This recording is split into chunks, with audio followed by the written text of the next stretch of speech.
What is up, YouTube, my Cowboys family? Bringing you guys our Red Zone update. Obviously, the Cowboys are on a bye week this week, guys, so we are here just, watching Sunday football. And, I mean, again, some very interesting games. That big injury, guys. Green Bay. So, Aaron Rodgers, broken collarbone, out for the rest of the season. Yeah, well, that's not 100%. They're basically just waiting. They don't want to outright say he's out for the rest of the season. But if he comes back, it's going to be like week 16, if that. So, obviously wishing him a speedy recovery. We never want to see any player get hurt. But we also suffered through the Romo years of Tony Romo having a broken collarbone twice. Was it 2 years in a row, or was it like 1 year and then 1 year off and then a year after that? The thing that sucks about this for someone like Rodgers and the Packers is that their season is hinging on ending. Yeah, guys. I mean, when you lose your starting quarterback, you guys that's know, always disastrous. But when you lose Aaron Rodgers, yeah, you know what he did to us last week. I mean, and again, not pretty. I don't want to say too bad it didn't happen a little earlier. Obviously, I don't want anybody to get injured, but it would have been nice if he would have taken this injury against the Cowboys. Sorry, so guys, we're watching the Red Zone today. Since the Cowboys are on a bye week, we're watching all the games. Like, as my fiance said, kids are playing in the room. They'll be making some appearances here and there.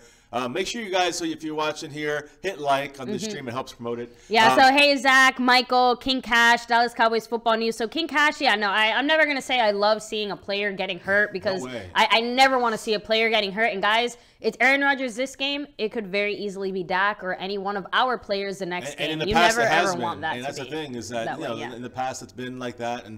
And it's just like I've got too many seasons. I've seen people root for injuries, and that's so disrespectful, horrible. I think it's disgusting. I agree. And again, with Aaron Rodgers, the fact that he did get injured, I mean, all I'm saying is that too bad we didn't play the Packers after the injury. I'm just saying for the Cowboys, because he's such a big player. Without him, they lose against the Cowboys after the Cowboys played a horrible game, pretty much in the second half, especially. Yeah. And the Cowboys win that game by 14 points. In my opinion, I do think the Cowboys win by a lot more, by like a 2 touchdowns. But deficit. It's kind of similar to the way we won against the Giants this first week one, where we had a lot of Giants people saying, oh, well, you won and we didn't have Odell, we didn't have this, that, and the other. The last thing I would want is for us to beat Green Bay and have everyone just say, honestly, the only reason you won is because Rodgers wasn't there. I just want to get the win. So I guess at this point, this season right now, guys, and again, I said the same thing about Odell when the season started, and I wanted Odell out there. I wanted them to not be able to say anything or talk trash. In the end, though, I mean, it happened. Odell didn't play that game, and we won by a lot. But, exactly. I would also, it definitely helps to not have one of the best players in the league, whether it's at receiver, Odell in the Giants, or Aaron Rodgers at quarterback for the Packers. You lose something like that, no matter what anybody says, it's huge. And like we're losing Zeke, basically. Let's just say he's injured for 6 weeks. Yeah. And guys, I do want to update you guys on that whole Ezekiel Elliott thing. So right now we're watching these games. Right now we have Red Zone. It's a Red Zone Sunday for us, as we like to call it when the Cowboys don't play. And King Cash, we do play on PS4. You can check out our gamer tag in the link down below. We actually played yesterday, so if you want to check out our stream, go ahead. Yeah, it's purple. It's purple _ Peanut, what's up? And Frankie G. Let's see, referees helped out the Patriots big time. Yeah, guys, Patriots were down 14-0 against the Jets. Brady was getting picked. What a catch! Incomplete. Oh, okay. Brady got picked off, and then Red Zone went somewhere else, and it jumped back, and now it's 14-14. So, but you know what, guys? When you're playing against a team... Miami's beating Atlanta 20-17. Just wanted to bring that up, because Atlanta was winning by a lot. They were winning I think they were winning 14-0 too when we looked at it last time. Miami came back with Cutler leading them, guys. And I don't know how they scored this last touchdown, but it looks like Atlanta has the ball, which means, again, a field goal ties the game, puts it into overtime, and obviously a touchdown wins the game. Yeah, Devontae Freeman just dropped the... I would like to see the Jets win. I mean, they have been playing a good game against the Patriots. But, when you are playing a team against the Patriots who just won the Super Bowl last year, coming back from a 28-3 deficit, 14-0 is the peanuts to them. Look at that. You better not throw him down. Wow. What just happened? Did he just pick him up? He just hit him. So, guys, Atlanta guy, I think Taylor Gabriel caught the ball and got popped so hard.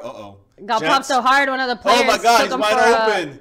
The Jets. Wow, that was a smart move by the Jets there. Wow, how did that player get back there? So he was wide open. They blew coverage. New England blew coverage. There's no one there. Look at this. Look.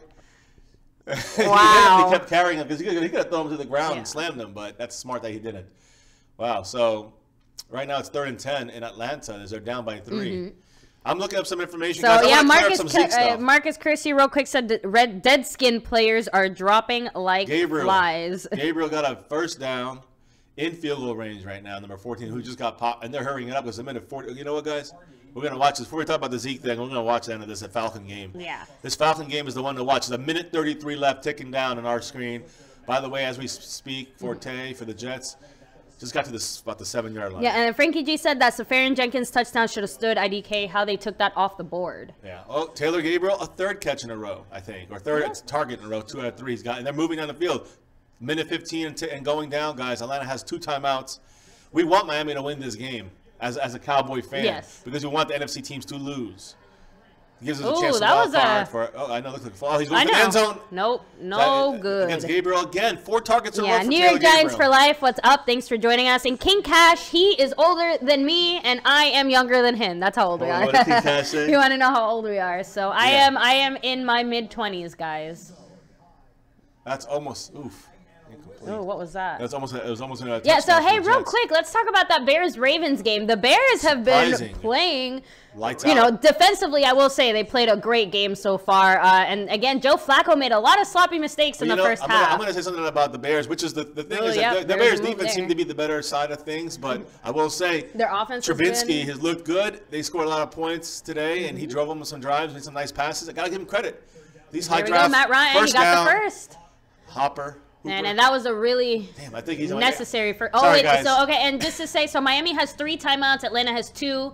1st and 10 on the under 50 seconds. There you go. On the 27, on the 26. Yeah. Oh, Jets are scrambling on the goal. Well, at least he didn't get sacked. Who's that? Ooh, did he? Ooh, so they lost like 3-4 yards, but it would have been a loss of like 10. Is that timeout? It looks like Atlanta called it. No, Miami called it timeout. Okay. So there you go. Some good games, guys. So let me see if I could run. Let me see. It's this red zone stuff. Yeah, New England is up 24-14. 4 minutes still left, and it looks like the Jets are about to punt, or are they kicking a field goal? I can't tell. So here you go, guys. I just want to say something real quick about the Ezekiel Elliott situation. Judge Mazant does not need to vacate the preliminary injunction. It is already vacated by the order in the by the Fifth Circuit Court of Appeals. Yes. So the purpose of remand is for dismissal. But it's not. So basically, they're just like completely closing out the case in Texas so they can open it in New York. Is that what they're saying? Like they have to do there? No, he doesn't have to vacate it. Now look here. Yeah, because the decision by the Fifth Circuit Court of Appeals already vacates it. Correct. So it's already basically dismissed. The injunction that was ruled. Oh wait.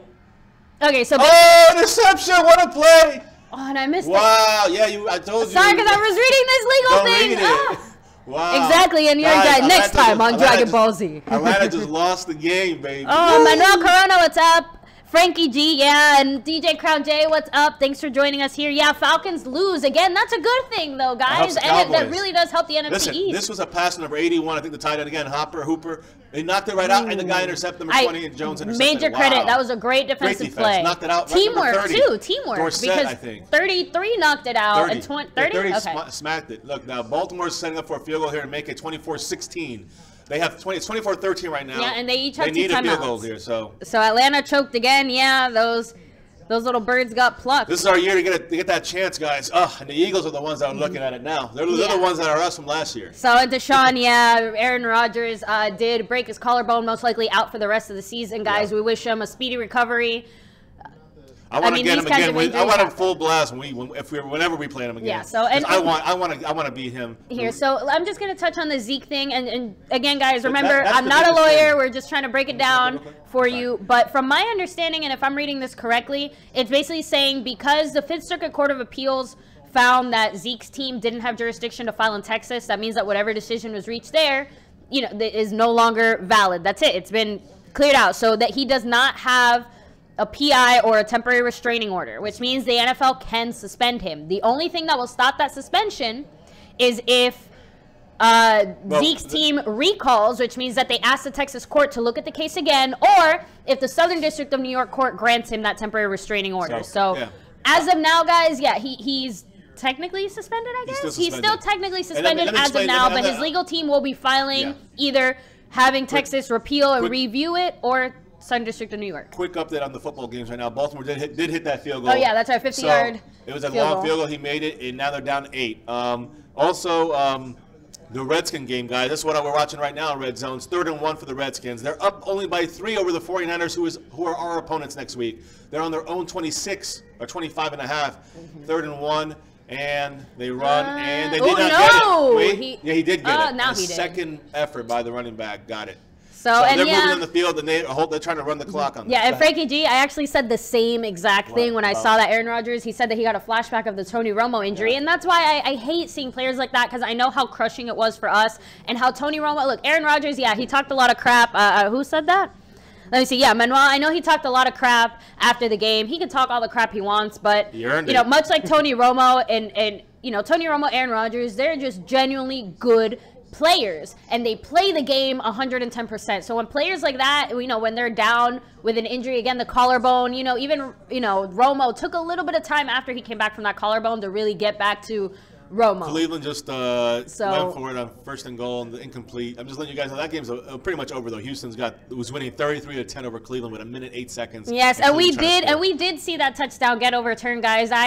We definitely don't agree with the call, but again, if that's what the refs called it, you kind of got to go for it. And we said this before with our Cowboy games, that as much as those plays make a big difference in the game, one play and one call should not make your whole game. It's up to you and your team to put yourselves in a position where one call and one play will not make your whole game. You're 100% right. So Redskins just caught a as much huge as those pass, refs make some calls. a huge catch by the Redskins all the way down to the so, yeah, guys, we're watching Red Zone right now, so we're watching all the games. Touchdown Cleveland. It's going to be 33-17 probably. Yeah. Redskins just really broke our back here. When I say our back, I mean the Niners' back, because we needed the Niners to kind of try to hold down these other NFC East teams as much as possible. And there's still time. They still have 6 minutes left. 49ers are only down by 3, but it looks like, again, a lot of Niners players and a lot of Redskins players, guys, are getting really injured. Yeah. No, it just a lot of injuries. You guys pointed it out. It just... Something about this year, guys, correct me if I'm wrong, but it definitely feels like there's more injuries than usual. Injuries going on right now. I do want to kind of recap what you said. NFLPA has not. So, Chase, what's up? Okay, I'm sorry. No, I just want to say that the NFLPA had not filed a petition for rehearing. Union has only asked for a recall of the mandate for now. Rehearing will be sought soon, and the reason they're doing that is to wait and try to extend it as long as possible, because when they do go to the next step, they're hoping that I guess they're trying to hope to not have it overlap, but giving themselves 2 options. Yeah, as much time as possible, so that if they do decide or want to file in Texas, they have as much time as possible. They're stretching that out. Or again, if they do decide to file in New York, they're trying to get time on their side. Bye week. If I understand it right, I think the longer they wait to file within that period, the better chances are that Zeke will be allowed to play. But because it will go into that week, exactly. And then he'll be able to play. So let's see. Again, they have 14 days from the day that the decision was made to file for a rehearing in Texas, which I believe, if I'm not mistaken, we're up to a few days now. It's preliminary injunction. The preliminary injunction. So, and the thing I'm going to say, again, because the preliminary injunction has been vacated already, and mandate issued, because the answer that they gave, I guess, right? I mean, they're ruling basically. The NFL can suspend Zeke now, and that's what it lays. That's why he's still suspended. What would change that is a recall of the mandate. So if they recalled it, the circuit court, I'm not assuming, or if another court. Oh no, he's got him. Yeah. Oh, or another court. I guess if another court did as well, or the SDNY, the Southern District New York Court would issue the temporary restraining order. So here's what it comes down to, guys. The Fifth Circuit, which is the one in New Orleans, just went pro NFL not for the innocence or guilt of Zeke, but for the way that Zeke's team, jurisdiction, for the way Zeke's team handled it, jurisdiction, and the way they handled it, applying for an appeal before the decision was actually made. An NFL appeal. Yeah, so it looks like the Fifth Circuit Court of Appeals is going to have some kind of mandate issued by Tuesday. That's a big deal. If it's denied, the NFLPA is going to try to get that emergency temporary restraining order in the Southern District of New York Court and ask for an expedited ruling. And I said this before in our Zeke stream, our legal breakdown. Make sure to check that out, guys, if you haven't already. Basically, they're going to try to have the hearing really fast, and there should be at least an oral argument before the 49ers game. At least that's what's expected, because they are trying to rush this so that they can at least get some kind of a decision. From there, guys, it's pretty much whatever they decide. Like we said, if they do rule in favor of Zeke on that, then even though it's still, the suspension is still not, it still has to go to another step. Exactly. So it's still not over, but it's But that means that he's able to play. Yes. If they rule in his favor on Tuesday. So that's why it's important. And then the NFL, I mean, the Players Association, if they win that, then they're going to refile the case so that it could be heard as fast as possible. It'll probably go in his favor because of the original ruling from Mazant, and then he would get the suspension officially, injunction, whatever, restraining order, restrained, I guess you would say, and he would be able to play again, which would help us against any team we play for this season. And again, the thing is, though, if anything is heard, NFL will have to probably appeal against this again, and now we go back to the same process, hearing the same thing. And by the way that these 3 judges ruled in the first place, the New Orleans 5th District Court of Appeals, it sounds like they'll rule in Zeke's favor. Doesn't mean he wins, but he means that he'll be able to play the rest of the season. Exactly. So, guys, again, let's take it one step at a time. The next step would be the investigation, and then try to see if he has his rights are violated by an unfair hearing, by an unfair hearing in the NFL rules, right? So and guys, if they withheld evidence, then that would count as as that. So, anyways, go ahead. No, guys, but just make sure to hit like and subscribe and hit that notification bell. We will be updating you on everything Dallas Cowboys. Of course, it's a bye week, so it's been a little slow, but we'll definitely be breaking all the updates and all the things on. I know we'll definitely be updating you guys on all the Ezekiel Elliott information as it continues to develop. So make sure to follow along. Now, I want to catch up with some of your comments. 45-24 Saints over the Detroit Lions right now. To me, that's a huge upset because of the score. Not that surprising that the Saints are winning, but. All right, so Manuel, he didn't earn anything. He was playing rookies in our backfield. Of course, he was going to expose them about Rodgers. Yeah, but the thing is, he exposed us last year. Rodgers is Aaron Rodgers. He's an amazing and great quarterback. There's no devaluing that. So our defense is something else. Not in a good way. Work in progress. Work in progress. So Brady Madden curse, I wish, better. I hope. And then Morris comments, you saw Claiborne almost get the interception. Yeah, and who was it here that said, let me see, King Cash, thanks for joining us. We'll definitely catch you next time. Make sure to come on back. So you're just going to see Bart on the screen for the next hour. Let me see, Virgil Johnson, it sucks. If he's out for the season, Packers won't go to the playoffs. That's true. Boo-hoo for them. Well, the thing about that is that now that opens up another spot now. Now, we know that it would be Detroit or Minnesota. Or even the Bears. There it is. Frankie G, you're the one saying it. That everyone we got rid of is balling out right now. Yeah, I don't know if it was in last week's stream or the week before that I said it, but it was like Barry Church, Morris Claiborne, and Brandon Carr all made like great plays. Yeah. And I'm like, where were these great plays when we had them? 30-11 right now. Second and 11. Redskins, they're still, it's under 4 minutes. But they're in the red zone. Yeah, they're in the red zone. But second and 11, they got the end zone incomplete. Oh, they flagged. Probably on the Niners. I don't know. That looks like a good defense. First and goal for the Redskins right now. We cannot let them score here. Touchdown Baltimore. It looks like the Texans touchdown Baltimore. They're winning. It's a touchdown, 2-point conversion. No, they're going for, wow, they tied the game, guys. Baltimore scored and then tied it with a 2-point conversion. Huge play. Huge. Wow, huge. Here's the Saints again. Back to this game. It's 45-24. Let's see what happens. They're showing the replay here. It looks like a block in the back. Hey, guys, at least there's a defense that's allowing more points than we did. Oh, they're running back all the way. Guys, 11 minutes in the fourth. It was 45-10. And now it's 31-45. It's 2 touchdowns, 11 minutes. Look, when I saw this game, like when I saw the score, I said, I'm like, how do they have this much time? They're going to end up with like 60 points on the board. The Saints, this is ridiculous. Somehow the Lions scored like 4 touchdowns in like a couple of minutes. Kirk Cousins he ran touchdown. It in. He pulled a Dak. All right, well, 49ers, show us what you got. You still got time. You still got a chance. Yeah, it's not that much of a chance. Guys, they're down 10 points now. Guys, let us know what your thoughts are so far on all these games. Let's go ahead and catch up with some of the scores. Oh, wait. We have a... Give me a second. We'll go ahead and catch up with the scores in just a second here, guys. So you read them off as I... Oh, yeah, I'm sorry, guys. All right, so we got 45... Saints 45, Detroit Lions 31 with 11 minutes still in that game. So that's an unbelievably huge game still. A lot of time left in that. Redskins will be winning 27-17 over the Niners with 3 minutes left. We have the Patriots and Jets in a close one, but it is it looks like 24-17 Jets. But they're reviewing a touchdown here in New York, so that could be a difference maker there. 23-10 Vikings over the Packers, the Aaron Rodgers-less Packers. The Buccaneers and Cardinals kicked off, guys, at 0-0. And it's a late game. So did the Jacksonville Rams game, which looks like an exciting game. That also just kicked off.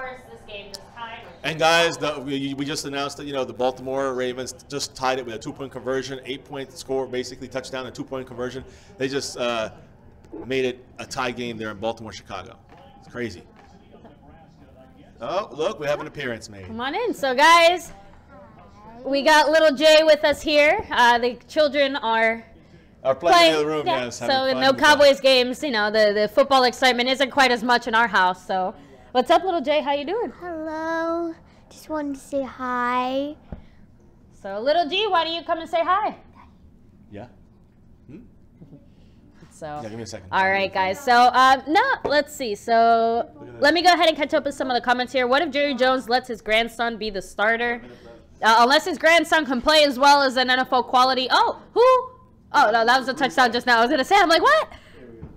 So, let's see. Oh, Baltimore. Yeah, I know. And hey, little G. Little Hey, guys. Now. What's up? What are you guys Nothing? been doing? What have you been playing? Nothing. What have you been playing? Roblox. So, Computer you like games. Roblox better than the Cowboys? No, but now we're gonna watch YouTube because apparently people don't know how to play. You know, the perils of being a gamer, a child gamer. Yeah, poor Roblox, man. That's Kickoff a of tough the Rams. game. Looks like something happened here. The kickoff of the Rams game. Look, Oh, look wow. They The Rams returned it just for a ran back all touchdown? the way. The first play of the game. The kickoff, What yeah. a play. I picked the Rams, right? I don't know, but the I point think I did. the point is I that picked the Jaguars. whoever has the Rams defense just banks right Yeah, there. so- That's right. We do have the Rams defense. That's Oh, right. yeah, we're my My Cowboys. Cowboys family. So, yay, my Cowboys family, guys. Rams defense just scored us a touchdown on a kickoff return in the opening of the game. Yeah, so, yeah, Frankie G. I think we're all... Did the game already end? Yeah, Is it's the Giants game started? Atlanta lost. Did the Giants game start? yet? Giants are tonight. Wait. Yeah, so... Wait, who played? She has her own little fantasy teams. Who played Atlanta? Who, oh my God. We Miami just saw Dolphins. Miami. There we go. Miami won. Oh, That's your grandpa's There team. you go. Yes. So yeah, my dad loves the Dolphins, so he must be very happy at home right now. Frankie G. Ooh. I think we all miss Ronald Leary, and I gotta say I miss Doug Freed just a tiny bit too. I know he I wasn't. don't miss the flags. I do not miss those Okay, flags. I know, but Yeah. right now we're getting. I like plenty Will of flags. Collins over him. I know. I just don't like, the guard spot. Yeah, so let me see. And King Cash, sorry, no, we only listen to good music. Who is He that? said, "Do you listen to Lil Uzi Vert?" What? Yeah, exactly. Who's So, that? Lil Dicky. sorry, let's see. How do you Wu-Tang. guys feel about Marinelli and his defensive play calling so far this season? Manuel Corona, I think it's been I don't like. All right. don't I like- think don't- it's been all right. He plays his. You can get scoot down. Since Oh, the go kids, ahead. looks like the kids made They just made deserted their us. getaway. So yeah, but look, as far as Marinelli, I think he's been doing all right. I feel like more of the problems is just, again, it's just strange decisions. I feel like it's more that some of our players haven't quite stepped up to what they we're needed gonna to do. answer that the rest of the answer. I know, But so fourth and 12. Jets have the ball. This is pretty much They it. gotta, I mean, They're down by the first would be 7. insane. They got They it. got the first! Oh my God, that's Jeremy And Curley. no timeouts. He's gonna get They tackled gotta in hurry bounds. They up, better guys. hustle. Yo, now you're back. No, I'm gonna say The Jets are gonna try to tie this game here against the. Who got the first? Frankie G Scoot down said more. that's hilarious. He knows 3 I Jags saw fans that. that are at the game. So again, my great way to start off the game, What's on huh? top there? Who got Guys, the everything is first? rolling right now. This is towards the end of the games. Bye. Yep, saying bye. Goodbye. Goodbye. I guess I don't want to see the end of this game here. The Jets, There's only just 50 now. seconds left. Wait, I thought New England. So New England just got a timeout out of nowhere. I didn't see No, that. I think the Jets called timeout. I didn't think they had timeouts, but okay. So And guys, as far as Marinelli, I will answer the other part of that question. I think that he's doing an okay job. I agree with you, except for sometimes I don't know if this is on him or the cornerbacks, defensive backs coach, that he plays them 10 yards off on a third and 10, third and 9, third and 7, and they got other guys 10 yards back, giving them a first down almost every time. Anyways, back to this game. They cannot get sacked or the game's over, or not over, but no, I want them to score. No. incomplete. Actually, I have their defense in my money league, the Patriots. So I need the Patriots to intercept it. Oh, that would have been good. I want to see the. That would have been good. Fournette would've just rushed been for a touchdown, guys. Did he? My money league, There you 75-yard touchdown run. Woo. This guy's a monster guy. He said he was going to be a Zeke, like Zeke this year. I agree. Fournette? Yeah, he's got I mean, numbers like he's- Zeke, and he's getting. I mean, he's a fantasy monster. I've never seen I can't believe. numbers like I him. mean, 3 great touchdowns pickup, every game. I can't believe. Oh, in my money the league, I got Jets him in are my gonna be second better round, than Fournette. New England. So yeah, guys, let's talk about some very strange 16 teams in team just a league. minute here. 3rd and 10, Jets have the ball. 44 seconds left. His face. No. I'll tell you later. Uh-oh, come on. Oh, no, he's going to get sacked. They got to hurry up. Let's say they can't spike it either, so they have to hurry up. There's no, they can can't they dance spike because then they'll be other team's ball. It's 4th down. It's 4th down right now. Yeah, they The sack was the worst. That's why I said the sack is the worst thing. At least he held on to the ball, though, because if he had lost it, I mean, that's definitely... Fourth and 16, guys. Last play of the, Come on, just for the Jets. Go deep, go deep. He needs time, though. Is he going to run it himself? No, he can't run it. Okay. If he runs it, he's over. He's got to throw it. It's almost like a Hail Mary. Nope. There you go. Game over, guys. But you know what? Great effort by the Jets. It was 14-0 Jets, you know. And again, it was, well, he did get picked off, so I guess see what happened here. Score. There's Fournette, like I told you. Yep. The touchdown. Look at him running. This is a rookie, guys. Guys, the Jaguars look good this year. They actually do look legitimate. 14 minutes and 33 seconds left. 1 minute. And the score's already 7. The first play of the game and the second play of the game. Saints are blowing their lead. Hopefully it hops back into that. Guys, we saw the game was Saints, 45. It was 45-10 or 45-7. Listen, it was 45-10. Saints over Detroit Lions. Now it's 45-31. And still it looks like 10 like minutes, and they're about to score again, Detroit. Look, Baltimore, overtime. Hey guys, if you want, it looks like one of our subscribers here, King Cash. His name is Kayoya106 on Roblox. So, you know, you guys can play. Again, guys, you know, make sure to check out our gamer tag in the description down below. We do play Madden on the PS4. Adrian Peterson, touchdown. I made sure I have Zeke in my That's you. There you go. Oh, yeah. And hey, guys, remember, Adrian Peterson was not happy on the Saints. He felt like he wasn't getting the ball enough. Obviously, the Cardinals are struggling without David Johnson, looking for someone to help with that run. Yeah. And there you go. So, you know. Crazy scoring going on right now. These early games. My favorite NBA team is Bulls. Chicago Bulls. So, yeah, Celtics close second for me anyway, but I have Todd Gurley in this game too. I have the best running backs in the league right now. You know, in your money league? All right. In my money league, yeah. So. Bye-bye. Bye-bye. What do you guys always say? Go Cowboys! All right, you're allowed to play. The brainwashing is working. We don't have to beat them anymore. That's a joke. Yes, guys, we don't beat our kids unless they vote, you know, cheer the Giants. On Wednesdays and Tuesdays. Tuesdays and Wednesdays. Joking again. Oh, touchdown Saints. 49ers. I mean, not Saints. Yes. 49ers. Sorry, guys. Oh, thank goodness. Oh, right, but wait, they're still down 2. Yeah, I know. It's still 2 minutes, and it depends on Are they going to go for 2? Onside kick is going to be what's going to have to happen. Let's hear Gurley stopped short of the first down by the Jacksonville defense. Boy. So it's 4th and 1? Yeah, they're going to punt. Wow. So, I'm telling you guys, that Jacksonville defense is for real. For real. Let me see. Don't forget, guys, hit like on the stream. If you're new, subscribe. And make sure you hit the little notification bell so you get our daily updates and game day streams like this. Usually, 95% of the time, it's going to be Dallas Cowboy game day live streams. Yeah, but today, you know, Cowboys are on bye. So wait, New York Giants for Life says all NFL team names end with an S? I mean, that's what he said. I remember he posted that in one of our comment sections. Let me see, Falcons, Bears. I guess they all do. Well, I mean, it's supposed to be a team. I guess it can't be like a singular one thing, right? Like what about the other sports? The Milwaukee Bucks, Chicago Bulls, Red Sox, the Yankees, Red Sox. Well, I guess Red Sox X. Yeah, that doesn't. That's an X, but it's still, I guess, kind of a plural. It's an interesting little dynamic there. But I wonder about basketball. Name me the one that doesn't have the S. The Bulls, Celtics, the Spurs. Minute 4 seconds right now, and the Packers are trying to make it a game with their backup Warriors, Cavaliers. I think in general most teams. Yes, that's points for me. I think in general most team sports names end with an S because it is more than just one person, one player. But I guess I never stopped to think about it. Oh, and by the way, guys, from my Cowboys family, guess who I picked up? Peterson? Yeah. Nice.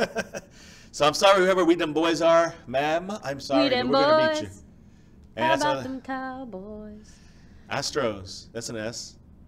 So he said all of them, too. Yeah, so actually... the Heat, Miami Heat. Ooh, Good there you go. So we have a break there in basketball. And guys, I have a question. What do you think about doing a franchise Madden 18 league? If you guys have Madden 18, I don't know if you guys want to do something like that. We redraft all the players. Rack City brought it up yesterday in the stream when I was doing it through Madden, and it's not a bad idea if we get enough players. I think it could be fun. So here comes onside kick, guys. I know, but. Here you go. New York Giants for Life said the Orlando Magic, too. Oh, that's true. Jazz. Oh, onside kick. And Redskins got it. So there you go. But, guys, the Niners have two timeouts. Yeah, Redskins have 3. You know, a 2-minute warning just passed there. And over here on the Vikings-Packers game, Packers still have the ball. But even if they score, I mean, it's only going to be. By 6. Yeah, there's no way. So now we're looking at the overtime game, Chicago and Bears win Baltimore. with a touchdown, guys. Yeah, because the Vikings couldn't score. Yeah, so it's in overtime. Yeah, now next score wins, isn't it? Oh no, is someone hurt or is I don't know. I'm looking at 3rd and 2. Or are they just getting the Green Bay game. They're just Let's there's a flag. 34 seconds. He's going to who do you go to there? Devontae. I know they're just doing. Devontae gives me points. So. I know they're probably going to score here, the Packers, just because they're working their way down. It looks like it's a flag on the Bears, a holding. Cash, I don't have. We both don't have each other's games. Sorry about that. Of course, we take donations, and that'd be a cool thing to get. So yeah, guys, if you guys would like us to play those kinds of things, make sure just by being here in the chat, watching the ads, and then liking the stream, all that stuff. It really does help support our channel. But if you do want to support further, you can go ahead and check out our description. We do have our Patreon link down below, guys. All the money does go towards making the stream better for you guys, for us, and just, we got a second microphone because of you guys, which is big. So thank you guys so much. And a big shout out to DJ Crown J and Cowboys Abroad, who were the ones who really pushed us over the top to be able to get this microphone. And thank you so much, guys. It made a big difference. I don't have to fight you anymore. Patreon account. There's the watching the ads, and then even like we have another guy on here that's supposed to be sending us another microphone, so the kids can get involved. Maybe we have like a different kind of microphone. So it's gonna things are gonna evolve on this channel with your guys' help. So we appreciate it. We already put forth a good chunk of stuff to start it off, and we thought it did a good job. But it's just improving, and thanks to a lot of it to your guys' suggestions, to your guys' help, whether by watching, by contributing with your words, and sometimes financially. And again, that's up to you guys. But thank you all for any help you can give us. It makes it more fun for us to be able to do things like this. And oh my goodness, I'm just watching this. It's 2 games right now showing it. The Baltimore game is overtime. Green Bay just threw it incompletion. Yeah, and Frankie G, we really can't catch a break. I really would like to see the Redskins lose, but I mean, it wasn't likely in the first place. What are you gonna say? Let me see. New York Giants. I've never gotten an ad here before. If you have YouTube Red, you shouldn't be getting any ads on our stream. But again, just being here and supporting and watching definitely helps. But if you do get an ad, guys, we just watch it. It's like it just collects over time, guys, and it does help us get some more stuff for the stream. It's just very little, though. Yeah. Guys. It's not even and we won't be doing an NBA channel, guys. This is the only channel we plan on having any. Oh, he got picked off, and interception. So guys, Packers are done. Vikings, officially done. Yeah, officially. 15 seconds left, so I'm not looking at that game anymore. Luckily, NFL. So it looks like the Bears. Yeah, the Bears-Raven game. Bears. We want to know what's going on in that Green Bay game. I mean, not the Green Bay game, but the Lions-Saints game. That's interesting. Truly, they haven't gone back to that one. Purple Gaming, what's up, Mr. Wright? Aaron Rodgers is, if he comes back, it's going to be like week 16. They basically what's up, Purple Gaming? Said that he's going to be out probably for the rest of the year. So, wishing him, obviously, a speedy recovery, guys. As far as the NBA channel, I mean, we're not doing an NBA channel, but I will say that, we're going to definitely do something in the offseason of after the Super Bowl is over, and we're going to do playoff games, and we're going to pick a couple, maybe do 1 or 2 playoff games. I mean, I don't know what we'll do as far as playoff games, assuming it's not the Cowboys. If the Cowboys are in the playoffs, of course, it's all Cowboys. But we'll probably do a couple playoff games, and then the Super Bowl for sure with the reaction stream, the same thing as you're seeing now. But then after that, we're thinking of still trying to keep up doing multiple streams / videos per week. About something related to football, and maybe touching on some other sports, or maybe some other stuff in the sporting world, or just other stuff, fun stuff. And we're going to be taking a trip here and there in the beginning of next year. So we're going to it's going to make it a little harder to be full-time on here, but we're going to be on here. Trust me, guys. Yeah, guys, even in the off-season, we will still be updating you guys on everything that has to do with the Cowboys. It might not be daily just because there won't be enough to do daily content. We'll definitely still be streaming throughout the week. We'll definitely still be updating you guys on all the Cowboys news. We're going to still have stuff for the upcoming draft. I mean, we had an idea towards after the Super Bowl to compile a list of like 30 names that we could possibly draft that are realistic draft prospects for us, and we wanted to do a little kind of investigating on that, and then like reporting on that, what our thoughts were on these players. So for you guys who really do watch college football, I know there's a lot of fans of you guys out there of college ball. Towards the end of the season, definitely let us know who you guys, 1, would want to see the Cowboys draft, and 2, who you actually think they might draft based on,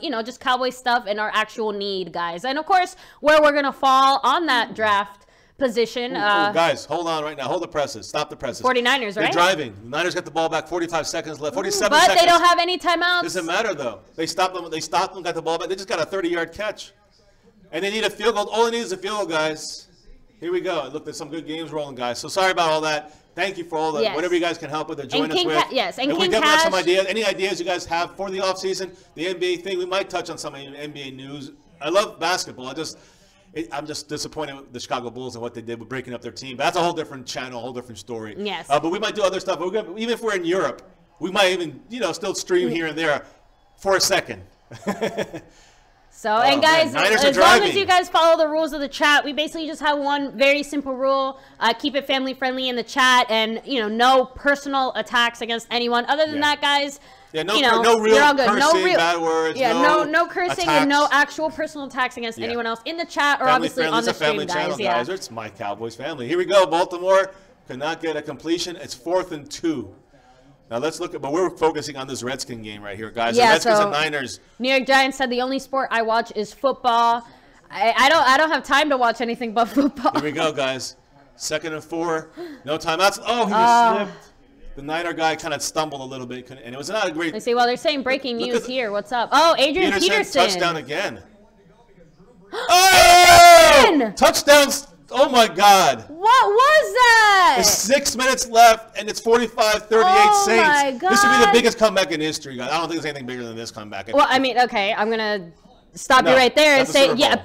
No. Okay. This is bigger. It might be bigger as in a bigger comeback, but I'm sorry. But when it comes to comebacks that freaking matter, the Super Bowl matters more. I agree with you what the Patriots were able to do, I think, was bigger. I agree with you on that, baby. But I don't agree with you as far as NFL record. NFL record. Yes, I know it'll be the biggest comeback. Oh, catch it! Ah! No, he called it incomplete. Oh, they can't challenge it, and they can't challenge it. No, they could challenge it. Can they review it? No, because it's under 2 minutes. That's right, 4th quarter. You're right. Wow, I don't think he caught it, though. Let's watch it again. I think his butt hit out of bounds first. Let's see. He tripped and he kind of caught.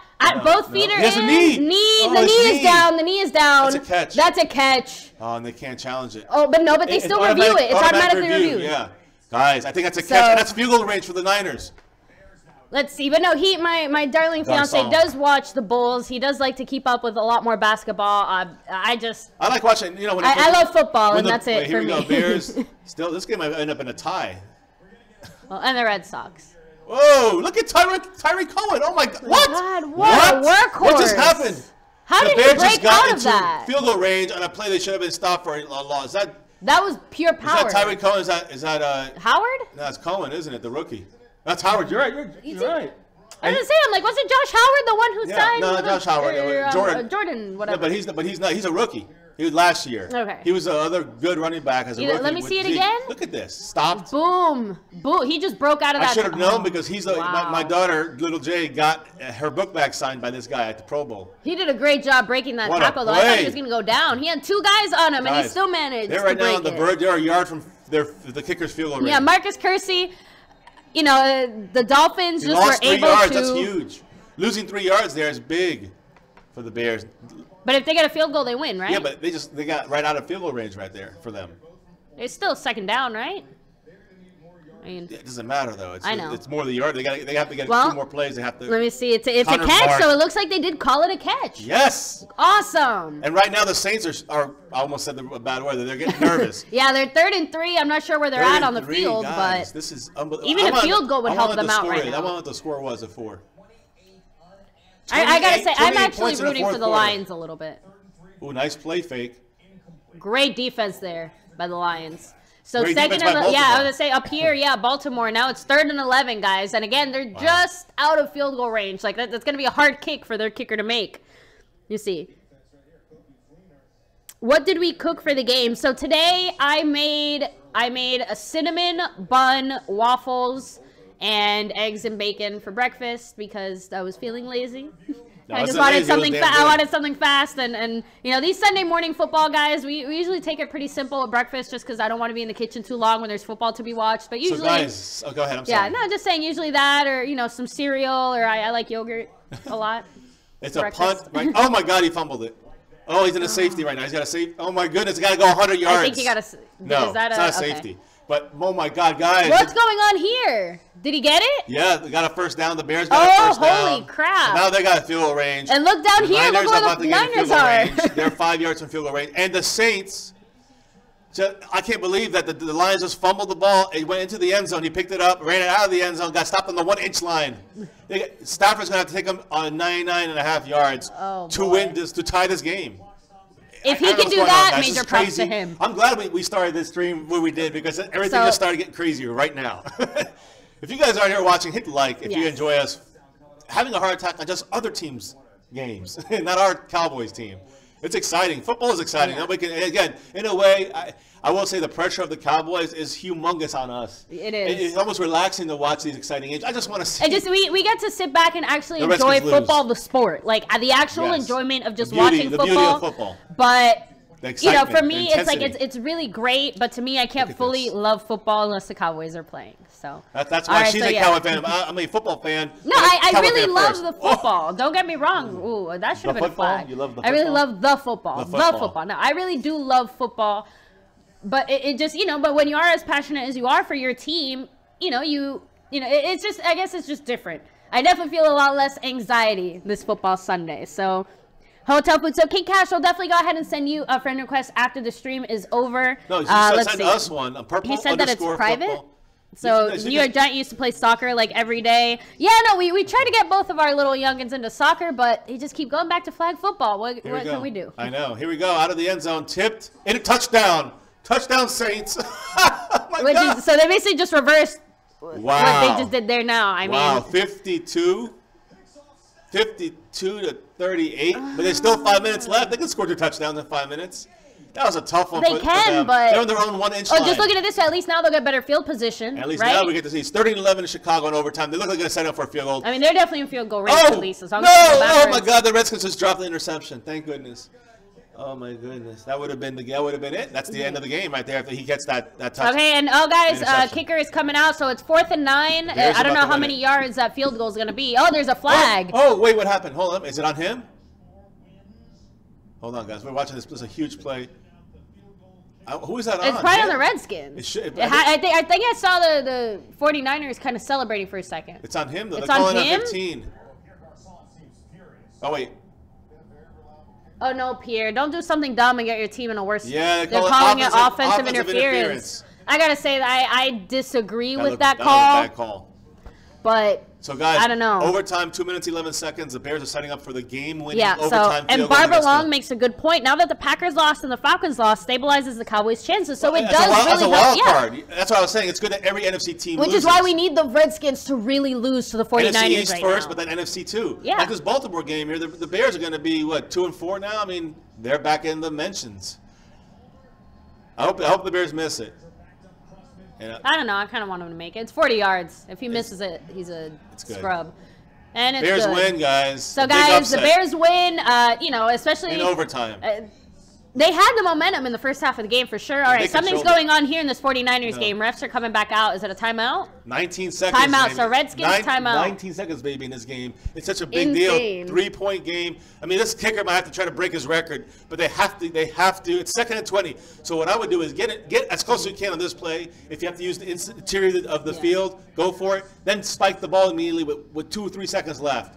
Cardinals scored again. It's 14-0. Guys. So, New York Giants, I feel really bad for you because by the way. I love football, but you know, I get one day to sleep in, and that's basically Sunday. So for me to wake up at 10 in the morning to watch football, the Cowboys better be playing, and they better freaking win. But they better be in London. Yeah, and Mr. Wright, I'm really glad you had some good fun times with your college friends. I would have loved to join you with that fish fry, po' boys, jambalaya, and your neighbors brought a bunch of food. Yeah, so next game day, I think we're going to have taco. It's actually, guys, this 49ers game is actually... 2nd and 20, guys. He's going to... he's good. Oh, no, he had him open.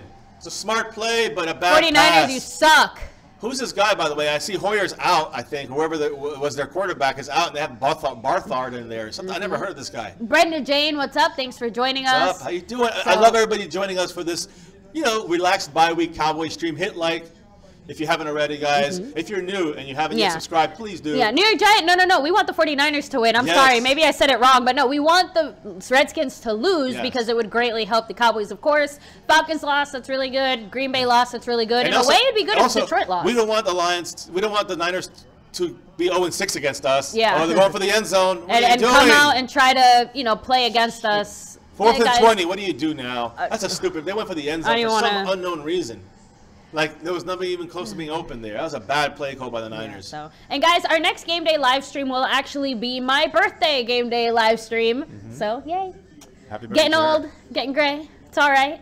But yeah, guys, so, you know, it's going to be a great time. So if you haven't already, I know this is a very nice, chill, relaxed stream. But our Cowboy streams, if you've been here before, guys, you know, we get loud, we get crazy, and we keep it real. So make sure to hit like and subscribe if you haven't. And hit that notification bell, guys. If you're at all interested in this whole Ezekiel Elliott legal drama, which even if you're not a Cowboys fan, guys, this affects all NFL players across the board. So if you want to go ahead and follow us on any kind of information and breakthroughs on that, make sure to hit the notification bell. We're updating you guys every day on what is going down. Yeah, I mean. So what happened here? On Tuesday, something's supposed to happen. Let's see, Jaguars. Oh, Jags again. Is that Fournette? No, that's Chris Ivory. Wait, what team was he with last year? Was he with Saints? the Jaguars? No, I was gonna say, yeah, I didn't think he was with Jags. But anyways, so Jacksonville 14, 10 for the yeah, it looks like the Redskins won officially. We want Jacksonville to win. It looks like the Redskins did officially win now. That means someone got it in front of us, yeah. So we're looking at the last 9 seconds. Anyways, if they weren't kicking a field goal, if they're going to Hail Mary here, we're going to see it here live. Not live, delayed. But look, right now the Detroit Lions are driving, guys, with under 5 minutes left, and they are in Saints territory. Stafford going, incomplete. No good. So, baby, but then I said it earlier. Wouldn't it be 4th and 20, here it is. Interception, Redskins. Game over. But wouldn't it be good if, I mean, doesn't it help the Cowboys if the Lions lose, though, since they are NFC? So it's Saints. Oh, I guess so. Saints are 2-2, and they're so either way, 3-2. So it doesn't really not really a big deal here who wins. Obviously, it'd be Lions would be 3-3, Saints would be 3-2. So that would be better. But honestly, in the end, we don't know who's going to be the better team. And this situation is so close that I don't even care who wins. I just want to see an exciting game, and this is as exciting as you can get. 52-38, and they're going to probably score here and make it 52-45. I hope that the and guys, we're going to catch up with the comments in just 1 second. I do want to see. And I say that interception. There you go, baby. All right. Oh, and they recovered it anyway. It doesn't matter. Out of bounds, still stays with the Saints. Wow. I've never seen guys, this has been a literal back and forth, and I gotta say, at least from both of these defenses, you should be really embarrassed on both sides. I don't know, the Saints. It's not even all deep. Some of the defensive touchdowns. Some of the touchdowns have been defensive. Riddick did not turn around fast enough. 25. See, he didn't turn around yet. That's that little V play. Oh man, he's got to be more ready for that. Wow, guys. So now we're going to the 4 o'clock games. This has been a very crazy football week. 4 o'clock game right now. Football season. Pittsburgh and at Kansas City, which is a rumble, guys, for sure. So now with Pittsburgh and Kansas City, which I mean, I personally would like to see Pittsburgh win, just because again with Kansas City. I hate Pittsburgh. I don't want to see Pittsburgh win. That's just me. I'd rather see Kansas City win. You see, guys, this is one of our football differences. I am from Pennsylvania originally. I hate the Eagles, but I've always been all right with the the Steelers. You know, they're. I hate terrible towels and all, but yeah, I'm not as big of a hater. A lot of. Yeah, no, I'm sorry. I want Pittsburgh to win. Kansas City is due for a loss. I have Big Ben as my quarterback, and as he's getting sacked here. But it's all right. He's going to throw an interception this time. He had 5 last. All right, so guys, I want to catch up with the comments here for just a minute. So let's see. Yeah, you're not a real football fan if you're not going crazy, guys. Yeah, we're passionate about a lot of things. So when it comes to football, we do our best to control our emotions. Let's just say that. But who's not going crazy? Who said that? No, you're Giant. He said that you're not a real fan if you're not going crazy. Well, so I'm glad that we all in here are, because these are some exciting games right now. And again, I wish that the Saints game. I wish that Detroit somehow got a chance to get that ball back. But I said this game would be one of those close ones. I thought the Cardinals had a chance to win this game. It's 14-0. But Winston's driving them 3rd and 13 right now. Woo! So here, and then they benched Hoyer and put C.J. Beathard in. Yeah. Who did that? What team? No, it was the Niners. That's important for us, because we got them next week. So then, and let's see, and Adrian Peterson is doing very good, Brenda. Again, I said it earlier in the stream that he really wasn't happy with the Saints because they weren't giving him the kind of touches. My Cowboys family drafted him, kept him on the bench, put him in today. So guys, great pickup there for, not just in our league, but if any of you guys have your own leagues, Adrian Peterson is a great pickup, and he's definitely has a lot to offer a team, and a team like Arizona, who, like I said, was really struggling after they lost David Johnson. It's insane that the Saints had this game really won now after that interception. But you know what? What's incredible right now is that they literally just took off like 30 seconds off the clock because they're a pass-happy team, and they should have stuck with the run. Now it's 3rd down and 5. And they still have a lot of time. And it's 4.5 minutes still. If they get stopped here, you know what? Chance. You made a good point. Look at this. They just stopped the clock again with another pass. I know, but you know what? But that's why this game is so high scoring and why there was so much time left. Right, now that you point that out, because they just pass so much. Both teams do, actually. Think about it. All right, so guys, let's see here. Derek Carr is back in, guys, and right now he threw his first pass interception. Chargers picked him off.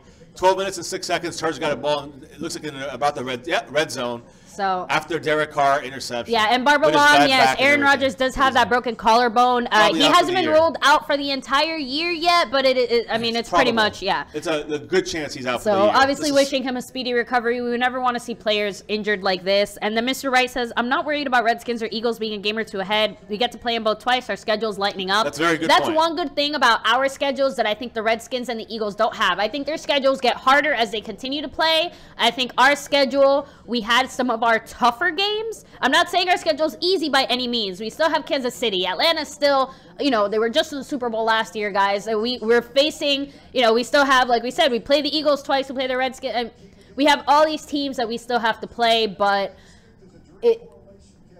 it's not as hard as I think it's going to be for the Eagles and the Redskins. One thing I will say, I said it before that I thought the Eagles were going to be a team that struggled more early on and got better as the season went on. They've obviously proven me wrong. They've been playing very well. They've been doing great.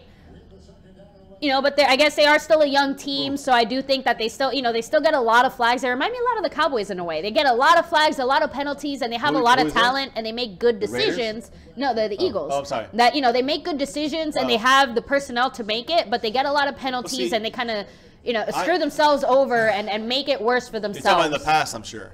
Well, even this year, I would say more. I think the Eagles, even though they won, I think they've been getting a lot of flack. I disagree with you on that because I think the Eagles have been playing overall pretty damn disciplined, and compared to their previous seasons. Well, I guess you see that's the thing. You know more of their history and how they used to be. I've only been watching them for the last few years. When you think about when they had Chip Kelly, that's a bad decision by the front office. When you think about getting DeMarco Murray, when you think about getting DeMarco Murray into Chip Kelly's system, that's another bad decision. I don't know who it comes from, if it's Chip Kelly or from the owners or the GM, but so either way, I think the Eagles have been tremendously disastrous with each other. Virgil Johnson said it. You know, it just shows you it's about the coaching, and again, as Cowboys, GMing too. It's about GMing too, because Chip Kelly, you don't want to get DeMarco Murray as your running back. It was apparent by the first game that he wasn't going to fit in there. I know, but he did fit. Exactly, you have to certain players are better in certain schemes. DeMarco Murray was very successful with us, and he was very successful with the Titans. But he sucked with the Eagles. It's a run first team. Chip Kelly has a West Coast offense with a lot of pass happy. That's not DeMarco Murray's style. So that's a bad decision by either Chip Kelly or by the GM or by the owners or by all three. Either way, the Eagles have been an embarrassment, and that's in that category, I would say, for a bunch of years. The Cowboys were there before the Eagles took that mantle, I guess, in the East, in the NFC East. The Cowboys were that team making huge mistakes for like Roy Williams and for Joey Galloway. This is before your time, when we gave up 2 first-round draft picks for some of these guys. This is disastrous, stupid decisions by Jerry Jones and the executives, basically, and the GMs. But you know what, guys? The Chargers missed the field goal, guys. They can't find a good kicker. They had the Korean kicker. He was cut. They got this other guy who used to be their kicker. He was cut. He was cut and then re-signed. He was actually doing videos after the Chargers kicker was cut. He was doing videos on his own, just posting them, and they re-signed him because he was with them in training camp.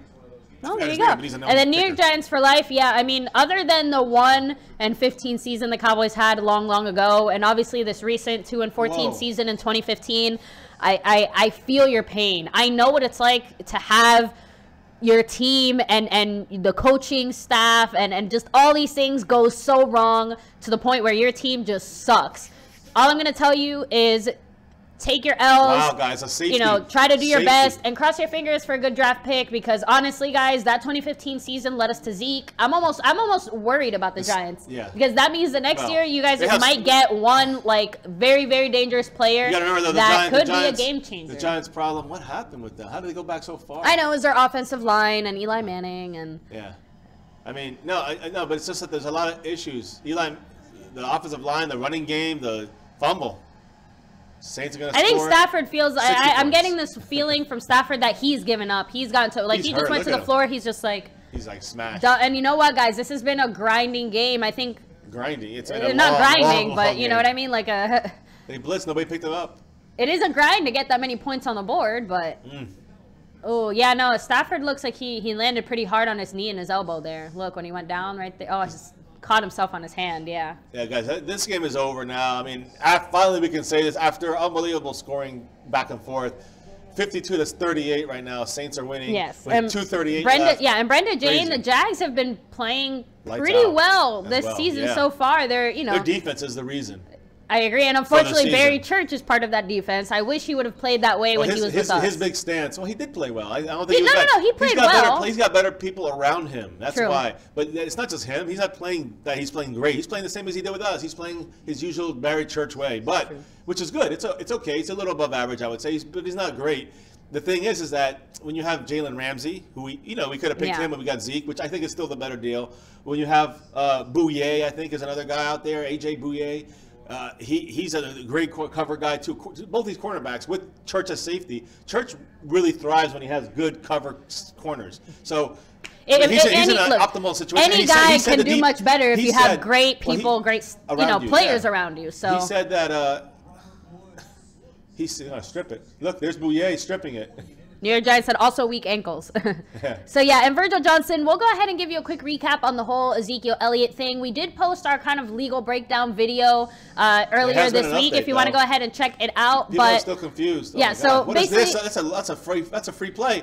Unbelievable, guys. So I don't even know what happened there. Yeah, you don't know this. The Chiefs, a high snap went over their head. It was a safety for Pittsburgh. And then you punt. So you punt the ball. You don't kick off like a regular hit. You punt off, basically. So you punt.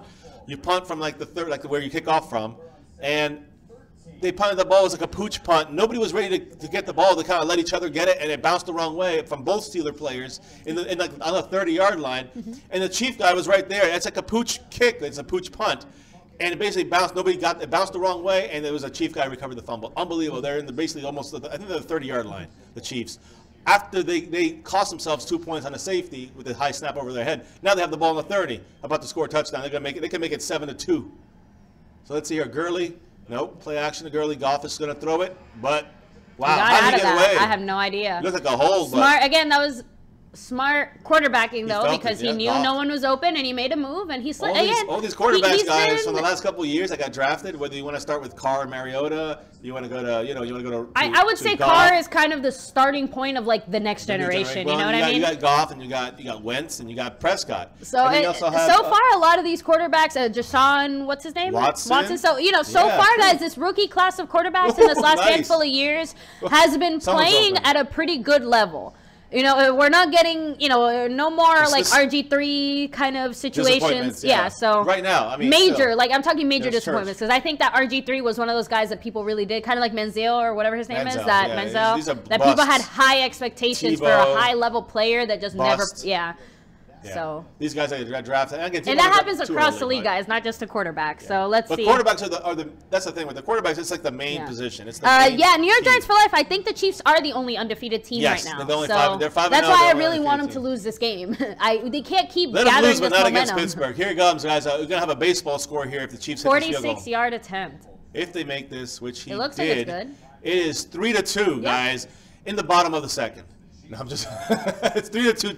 It's 3-2 Chiefs over the Pittsburgh Steelers. Batter up. In the bottom of the first quarter. So yeah, guys. So I want to go ahead and take a quick minute to explain the Ezekiel Elliott thing, guys. Yes. So basically, the Fifth Circuit Court of Appeals, because they sided with the NFL, saying that Zeke's legal team didn't have the right to file before the NFL reached their decision. It means that the temporary restraining order, the personal injunction or whatever, it is vacated. That means that it's no longer active, so Zeke is suspended right now. Zeke is still suspended. The thing is that Zeke's legal team has two choices. They can either file to have a rehearing in Texas, or they can file with the Southern District of New York an emergency temporary restraining order for an emergency hearing so that the hearings can be made sooner. They're basically just waiting it out to see to exhaust all their legal options. So at the moment, Zeke, yes, is suspended, but his legal team is trying to, waiting and working to make the best decision to keep Zeke on the field. We are expecting the Fifth Circuit Court of Appeals to say on Tuesday, whether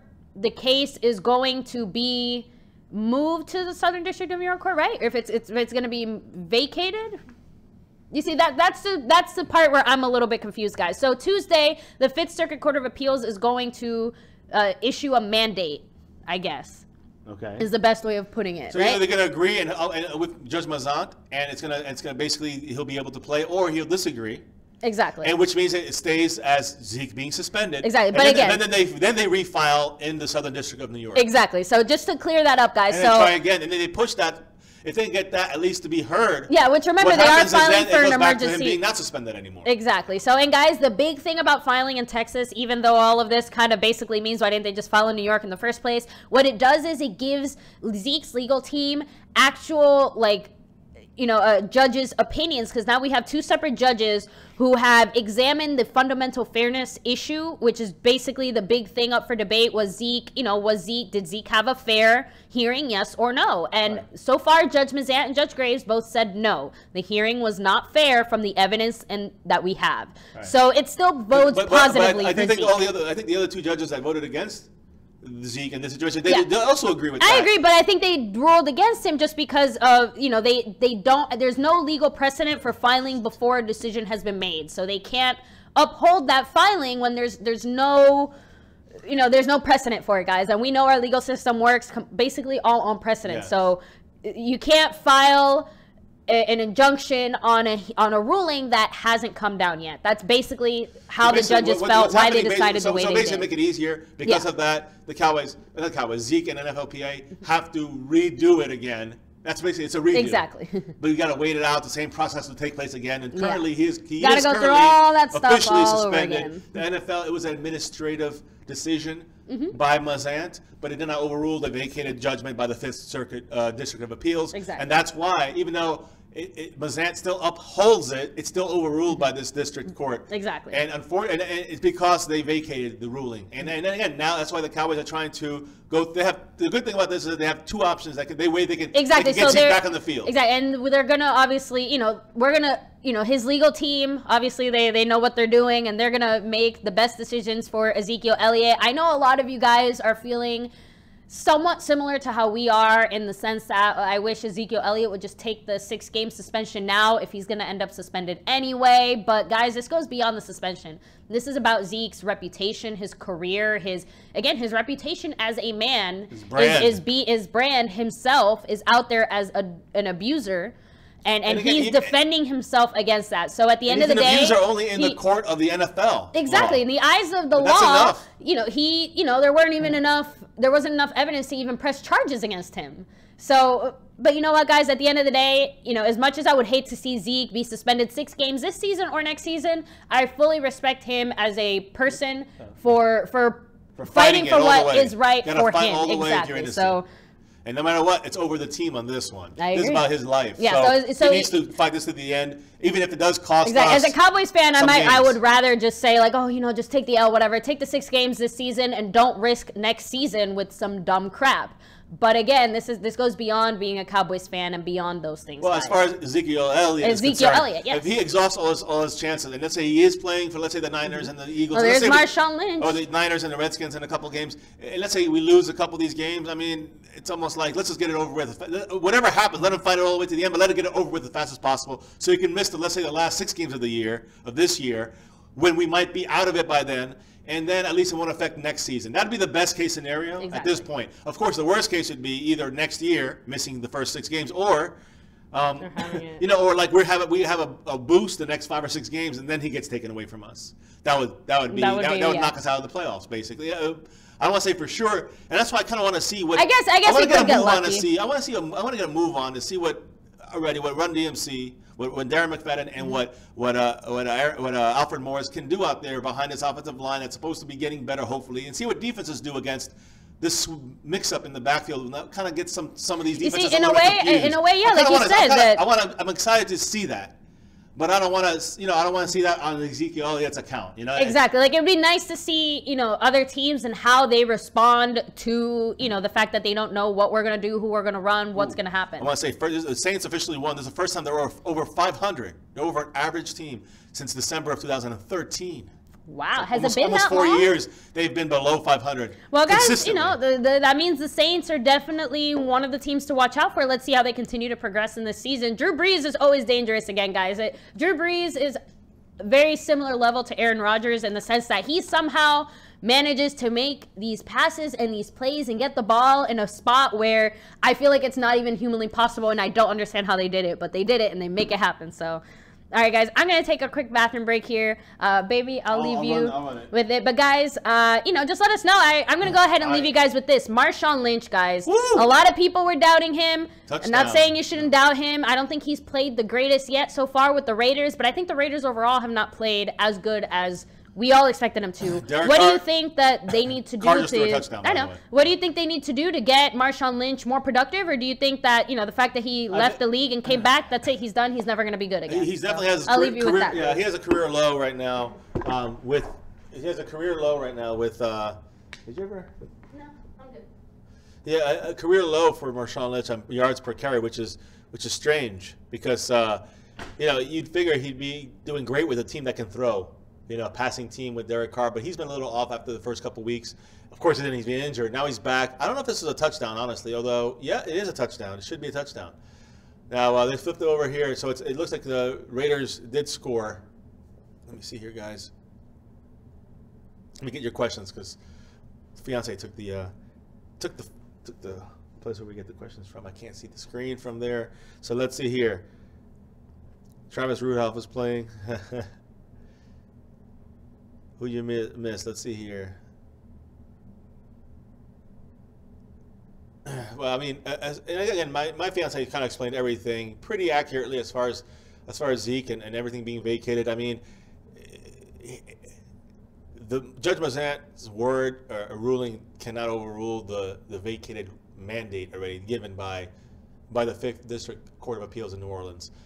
But the important thing to note is that the reasoning for them doing that and ruling that way is not because they think that Zeke is wrong. It's because it was filed incorrectly. It was filed for really an unspecified reason by Zeke's legal team to the judge's liking on why it was filed in another state. So those two things combined is what hurt Zeke in this situation, in this hearing, with this appeal hearing. But for the NFL, that's why they ruled in favor of the NFL. But that's what I'm saying is that they in their wording, I guess, when they gave their decision, it was all, we agree, this needs to be looked at further. We agree that, Ezekiel Elliott, one of them said it was not given a fair trial, so to speak, when it came to the whole situation and how it went down with the NFL and the way there was withheld evidence and so on and so forth. So when you put all these factors together, basically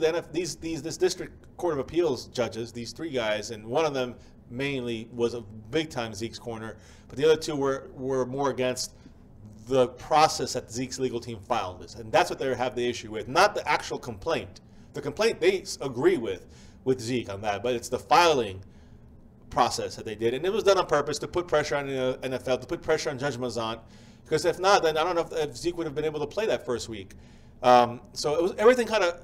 It's illegal. The legal world is crazy. You do things on purpose, even if you're going to lose sometimes, just to set you up for the next time. So, in the end, at least it's more clarified today rather than last night when I did do the stream and I said that he was still suspended. And I had a lot of people, Cowboys Abroad, posted a link that was very accurate, but it was the wording in that. I think the article had they were accurate in what they were saying, but they kind of left out the fact that it's still in place. The suspension's still in place by the NFL, and that is allowed to remain because the injunction has been vacated for now.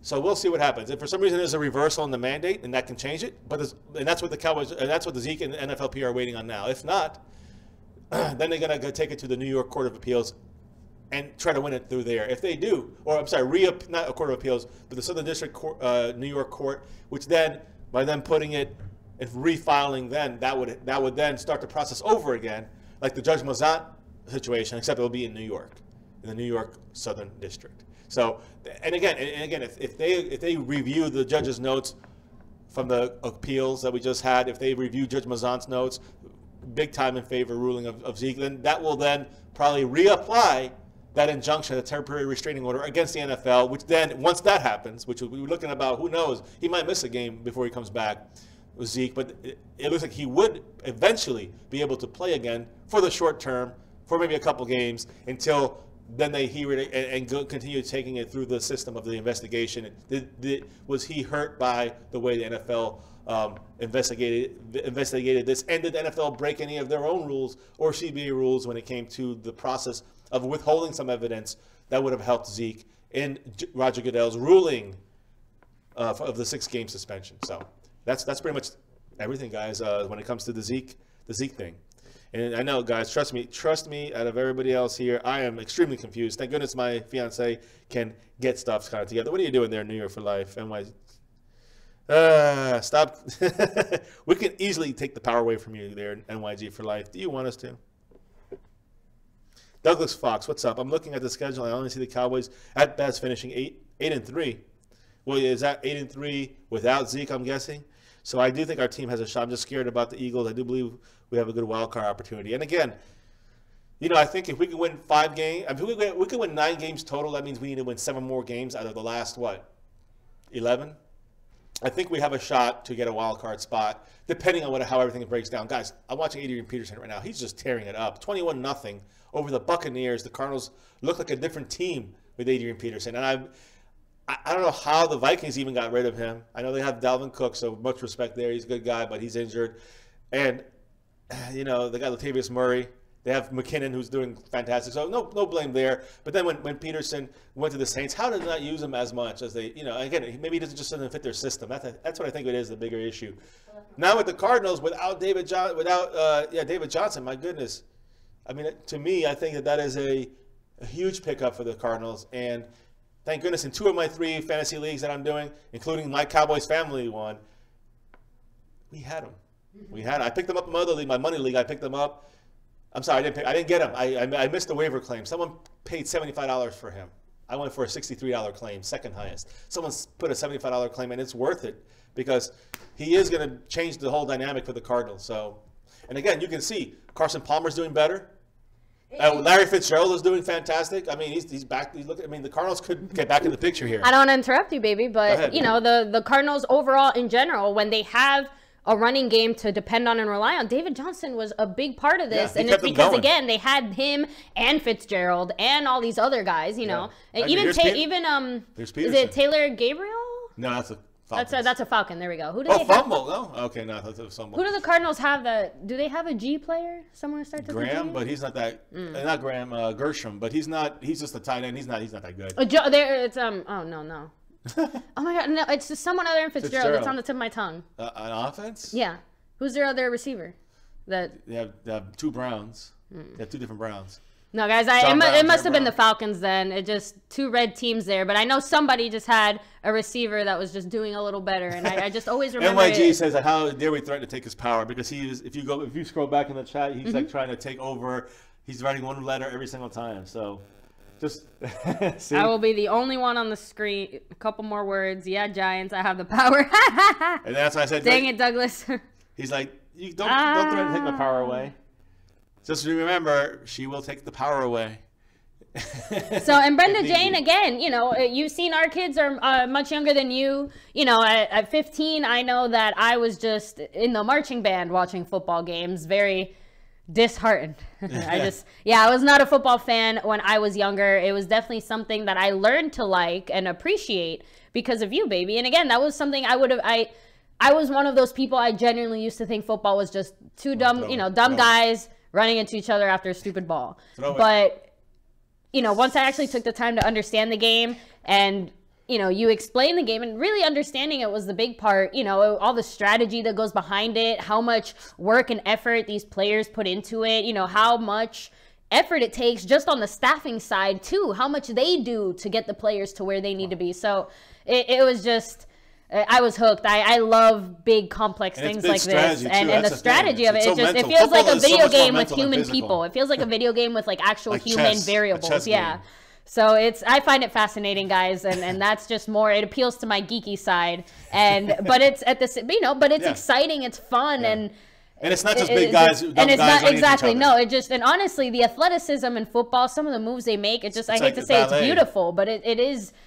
It takes a lot of grace and a lot of skill. He broke our backs twice. So sorry, guys, random little football rant there. But I like to see, kids like you, Brenda, just love football, appreciate it, and even just be passionate about it from such a young age. I love to see, kids at least have a passion and a enjoyment for something like that, and not just stuck to a screen playing games all day. And I'm a gamer. Le'Veon Bell, guys, by the way, for Pittsburgh Steelers, just ran in a touchdown. Unfortunately for my Big Ben, he needed to throw me a touchdown for my money league. Yeah. And he's made points I came from him. I also, I also want to give an update. It looks like the Chargers got a touchdown. Or no, a pass interference call. So they're in the red zone driving. The Cardinals almost got a touchdown. Fitzgerald wasn't able to catch the pass in the end zone, but it was because it was a flag in the end zone. So it's first and goal to 1 for the Cardinals. They're going to make it 28-0 against the Buccaneers, guys. That's embarrassing. Big. So, and Douglas Fox, we do have hope. That's the thing. It's the season is absolutely not over. Look at the fullback. The fullback, number 70. He's a lineman. He's playing fullback, number 70 for the Cardinals. Let's see. Oh, he fumbled it. Wow. Did the Buccaneers got it? No, I think he just fell right on top of it. I don't think he got it. I think they fell right on top of it. Well, would be horrible. My Cowboys family would lose 2 points on this. But it's okay. I think I know they can't. The ref can't even see. It's. I think it looks like Tampa Bay ball. I'm still saying it's Cardinals ball. I thought Palmer landed on it first, but how can they decide it now though? They can't tell. The players aren't getting up. Second down, they're calling. You see, I told you he fell right. Like it fell on the floor, but he fell right on top of it. I don't think it was that simple though. What's up, guys? Oh, the password to. Okay, give me 1 second, guys. How you doing, guys? Double fisting. Wow, that is honestly that should be Buccaneers ball. They should review that. That should be a review because I don't know how they can do that. That you can see that Palmer and the defensive linemen were fighting for it, and somehow Palmer got the ball back. But that should be reviewed. That looked like Tampa's ball without question. Number 90 recovered that, and then was touched. Neither have it. Well, I guess Palmer had it, and his knee was down. It might be overturned if they did review it. It's just so tough there. It's like a tie. Yeah, they are reviewing it, though, challenging it, guys. It needs to be. Would that be an automatic challenge by the refs upstairs?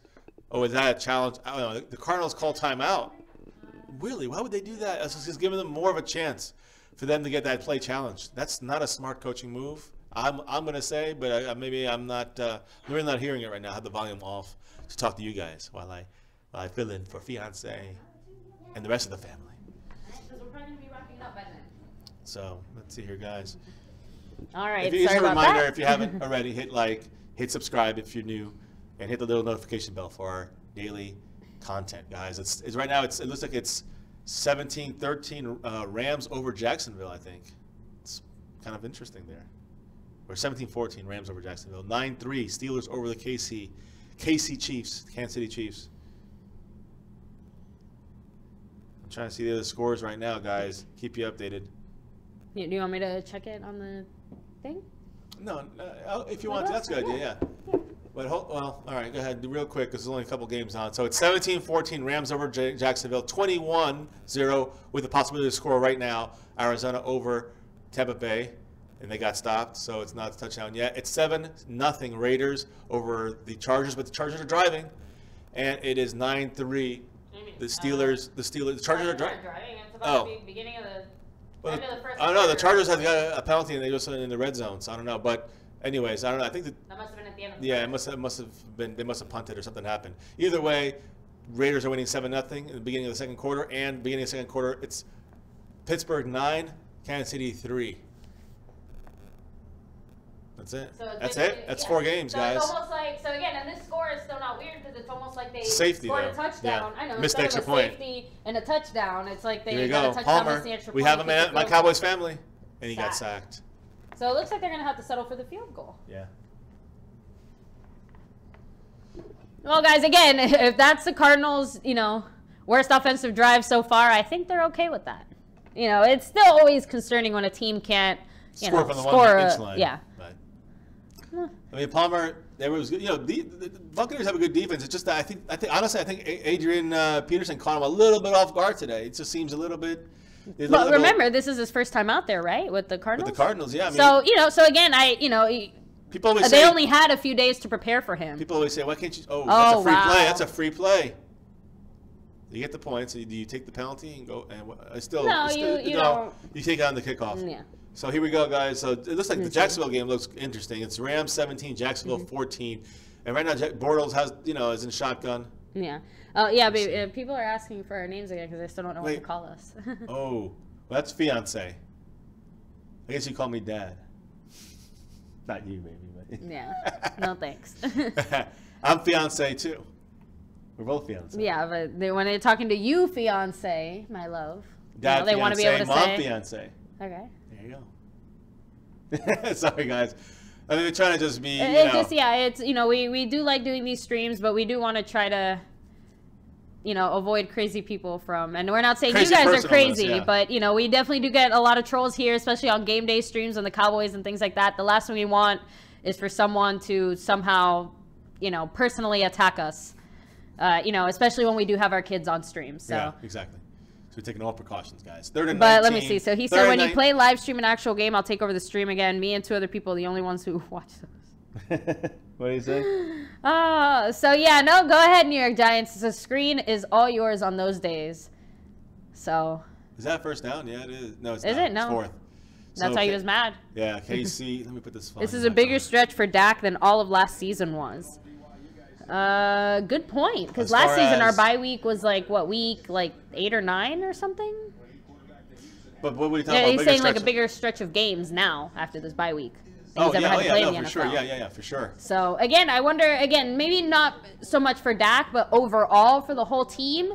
That's not the greatest thing when you're looking at team health. We won't have that midway season break like other teams get a little bit more to rest their players that are injured. It benefited us in Sean Lee's case, hopefully. And he'll be back, and Cheeto's case. So hopefully they'll both be back. Yeah. So again, we do have some injuries. I'm just saying that. I know usually have more injuries towards the end of the season. And the wear and tear. We don't have much time for the end of the season for us. We got to start winning now. So honestly, this thing actually, in my opinion, I don't like the early bye week, but the good thing is that right now the Cowboys have to, of all times, they need to regroup right now. No, I agree. I think for this stretch of games that we got, this isn't this is a pretty good place to, not just that, because again, with the 49ers being the team that we come back to from the bye week, it's, I guess it's a good way to get back into it without hopefully making too many sloppy mistakes, because I know that making adjustments is important. Making adjustments to the rest of your season, it happens right now during this week. So again, I'm glad that we had that early on in the season instead of maybe midway or towards the end where it's more of make or break. Yeah, we still have a bigger chance now of making it up. And as you guys said, our schedule is tough, but the NFC East schedules get a little harder, after this. Redskins already had their bye as well. Eagles and Giants don't have theirs until later, right? Yeah, the Eagles, I'm not sure. It's not too much longer. I mean, all these buys kind of come quick. I think the last couple are week 10, 11, 12. Yeah. And I don't think it's any of the NFC East teams by then. All right, so let me see. So do I call you Dad? So yes. Call me Daddy. No, I'm just joking. New York Giant, he is your father. You call me just Dad. We'll give it. Yeah, we'll think about it a little bit more, I guess. If you guys want to give us different names, I don't know. If you guys have any ideas, please let us know, I guess. But yeah, they aren't the ones we can really use. Let me see. Not names like that.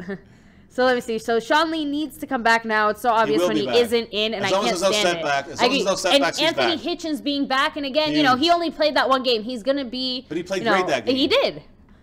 I think it was just overall, obviously, a painful game defensively. So even though he played well, it doesn't look as good when the rest of the team doesn't play as well. I agree 100%. Trust me. But I'm very happy to have Hitchens back, and not just because of Sean Lee, or because we need both of them, but because both of them will improve Jalen Smith, guys. And by not having Jalen Smith and forcing him out there on the field so much, being forced to rely on him, we'll be able to get more quality play. He'll be able to, figure things out, learn things a little more, because guys, the NFL is very different from college, and all rookies, you can see, they all make those rookie mistakes for a reason, because, they have to learn to adjust and figure things out, and that comes from practice, and gameplay. Yeah.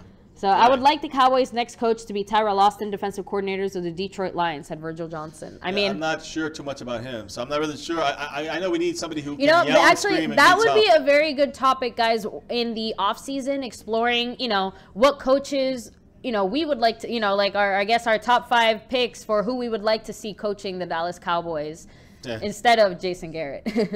Yeah, unfortunately, I think it's going to be Garrett. Of course, we're not saying Garrett's going anywhere. Factor. Exactly. And regardless of who they put in there, I'm not sure how much control Jerry Jones is ready to relinquish regardless. So, I know. And actually, do you think that there will be a change in how the Cowboys is managed? And I'm not just talking general change like when one of his sons take over.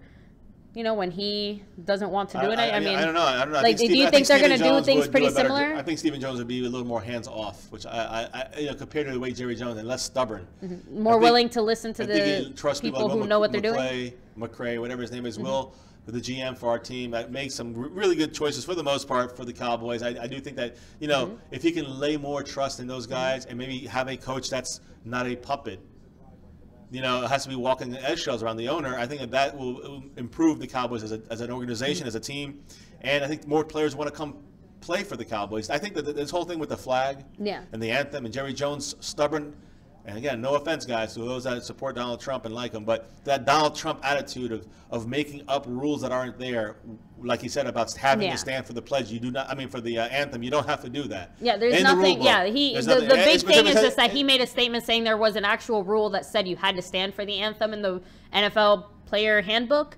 And there's clearly no rule like that. And that's Trump. When you're lying, exactly. When the head of the Dallas Cowboys is basically out there, you know, putting out fake news, you know, which actually is fake news, is lying. It never makes the Cowboys look good. You know, regardless of whatever politics he supports. And on top of that, the next day they had that meeting. Jerry Jones had a meeting, and and the players came out of that meeting rattled. I'm talking about they came out of that meeting upset, not happy, not unified, in my opinion, and not unified not with each other. The players are unified, but not unified with Jerry Jones' kind of BS he gave them with the whole Arizona game, Monday Night Football, taking a knee thing. I think that his players feel that he was being double two-faced, which we know he probably was. Again, at first when he did it, you know, I think, you know, interception. That's not good for me. Lost Sorry, 2 baby. points. Damn, Kansas City just picked off Big Ben. Yeah. Well, there you go. Fiance has no name. Exactly, a lead. So, and actually, you know what? I'm going to go on a quick side note. If any of you guys do want to talk Game of Thrones, let me know, because he doesn't want to be spoiled. I read all the books. I'm actually working my way right now through a world of the history of A World of Ice and Fire, the history book of it. So, there you go. Yeah, hopefully somebody here knows. Yeah, so anyway, guys, the thing is, I love the show, though, guys. Yeah, so I love the show. I love the books. Everybody should watch that. I'm very big on all the theories and all of the ideas and things surrounding it. Her fandom. So, yeah, I'm a big fan. Cowboys 42, what's up? Long time no see, at least for me. And I know I'm not in the streams as often, but thanks for joining us. Yeah, he's pretty much a nightly guy. So, no, that's why I said I just haven't seen him in a few days. But I know I haven't been in the stream in a few days, so... Let me see. My real name is Wilson. So what's up, Wilson? So, but yeah. So you know what? Again, I really do feel for you, Wilson, because I don't know. 2015 is just very fresh in my mind still, as you know, because it really was a season where I really was like into football the most. You know, like when I actually started like following it the way that I follow it now. I mean, I've never followed it the way I do now, but you know, following it like this, you know, it was just so disappointing, and just a week after week after week, just being so depressed. I really do feel for you there, you know. But I still don't want the Giants to do good.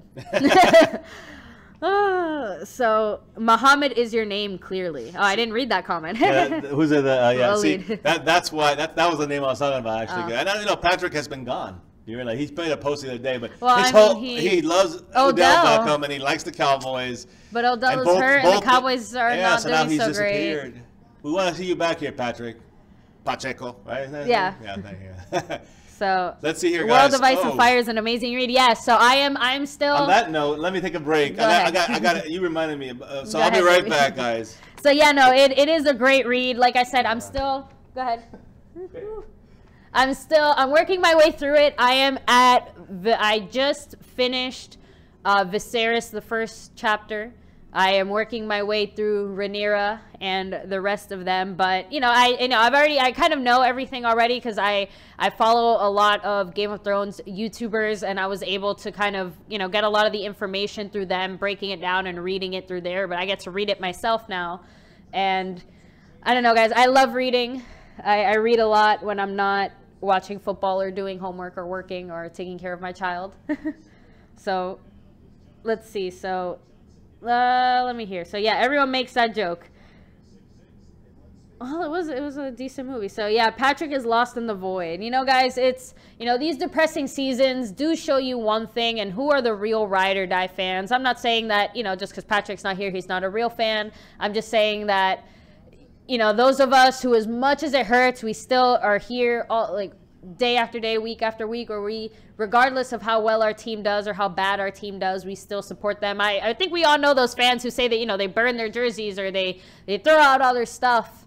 I mean, just, I don't know, slow down with all that.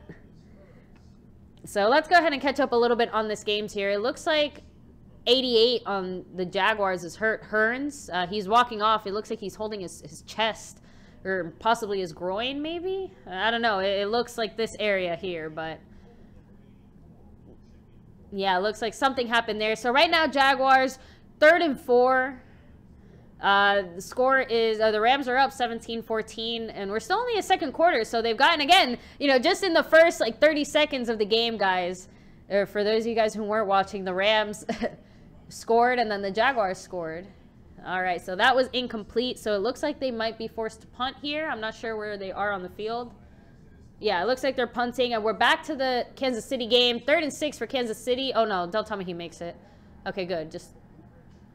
All right, so it looks like they're going to have to punt Kansas City too, and I think that was after Big Ben's interception. So, you know, at least I didn't hurt Pittsburgh too badly, but, you know, score is still 9-3, and they have 9 minutes left in the second quarter. Let me see. Yeah, Red Zone kind of slowed down for a bit. So, and guys, what do you think of Tony Romo so far? I finally got to listen to one of his games the other day, and, you know, I still, if I don't hear him and think it's him, so it's a little strange for me. So, and exactly, you know, New York Giant for life. So I'll probably go back and forth on those two names. But yeah, it, you know, when you're a fan, you're a fan. As much as it hurts, you still got to stick it out. Ooh. So, well, here we go. I mean, I don't know. They're on commercial now. I guess I could talk about Game of Thrones, but I honestly, I don't want to bore you guys. I will go, or spoil anything for any of you guys. But if any of you guys haven't seen Game of Thrones or you're on the fence about it, I would say give it a chance and watch the whole first season all the way through, because I will say there's parts in the first season it might get a little slow for some of you, or it might not be your show. But if you watch it all the way to the end of the first season and decide it's just not for you, then I'll say okay, because you probably will not like what the rest of the show is about. But the first season, I think, gives you a good overall view of how the whole show and the books, you know, kind of play out, how, you know, the dynamic in there. So let me see. Space Cowboys. Just curious, does a discount double check cover broken collarbones? I don't know. Let's. Aaron Rodgers will let us know. But yeah, Space Cowboy 17. What's up? We never want to see players get hurt the way Aaron Rodgers got hurt. Obviously, it benefits, you know, the NFC in the sense that, you know, now the Green Bay is going to have a pretty hard time making their way into the playoffs or throughout the rest of the season. But injuries like that, you just never want to see them, especially to a player who has the kind of talent that Rodgers does. So wishing him a speedy recovery, but it looks like he's probably out for the rest of the season, guys.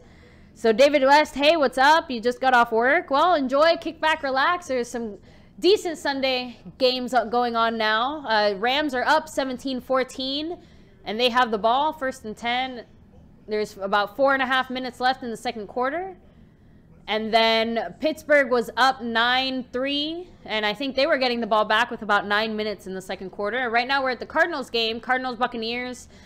We have 1:23 left in the second quarter. Tampa has the ball. I think he got the first, yeah, they just got a first down. But the Cardinals are out 24-0, so it's going to be an interesting game. So I'm a Giants fan, and my favorite streamers are Cowboys fans. But you know what it is? And I was thinking about this the other day, and you know what it is, guys? We do our best. As much as we love the Cowboys, we're not going to sit here and lie about the reality of the Cowboys. When they're doing good, we're going to point out the good. When they're bad, we're going to point out the bad. And we try to keep it straight facts across the board. You know, obviously we're biased a little bit, and we try our best to keep ourselves neutral when it comes to the actual facts and all of that stuff, guys. You know, but we're never going to be fans of the Giants or the Eagles or the Redskins. But, you know, because you guys are so important to the Cowboys and our season, we do always keep a close eye on you guys, and we like to break things down. So it's analyzing. Stronger King, what's up? Nice to see you. Beat the Giants tonight. Yeah, so, you know, hopefully, David, your Broncos, you know, can do what the rest of these teams have been able to do these last 5 weeks, and that's beat the Giants. So, yeah, what a catch. That was a very good catch. So, Stronger King, David West, Ian G, what's up? Yes, beat the Giants. Thanks for joining us. Starman, hey, What's up? How are you doing today? Thanks for joining us here. So, guys, let me see. I just gave an update on a few of the scores. We are just watching Red Zone. My fiance will be back shortly. Let me see. So, 2nd and goal, Buccaneers. What was that? Timeout? Yeah, so Bucs take a timeout here. Guys, they have 24 seconds left, 2nd and goal. So it looks like we're about to hop over to another game, guys. And for those of you guys who are just joining us now, make sure to hit like and subscribe if you haven't already. So, but always like the stream, guys. It really does help out our channel. So, you know, score still 7-0 over here, Oakland and Chargers. And Phillip Rivers, another bad play. Let me see. What'd he do? Yeah, he just had to throw it away. So it's 3rd and 7 there. So let's see. Guys, you know, again, these LA Chargers are not having quite the best run since they moved to LA. So Jonathan German, the NFC is looking like Eastern Conference of the NBA. They look so atrocious. 8-8 can possibly get you that final wild card spot. Definitely 9-7. Jonathan German, you know, you make an interesting point. I think overall throughout the NFL, though, this has been a very strange year. We're seeing, you know, I mean, even the Jets are doing, I think, better than most people expected. The Patriots aren't doing as well. I'm just saying, I think overall, I'm not going to go point out team by team, but I think overall the NFL has had a very strange start. And no one knows that better than the NFC East, I will say, because, you know, let me see. Thanks, ENG, for liking and subscribing. We appreciate it. Seriously, for every single one of you guys who support this channel, who, you know, are out here in the streams, you know, who like the streams, watch the ads, or donate on our Patreon. Every single one of you guys, thank you so much. You guys keep the stream and the dream alive.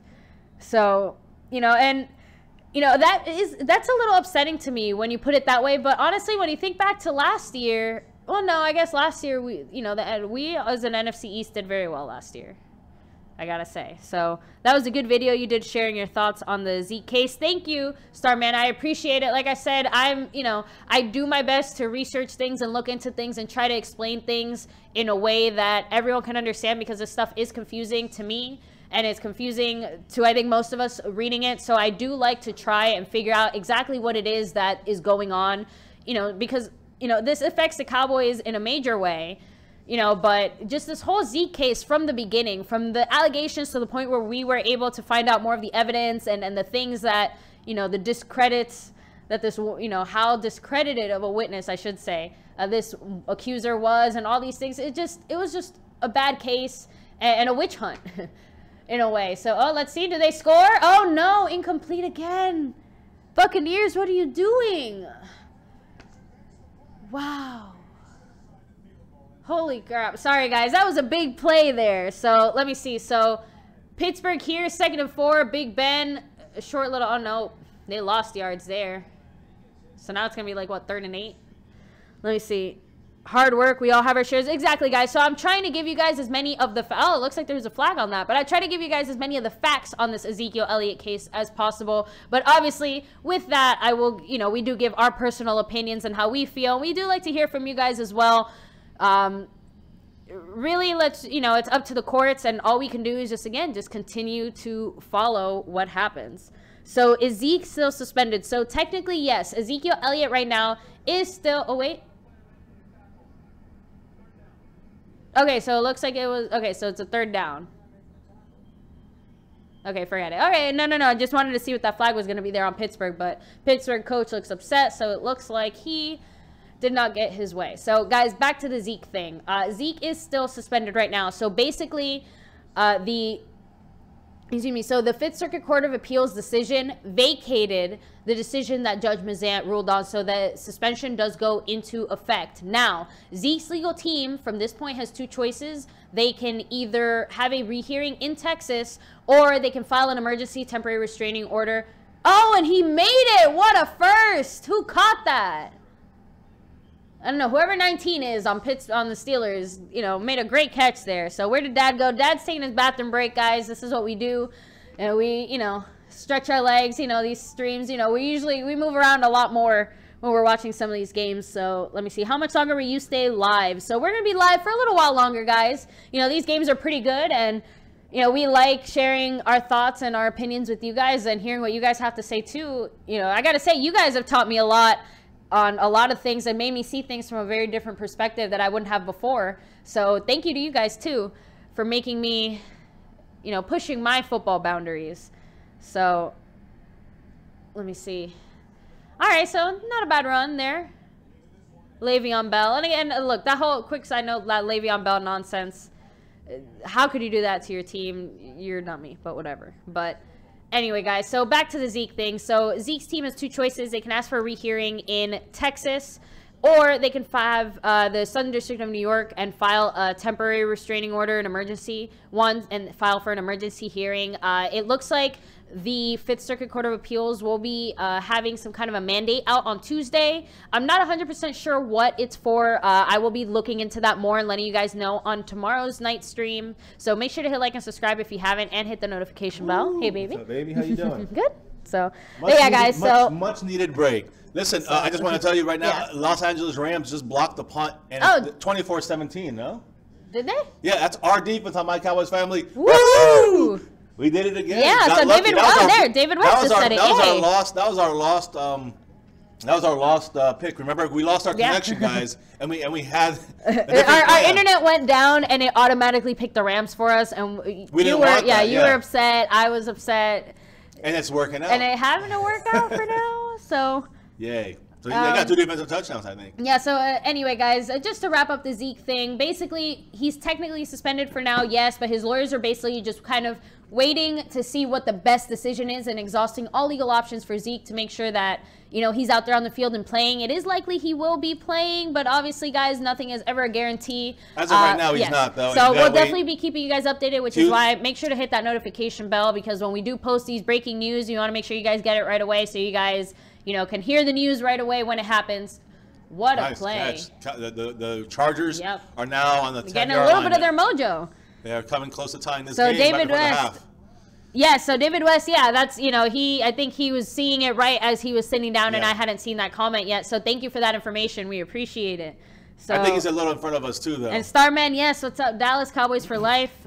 Let me see. Dad is back. So, yes, fiance is back. I can't call you dad. That's disturbing. You can call me fiance, baby. But they could call me dad, fiance. And then Jonathan says, I'd rather go 8-8 and get a wild card spot and have Zeke's suspension done with. It gets you a much easier schedule next year. Young defense will also have experience. That's the ideal scenario. We're banking that 8-8 is going to get you in the playoffs. Look, the ideal scenario is going to Super Bowl winning it. Let's start with that. I think 9 wins as a wild card maybe gets you in the playoffs in the NFC. I think. I just honestly, with the way that our team is, even if we get there, so what's the point? We won't even. I don't think we'll make it. We already have Zeke with the suspension done.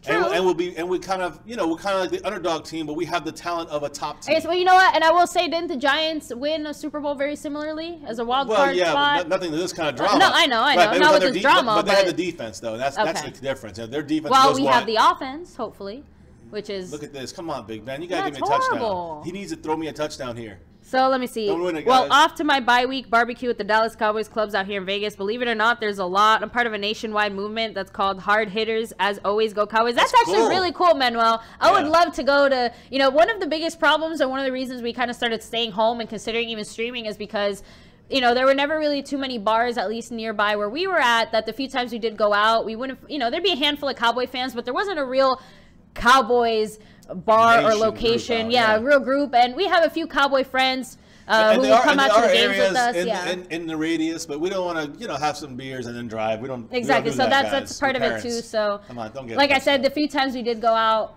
you know, it just kind of turned into, well, we'd rather just stay home. And honestly, one of the other issues, I'm not going to lie, was our own reactions. We get loud. We like to yell at the TV. We like to, and people around us do like to make comments back and forth. And, you know, it's.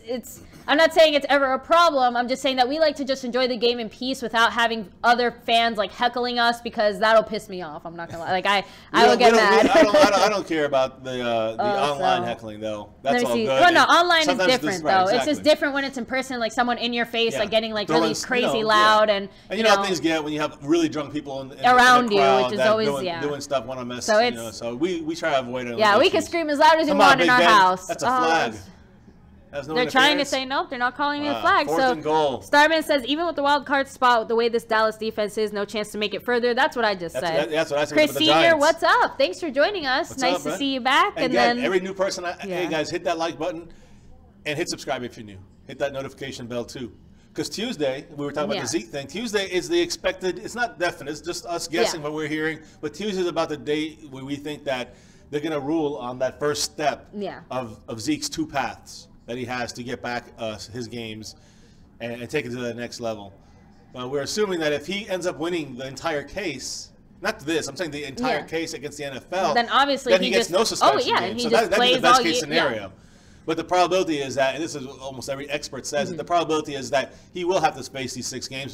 But for his name, not for the team, but for his name, he has to fight it to the end, no matter what happens. So, if it takes us the next year, it hurts the Cowboys. And guys, but it helps his life, and that's more important in this situation, especially if you're him, if you're innocent, which all the evidence says that he is. He is. Chargers have the ball right now. Second and goal. Rivers is out of the pocket. Oh, nope. In the end zone, incomplete. Right through his hands. No flag on that. Let me see. So, let me see. I don't know, Dad. NFC looks pretty average this year. A lot of upsets. I really believe 8-8 or 9-7. 8-8 gets you in, 9-7 guaranteed. So, and I would agree with that statement. But like I said, I don't think that's just an NFC East thing. I would say that that's throughout a few divisions. We've had a lot of upsets and a lot of teams that are just playing very surprising. So that's why I'm saying, it's not just us, but we feel it a little more here because of the Cowboys. Here's the way. That's why the reason I'm saying 9-7. I think Jonathan would agree with me on this. Jonathan German. Well, obviously because the Giants are just completely out. No offense. No, not because of that. No, I'm saying 9-7. I'm not saying we win. I say the Eagles win the. Let's say the Eagles or Redskins, but let's say the Eagles. Eagles are likely to win the division. Let's just pretend they do. The Redskins are right there. I mean, we could actually have 2 from the East making it this year if we can make a run. True. So it could be the Redskins and the Cowboys making it. Now here's what I'm saying, guys. The reason why I say 9-7 is a more probable entry, of course, because it's a higher one more win. But I think that's a big. I don't think it's going to be a lot of 8-8 teams as much. I think you're going to have a higher crop of teams and a lower crop of teams. Oh, they stopped him. He didn't get it, and I think that was a fourth down. That was fourth. No, I think it was third. Okay. Fourth and inches. I thought it was a fourth down for a second. For the Chargers. Yeah. So real quick, let's see. So do we still feel confident in Alfred Morris? Brenda, I think I feel more confident in him. You know what? No, I think between the McFadden and Morris, I would probably still pick McFadden. Well, because I think overall he's the better running back, even though Alfred Morris is a little faster. Yeah, and we have Rod Smith.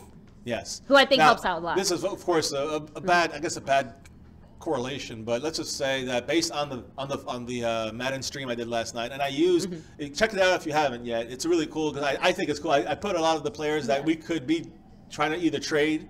Like trade for, draft for, make a move for. Dominic Rodgers-Cromartie, or Navarro Bowman, which we probably won't get because Jerry Jones doesn't like people that kneel for the flag. Touchdown Chargers, guys, on 4th and inches. What a leap. By Melvin Gordon.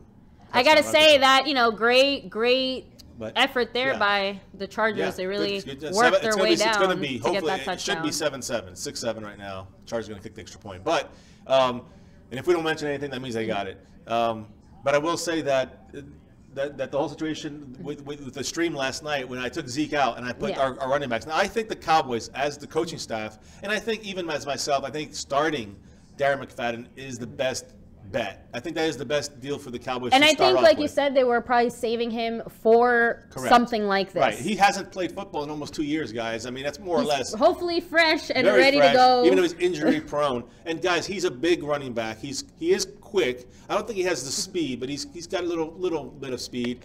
He's he can catch the ball, he can block. He's very similar to Zeke than anyone else on the running back crew. Now, Alfred Morris, I'm going to say this. Alfred Morris, I think, and watching the stream from last night, the way I played, the way he felt running him, he's just the quicker, better overall running back. He has power as well, but he's he's a little smaller. He doesn't block as well. I mean, he's played pretty well. I mean, I'm not going to say anything fantastic, but he's played pretty well when we played him so far this year. So it's not like he's doing bad. I'm not that nervous about both these guys handling the running back duties, and I think they both will split time. I think McFadden at this point, let them split time and let them go out there and compete, and let's see who's better. That's it. Just let them ball out and see who's better. I think McFadden will be the starter. I think Morris will play maybe more overall in the game. And I think you're going to see some Rod Smith as well. So I think that's going to be a combination you're going to see as every game progresses. You're going to see them getting more comfortable in where they're going to fit and how much time, who gets what, and who really starts. Again, in the Cowboys team, it seems more or less, especially on defense, but even on this situation, starter is just a temporary thing. It's not really. There's no real definite you're a starter. McFadden, but you're going to end up playing more as 70% of the game. I think there's only a handful of positions that are definite starters. Quarterback, you know, obviously offensive line for the most part. Exactly. You need a cohesive tight end for now, obviously. Except for our team, right? That's I'm talking specifically the Cowboys right now. You know, obviously tight end, wide receiver, and then, you know, a handful on defense. And when I say handful, I mean like Sean Lee, you know, Byron Jones, you know, and now I would include Jordan Lewis in that group. Hitchens. So, you know, other than that, you know, like there's just no guarantees, guys, with these things. Lawrence too. David Irving now as well. But anyway, guys, we're moving off. Yeah, I want to read some of these comments because you guys are making a lot of good points. So, Elite Aubrey says, you guys are awesome. The D is trash at the moment, but it's still early. Maybe, just maybe, we can put something together. This is why this week, like you said, baby, this is where they need to like really reevaluate and hopefully turn things around. Here's the thing. The defense is going to make mistakes. This is a fact. You cannot rely on them stopping Aaron Rodgers. And I don't want to go back to that, but you got to remember that the defense is not built to be a dominant defense right now. At this point, we could become a lot better, but I think that if Irving and DeMarcus Lawrence can get some pressure, I think that's going to help our rookie inexperienced cornerbacks, defensive backs. I think that, you know, our linebackers, if they stay healthy, Hitchens and Lee, I think we are in great shape overall to be an average, a little bit above average defense as the season continues. Week 8, guys. Week 8 and on. Watch for that. Now, guys, you guys are making me crack up over here. So Chris Sr. says, I might cry real tears if the Niners beat us. Elite says, I'm done if that happens. Jonathan replies, also, if we lose to the Niners, I'll be on suicide watch. Guys, we'll be on all three. We'll be doing all three things, guys. We'll be in the curse room for a while. So enjoy our lovely background as we try to control ourselves.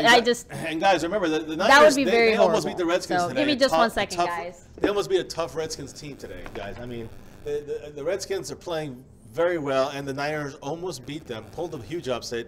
I mean, in my opinion, the Niners are dangerous. And that was with their 8th-string quarterback. I don't know what he was, that guy that they put in there for Hoyer.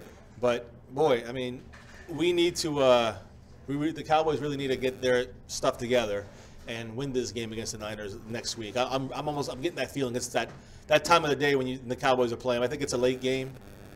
It's for us here in the East Coast. I think it's like 4:30. So, you know, this is about the time, you know. This is about an hour into I'm getting that urge to want to see the Cowboys out there in the field and play. Let me see. So let me go back here. I don't know where I left off here, where fiance was.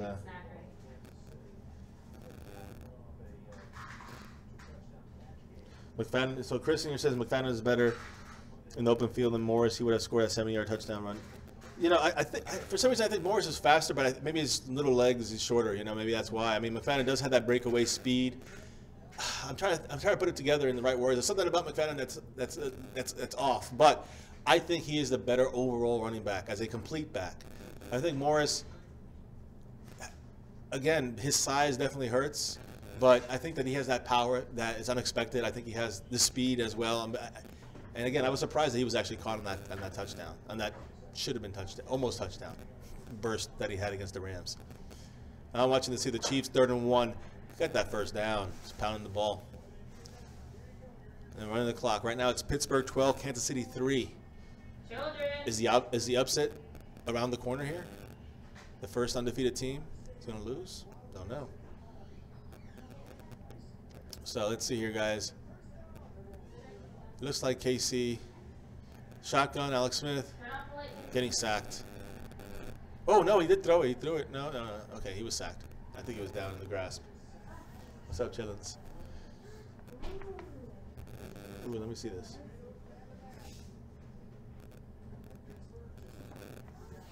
.305 afternoon game. Cowboys never played. Oh, okay. It's 3:05, so it's 4:05 here for us on the East Coast there.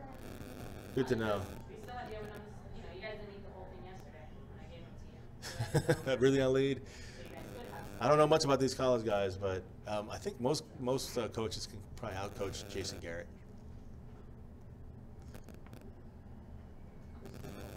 So they're switching us back here to the Tampa game here. Fitzgerald, by the way, Fitzpatrick is in instead of Jameis Winston, and he got picked off by the Cardinals. So that's crazy, guys. So I don't know what happened to Jameis Winston. If you guys know, let me know. I see him out. Do you know what happened, baby? Yeah. Oh, no, I don't think he's hurt though. Oh, is he just like not? I think they just benched him. Take him out of the game? I think so. I don't know. That would be because the Cardinals are up like 20-something. 24-0, yeah.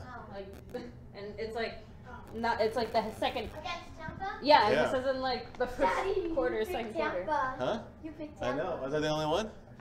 I think I picked Tampa too. Yeah. I think a lot of us picked Tampa, guys, in our picks this week. Give me a second. Let me find out a little more about that Jameis Winston thing. Yeah, with the Peterson. Let me see. I'm pretty sure. Peterson did a much bigger. This was a much bigger deal than first thought. Well, actually, that's a good point. I mean, again, we are all kind of like, oh, okay, Guys, good. breaking news. Go ahead. Breaking news, guys. So, former linebacker from the 49ers, Navarro Bowman, who does not stand for the flag. Yeah. He takes a knee. He's visiting the Raiders on Monday, Oh, which man. we kind of knew already. And then is planning to visit the Cowboys after. There's hope, guys. We might get another Well, linebacker. Jerry Jones take a knee for this man. Just kidding, guys. You know what I mean, though. Oh, Jerry Jones, you know, I know what he's honestly, gonna say about it. or is this guy willing to compromise his stand on taking a knee to play with the Cowboys or whatever it is? I don't know, guys. Either way, I would just really like to see this player on our team. That would be huge. Peterson just did a nasty run right Give me a there. second. I want to find out. Guys, that's big breaking news in the sense of, that it means he's going to go to the Raiders first, probably because that was the team that was supposed to sign him early this morning, and now it's saying that. Ooh, guys. Sorry, I hate to interrupt you. This is kind of funny. So now they're saying that he's going to come to the Cowboys after the Raiders, guys. Navarro Bowman. That's good news if you were hoping to get a signature from this guy. He's going to definitely check out, I think, the best two teams for his fit is the Raiders and the Cowboys. He might end up replacing Damian Wilson. So that's how we did the stream last night. Check that out. So guys, and again, I'm not sure who this Wisconsin's Tony Romo is, but what if the Packers called Wisconsin's own Tony Romo? He's from Wisconsin. His favorite team is the Packers, and the number 9 jersey is available for the Green Bay. So how funny would it be if Green Bay had a quarterback named Tony Romo wearing number 9? So I saw this now when I'm trying to find information on Jameis Winston, and I just thought that was a little funny tidbit that we could appreciate as Cowboy fans. Yeah, after Aaron Rodgers breaks his collarbone. So guys, it just very, like I said, just a strange overall season here. Freaky. And we can even include the whole Tony Romo drama into the beginning of this season. Dumps it in. He got touchdown. Palmer, another touchdown for my Cowboys family. There you go, and that was a good one too. All right, guys. To John Brown, let me see Let me see. Jameis Winston. Let me find him. I can't find anything for him here. Winston, I don't know. Give me. I'm trying here, guys. Give me a second. Let me see what I'm seeing mentioned. Wow, number 12, Brown, John Brown, I think. It's not Jaron Brown, is it? Wow. He lost the Tampa Bay guys completely lost coverage. He completely got lost in it, overrated. Oh, so guys, Jameis Winston has a shoulder injury Ooh, and is unlikely to return. There you go, guys. Wow. Let me see. Right. I'm going to try to find out a little more about it. Give me a second, guys. Going for the end zone. Incomplete. Raiders incomplete in the end zone. Ooh, so for anyone who has Aaron Rodgers and Jameis Winston on their fantasy team, my deepest condolences to you. All right, guys. So there you go. Update on Jameis Winston. So again, unfortunately, a rough week for quarterbacks. We got Aaron Rodgers injured, hurt, broken collarbone, probably out for the season. Pretty much out for the season. Now Jameis Winston out with a shoulder injury, unlikely to return to the game. No word on how severe that shoulder injury is. Yeah, we get. So either way, shoulders for quarterbacks. Derek Carr back from a back injury. We got Mariota coming back from a hamstring tonight. Supposed to come back. True. I think, tomorrow night. I'm sorry. Derek Carr going for the end zone, incomplete. 3rd and 2, incomplete. I don't know why they went for the end zone. Though. I guess it was only 4 seconds left. Yeah. Oh, flag. Okay, so they did throw a flag. So what do you do now? You have no timeouts with 4 seconds left on the 1 yard line, possibly the 1 yard line, if you're the Raiders. And they have no. Kick the field goal. If I were the Chargers, I would call a timeout now. Ice them? No, I guess Or just. Or at least take a second to see what they're gonna do. I don't know. Hopefully stop them from putting points up. If you want to stop them from, you want to keep this game 7-7, I would call a timeout and at least figure out what they want to do. What's the flag? They're saying, so they're saying he what? I guess that he held him by the back before he got there when he saw him cutting across. No, not yet. He could now though. No Oh, penalty. no, they called. Okay, good. So they did call it. Good. The referees conferred and they said so, no yeah, penalty. so JJ Vargas, yes, sign. So Frankie G says we won't sign Bowman. He protests the national anthem I know, because of Trump. but he is coming to Dallas. He's still coming out to Dallas, and this is after all these comments and everything happened. They wouldn't even have him over there if they wouldn't consider him, guys. Correct. They wouldn't even let him over if they weren't considering him. And at the end of the day, Jerry Jones, I think if he is the businessman that we know him to be, and he wants the Cowboys to really win, and he's seen our defense, he's felt these losses as much as we have. Would he be able to accept the fact that he got to eat his words? So again, that's after your comment though, with saying after that meeting, what did I tell you? Baby, you're becoming a coach. Time out right before you kick the field goal. Oh, Do you see that, guys? I will coach these children to victory this year. So, guys, you see what I'm saying? She's learning. She understood what to do. Here, we are going to coach these kids to a win again. Oh, guys, yeah, we coached our kids' football team for the first time, and they had a lot of fun, and we had a winning season, and we did it as our Cowboy team, as our local Cowboy team. My daughter was a quarterback. So my son was the leading pass rusher in their league, actually. Yeah, and the sack, yeah. And he was in a league that he was 7. And he was the youngest player playing in the league, and he still managed to. Here we go. Raiders hit it with no time left, so it is now. Yes, and again, in his own age division, he does very, very well as well, guys. He is actually the running back, guys. He's like Zeke the Freak. He played was my division. Move in. The division he played was my division. So Ruben Benitez, what's up? From Texas, guys. A quick shout out from our Cowboys family from here in the Southeast. That was not needed. There you go, guys. They're going back to their snack. They just wanted to pop in, say hi, and join in some of this football fun, guys. For every one of you guys who's watching and here joining us, make sure to hit like and subscribe. And DJ Crown J, yes, again, with time and we're going honestly, like I said, getting this whole idea of starting this channel kind of started from the fact that, like I said, I was really into following the Cowboys and the news and what was going on. And like every other second I would tell him, hey, baby, did you know this, and this? And he's like, oh, no, let me look at it. And then he would find something out. And then he would say, oh, hey, baby, did you know this, and this?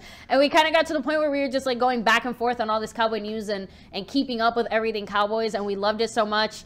And then he was there, into but she found different sources to just I guess a different, like I said, just a different way of looking at it, or just different news and information, and it was just interesting. And then we were just like, oh, baby, you should start a channel because you're so into this, and we get we get tired of hearing about all this stuff. Like, you should really share it and let other people hear you say some of this stuff, So and obviously here we are. The channel. So are we getting our defense back? I hope. So I would almost guarantee we don't sign him. So maybe you should sign your son. No, guys, if he's going to play in the NFL, he's going to be the next Dan Bailey. She's scared because of the head injury. Yeah, guys. No, we're encouraging both of our kids here. We're encouraging the children here, I should say, to. When I say both of our kids, I mean there are kids collectively, guys. It's okay. So, but yeah, just encourage them to be kickers in the NFL. So she'll be the first female kicker, and he'll be Zeke the Freak out there. Yes. Really?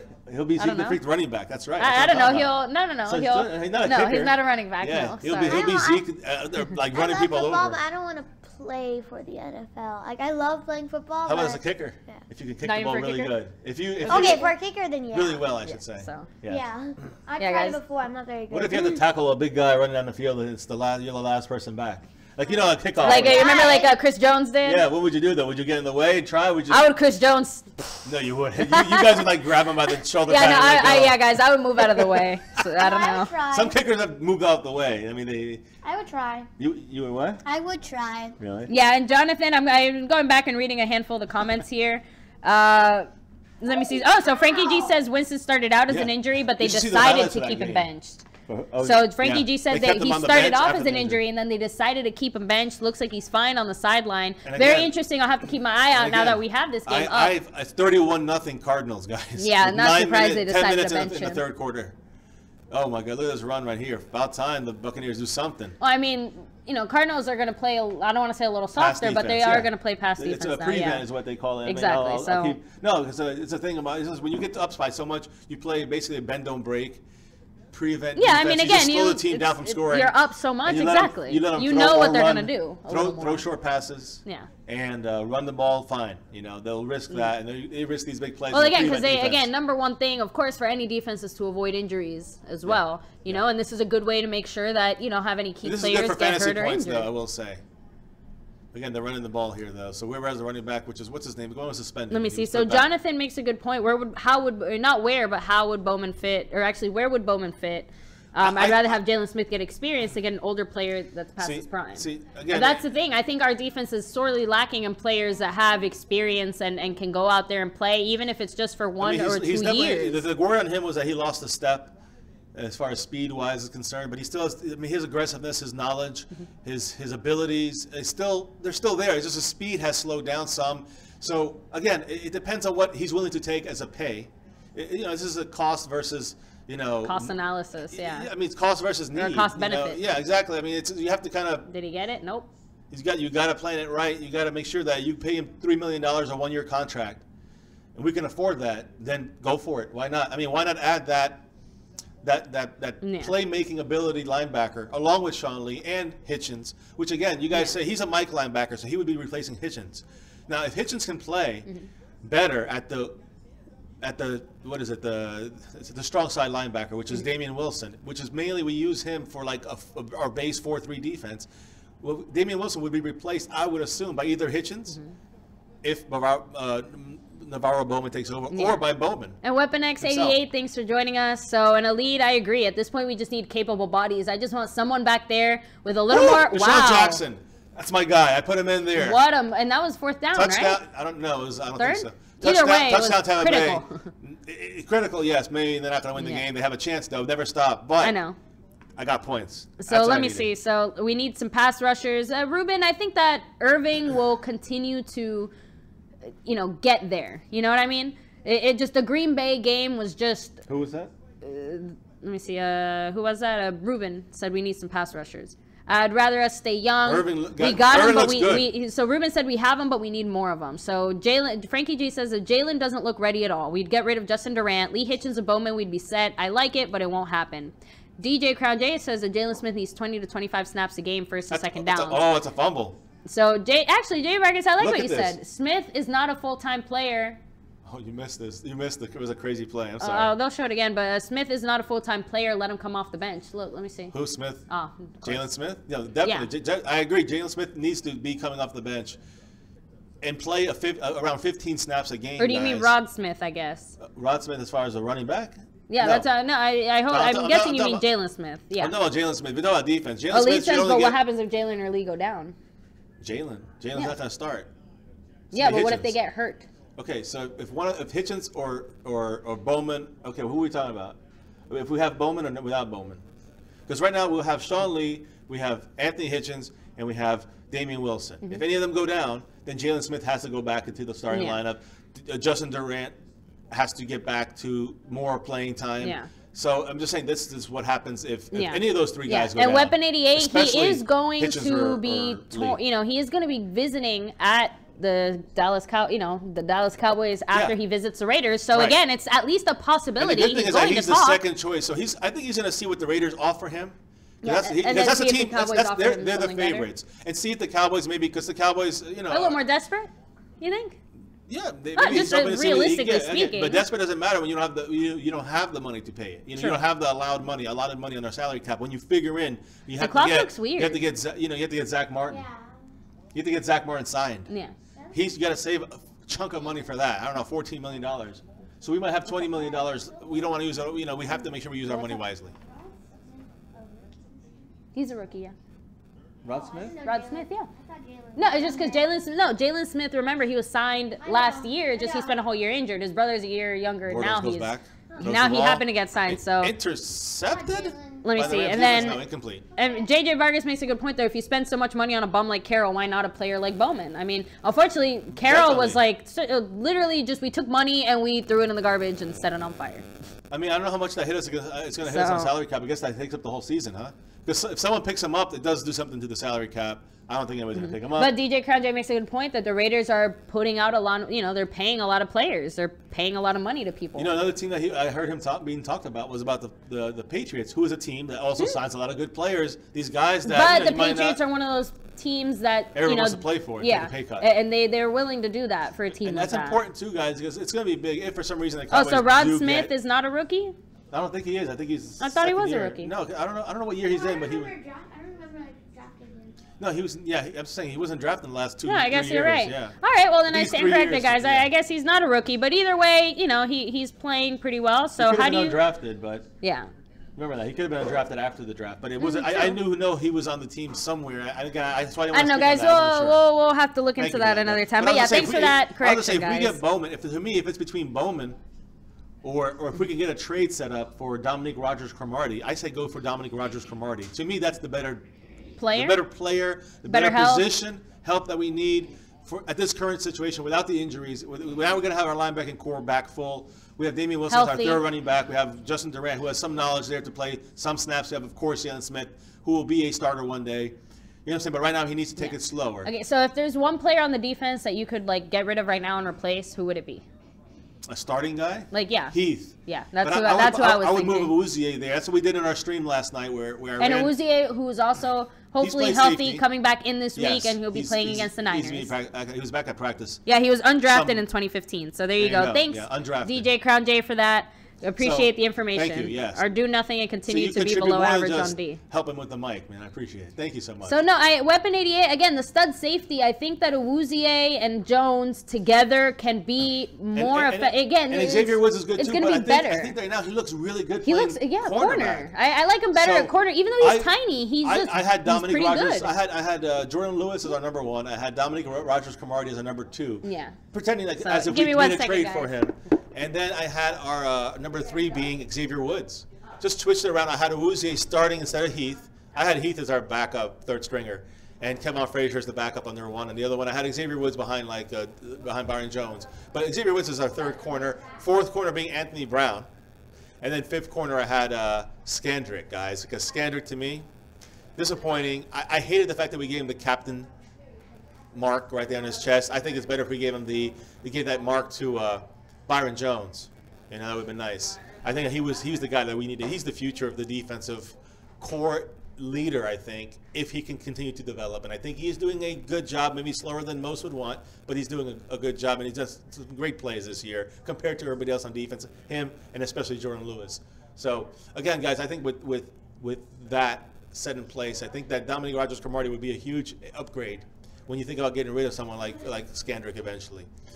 When Anthony Brown, might have some sophomore slump, sophomore mistakes, second-year mistakes. So, that's something that I think we have to really think about who would help us and who's a better, I guess, would help our defensive coverage part, the coverage part of our defense. So I do think that Damian Wilson is a good run stopper. I do think that we've had some issues run stopping this year, but I think David Irving continually will improve that. I think that our linebackers, both of them being healthy, Sean Lee and Anthony Hitchens, I think both of them are going to be the reason why we're going to improve tremendously on the run. Just watch for the next game. I think we will stop any of the San Francisco running backs and from there on as well. So Malik Collins got to hold it down in the middle there with David Irving, and we have a rotation basically with Tyrone Crawford on one side and, of course, DeMarcus Lawrence on the other. These guys have to put some pressure on. We also have DeMontre Moore. We have Benson Mayowa, of course, Taco Charlton. So it's a big mix of players that need to contribute, and some have more than most than others, but they all need to kind of really start to blend together. I think by week 8, I think the defense will be, without any major setbacks or injuries, I think that we will be about the same level we were last year defensively.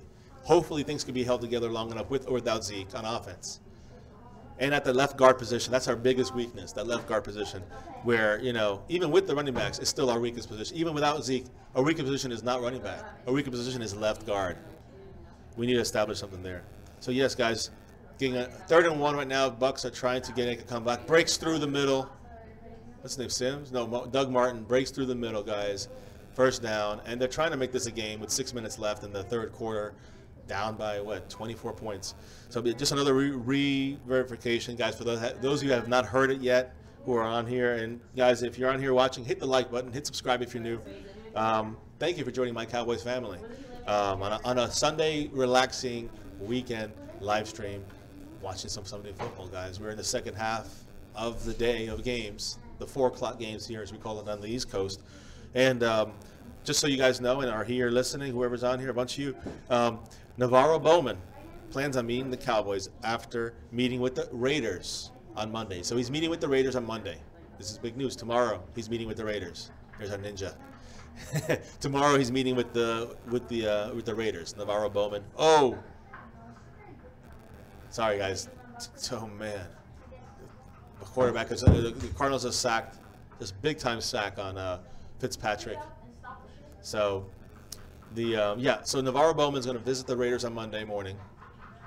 And then after that, he's going to come visit Dallas. Big D. That's his only 2 stops right now. So again, guys, whether you're excited or not about this information, it is kind of a big deal, the fact that we are looking to make a move at the linebacking position. Now, another thing to think about when it comes to making a trade for someone like Dominic Rodgers-Cromartie, a trade would then give away, we would give away a player that might carry a big price tag that opens up the ability to sign Dominic Rodgers-Cromartie, who, by the way, according to Cowboys Abroad, I think he posted this, he said that it was a 2-year deal that he had, DRC, for $9 million. He was getting 7 this year, and I think it's 2 next year. That's pretty much what it comes up to. So, I mean, that's something that's manageable, I think, for the Cowboys. If we can restructure it to maybe evening it out more, like let's say we give them a 3 and then a 4, like 3 this year, $3 million this year, $4 million next year, and we can make a trade for someone. Let's say we trade away one of our running backs. What if we trade away the initials for initials? DMC, which is Darren McFadden, for DRC, Dominic Rodgers-Cromartie, and then we sign Navarro Bowman. Why not make some moves, guys? Let's do it. That's what I had set up yesterday in my Cowboys stream. It was more for fun, but now it's with this Navarro Bowman thing, which I thought he was the least of the guys at this point because of his kneeling for the anthem and Jerry Jones' stance that you have to stand there, you get benched. It would make no reasoning to pick him up if that was the case, if you stick by Jerry Jones' words on that. So Navarro Bowman is coming in, and that's verified. He's definitely visiting with the Raiders tomorrow, and then after the Raiders, he's coming to Dallas and see what the Cowboys are going to offer him, see what the deal is there, and then make his decision. So breaking news, if we do sign him, you're going to hear from us right here. Make sure you hit that notification bell on your screen, guys. If you haven't subscribed yet and you're new, please do. We do this every day, daily live streams and game day live streams, even though today it's our bye week, relaxing Sunday, no Cowboy game, but still other games. Red Zone channel right now, game day live stream with my lovely fiance. All right, and guys. if you haven't yet, hit the like button, guys. Thank you. Subscribe. Sorry about that, guys. Getting the kids situated with their snacks and things like that, and getting my own snack. I have some yogurt here with walnuts, so. Thank you. I like, yeah. I know Mr. Wright always asks me what we're eating, True. what I'm eating, so I'll give you guys the food updates as well. Do me a favor. Can you do the? I can't get my phone's gonna die. So if you can do the questions, because I have not hit any questions. Oh, sure. I completely apologize. I was just ranting. So let me see. So I know the last thing, a lot of you guys are all kind of agreeing. We all want Jeff Heath gone. Get him out of here, Jeff Heath. Winston might be coming back. All right. Something tells me Byron Jones will do better at cornerback. I would not be upset with that if it means that, again, the number one thing is who do we put in a safety, of course. Xavier Woods and Cheeto? Yeah. And then put Byron Jones and Lewis. Yes. I would like to see how that plays out, and I would really like to see them use that against the Niners. Why not? Let's see what happens. So Taco a bust. I wouldn't say he's a bust yet. He's definitely a rookie in a project that needs to work on, but he's definitely not performing even to the level that I think any of us were hoping he would. Let's see how it goes. Get rid of Dez. Dez is too expensive to get rid of, guys. That's it. No one's going to sign him for what he's producing and what they would pay for. What if you trade Dez for who would pay? But who would pay that money to Dez for what he's producing? But you're right. The Giants are desperate as heck right now. But with Dez, that's what I was saying. That's why someone like DMC, which is Darren McFadden, run DMC. I don't think that would ever happen though. No, but he would need somebody to stop the bleeding for the Giants right now. Most people seem to be agreeing that between those players that Cromartie would be the better pick. Yeah, no, out of who? Which players? Like, if we can get something more for that. Dominic Rodgers or Cromartie? Well, yeah, I mean, I think that giving away Des Bryant would be too much for that kind of straight pick like that. Yeah, but I think that we can get someone better for someone like Dez Bryant, possibly. Yeah. But if we don't have Dez Bryant anymore, though, we don't have that danger. You know, like. We have somebody. I actually in that stream last night, guys. I actually benched all 3 guys just after one drive. I benched Dez Bryant, I benched T. Will, and I benched Switzer. I mean not Switzer, but Cole Beasley. And I put in Switzer for Beasley. I put in Bryce Butler for let's say T. Will, and then baby Dez, Noah Brown for Dez Bryant. Now it would be more of a Bryce Butler it would be like Bryce Butler, T. Will, and then Beasley. It definitely would be a downgrade, but with what Dez has given us, other than decoy. I guess, but I think it's too soon to say that Dez. My point is that he'd be a good trade bait for someone like. What if in a year, Jalen Ramsey becomes available in a trade? Do you trade Jalen Ramsey for Dez Bryant? They don't have any receivers. Yes, you do. Yes, you do. In my opinion, you do definitely do that. That's just, I get it. It's not going to happen because they're not going to trade someone like Jalen Ramsey for Dez Bryant. I'm saying they won't do that. No one in their right mind would do that. Not because of the price tag, though. The value. Because Dez. I mean, you're going to get so much more out of Jalen Ramsey. Is a top cover corner. That's rare. You can get better. You get good receivers. You get a receiver of Dez's caliber. Yeah. Once or twice in a draft. But here, let's go through some of these comments. Let's see. Sorry. Dez doesn't need to go, but he does need a pay cut. He doesn't get separation. He drops passes. Dez, all sizzle, no steak. Get rid of him, free up some money. Real quick, Jonathan German said, quick question. Would you rather re-sign Zach Martin or go out and get a top defensive free agent? Zach Martin.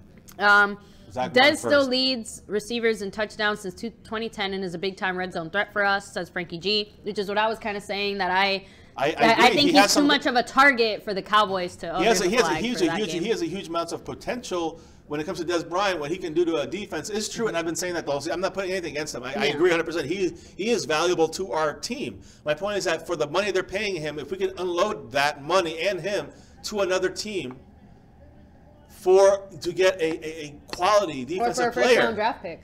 Or maybe first-round draft pick, depending who's available at that point in the draft to who we're trading to. Of course, if we're looking for a top cornerback or defensive lineman, then if he's available when it's time for that moment, and they need a receiver, we do it. Now the Giants probably won't do it for a receiver, but they might do it for a running back, maybe Alfred Morris. If we have to give him up, would you guys be willing to give up Alfred Morris and let Rod Smith and McFadden take over most of the running back duties until Zeke gets back, if that meant we get Dominique Rodgers-Cromartie?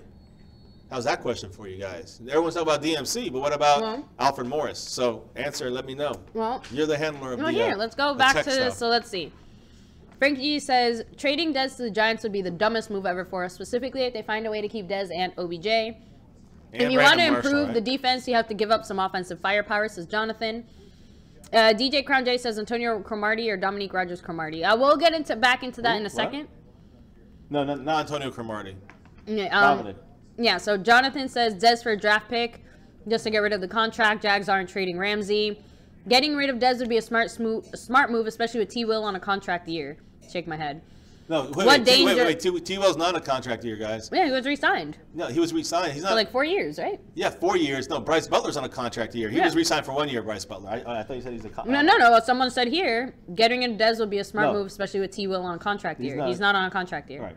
So let me see. JJ Vargas said, "What danger? He doesn't get separation. Many receivers can do what he does at a lower price tag." So that's what I'm trying to say. Not to say that we expected that of him. I don't think we expected that. I think that he's become that, and he has dropped too many passes. He's just inconsistent, but he's still an almost elite receiver. But I think he's getting paid elite money, and that's where the big complaint comes. Now I still say we keep him, but if we can get my point is that if we can get a great player, an Aaron Donald right there who just sacked Bortles here. But an Aaron Donald type player for Dez Bryant, I say you do it.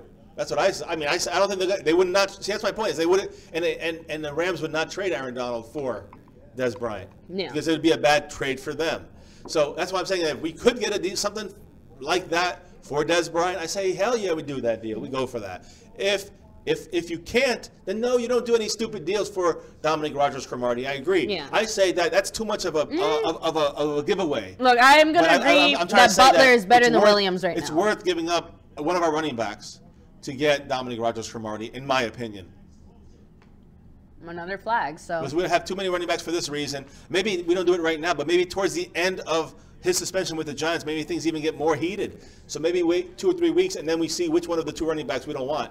And then we give them to the Giants, Or maybe trade him for that. Or maybe they both look good and we trade one of the Giants. The Giants don't have any running backs, guys. That's a prime spot for a running back, and we have two. Now that's kind of helping our division rival, but we're actually giving away something we have too much of especially when we get closer to getting Zeke back. Yeah. And we're getting something we have at the end of the day, we have a future. We have a future of. Is my point. We have a future at that point at the cornerback position. But Cromartie is a veteran leadership that is obviously lacking from that position. It's not their fault. They're rookies. It's the other guys who are not producing, like Nolan Carroll, who's supposed to be a leader, a veteran leader. He's out the door. He's out of the team. Skandrick is halfway out the door, honestly speaking. We actually with his commentary about the flag and about Jerry Jones, the way he was so upset. If you saw the interviews, David Irving, that a second flag on this case? Yes. David Irving had it was more comical the way he was talking, because obvious that he disagreed with what Jerry Jones said, but he didn't want to really comment about it. But Skandrick was upset, and so don't expect him to stay on the team too long either. And his value is decreasing because he's not being a consistent player. He had a decent game against the Packers when it comes to covering Cobb, but other than that, he's really not been a consistent player for our defense. He has the captain on his chest. And he blew a lot of plays. Yeah, he can't do that. Key moments, very Heath-like. I think Byron Jones deserves that captain over him. This is the third kick in Jacksonville. They finally counted it. It's good. 2 flags in a row. Sorry, guys. I was going off on a rant. I just wanted to make sure we got that out there because, again, I think that is something that's, if the Cowboys are thinking of getting someone like Navarro Bowman, maybe they're planning to make some moves and shake things up a little bit because this team maybe needs a shake-up. And, again, without Zeke, something has to happen, maybe in the eyes of Jerry Jones, and maybe that means going against his word. What's up, Wright. Oh, yeah, Mr. Wright. Wait, Mr. Wright was the guy who knew T. Will, right? I think so. I'm not sure. Or at least one of the Cowboys players. Hey, maybe you could tell T. Will to show. Maybe Mr. Wright could show T. Will this video, and T. Will can show, Jerry Jones and Garrett and stuff like that, and maybe they'll make the trade. Chargers. So Mr. Wright, go do that. Thank you. And Jerry Jones might listen to someone eventually. Maybe. Unfortunately, it's probably only himself. So it's 12-3 still, guys. 12-3 in Kansas City is losing to Pittsburgh. Pittsburgh is beating Kansas City. Oh my God, no. Travis Kelce supposedly had a concussion, but how do you get 12 points? Safety. It was snapped over his head out of the end zone, so he had to knock it out of bounds. There's only 4 games on this afternoon, but it seems like we're going to go to the end of this game, huh? The stream to the end of the game. We could have gotten 2 touchdowns and not scored any extra points. True, but that usually we could have gotten a touchdown, not scored the extra point, a field goal, and another field goal. 3rd and 10, though. Kansas City's down by 9. 8. By 9 points, and it's incomplete. They're punting. Wow, guys. 8:23 left in the third quarter, and they are being beat by the Pittsburgh Steelers. I mean, Steelers are winning 12-3. That's a big deal. That's kind of a little bit surprising in my opinion. Let me see, guys. Let me put this He's down. grabbing his hand. Was it before? Was it before the play? This is at the end. Little Jay, you seem very sweet and nice. Oh. She says thank you. So thank you, guys. Yeah, she can be sweet and nice most of the time. Who said that? Just kidding. They're both very sweet and nice when they want to be. So let me see. So yeah, guys, the big thing about Dez is we're saying that his price tag does not, that he's getting paid, like you said, like an elite receiver would be getting paid, and he's not producing the way an elite receiver would. That's it. We're not saying Dez is like this horrible receiver, or that he's not. I say he's a little bit below. Elite. He's below elite, but by a little bit. But he's not quite there yet. And guys, I'm sorry, but he's had at least 2 plays that I can think of just this year alone where he was in the end zone and the ball went right through his hands. It wasn't a defense play. It wasn't a whatever. It wasn't Dak. It was him not catching the ball. It went right through his hands, like, whoop. That's it. Yeah. So, and I'm sorry, it's not the only story like this that we've had. So it's just frustrating and dumb. And we've seen the ones that caused the touchdowns. That the ones that were either in the end zone or the ones that went in Denver when it went through his hands on a 3rd down play in the Rams. Those cost us big time. Big time. Let me see. Broncos are going to beat the Giants 200-0. And they still have a defense. Point for that person. DJ Crown J. he could use a pay cut, but you guys saying he isn't a threat is just dumb. Well, actually, he was saying more so that he wasn't a threat. No, I think we all know he's a threat, but I think at least on the Cowboys, he's the guy with the target on his back, though. No, but he's the guy with the target on his back. Yes, he is. No, I'm saying he can produce, but the team schemed to stop him, and so he's almost a decoy in a way. He's like a high-priced decoy. Which, again, is that worth it? I mean, it is worth it because it does break down the defenses differently. And it does help the rest of the offense. So I'm not saying he's not productive. He's not useful. He's very useful. That's why, because of his greatness, he's able to command that kind of respect and coverage. But also, he doesn't have enough to do it all himself. He's never really been that kind of receiver. He never shown himself to be that kind of an elite receiver where he's more, he'll get 5 or 6 catches for a couple touchdowns. And those were his best years, you know. So he needs to. I don't know. My point is that again, I'm going to say this. If we can, I think we can do. But we have a lot of good receivers, and I'm not talking about the little slot guys. Yeah. I'm talking about the other receivers again, and minus T. Will as well. I think Bryce Butler can become a very good receiver, and about he has the same skill set as Dez Bryant. Obviously not. No. But he has some skills that Dez Bryant doesn't have. And I think speed is one of them. And I think that, the length, even though he's not as strong, he has the more stretched out. He can just make plays, it seems. Yeah. He has become a little more consistent catching the ball.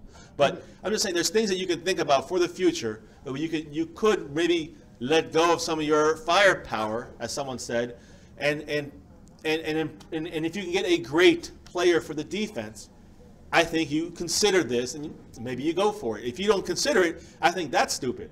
If you don't at least consider that. I agree. So, all right, guys. Well, definitely let us know what you guys think. We are probably going to wrap up the stream somewhat soon. We've been streaming for, I think, 2.5 hours. Yeah. No, guys, today was supposed to be a shorter stream than our game day live streams, so we're pretty much here to the long haul for a lot of these games. But thank you guys so much for being here and joining us. Yeah. And, I want to kind of hop back into all these comments because I know a lot of you guys are going back and forth on this Dez thing. We obviously the Bucks did not score the extra point. Get the extra point, he's not going anywhere.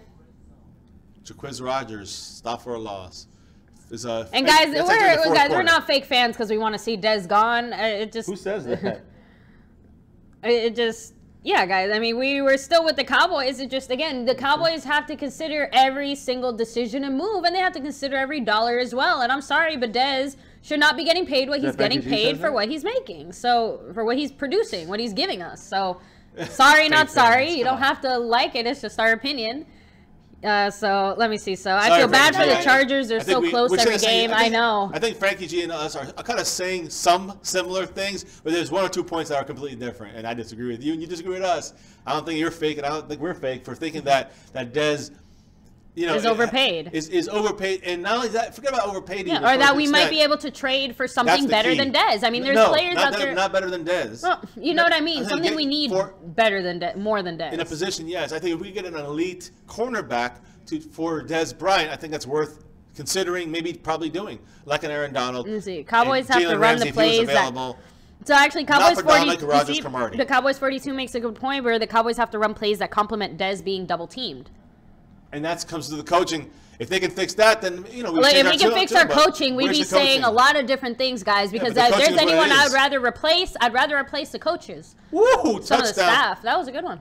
I'm gonna say goodbye for now, for today. So, all right, guys. Well, Little Jay signing off for the last time, for now. Bye, baby. So, see you later, maybe. I don't know. Possibly. All right, guys. Yeah. We mess with our kids a lot. We actually watched some, decorated some Halloween stuff yesterday and watched a scary movie and, had a good Halloween time. So. Yeah, Halloween, getting us in the mood for Halloween, even though it's hard here in Central Florida to really get that feel of fall coming, and it's always summer, pretty much.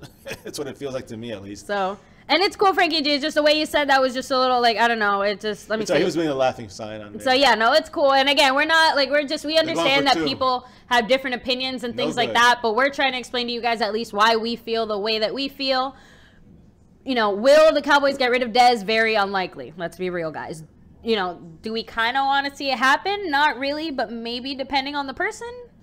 I would really rather see, not so much I don't want to see Garrett and all the coaches just gone.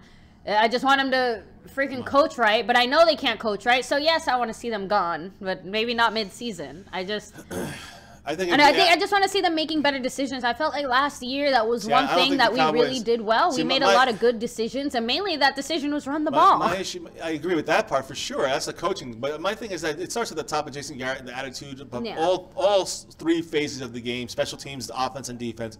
And it comes from Jason Garrett and from Jerry Jones to some extent. And unfortunately, it is controlled by Jerry Jones for the most part.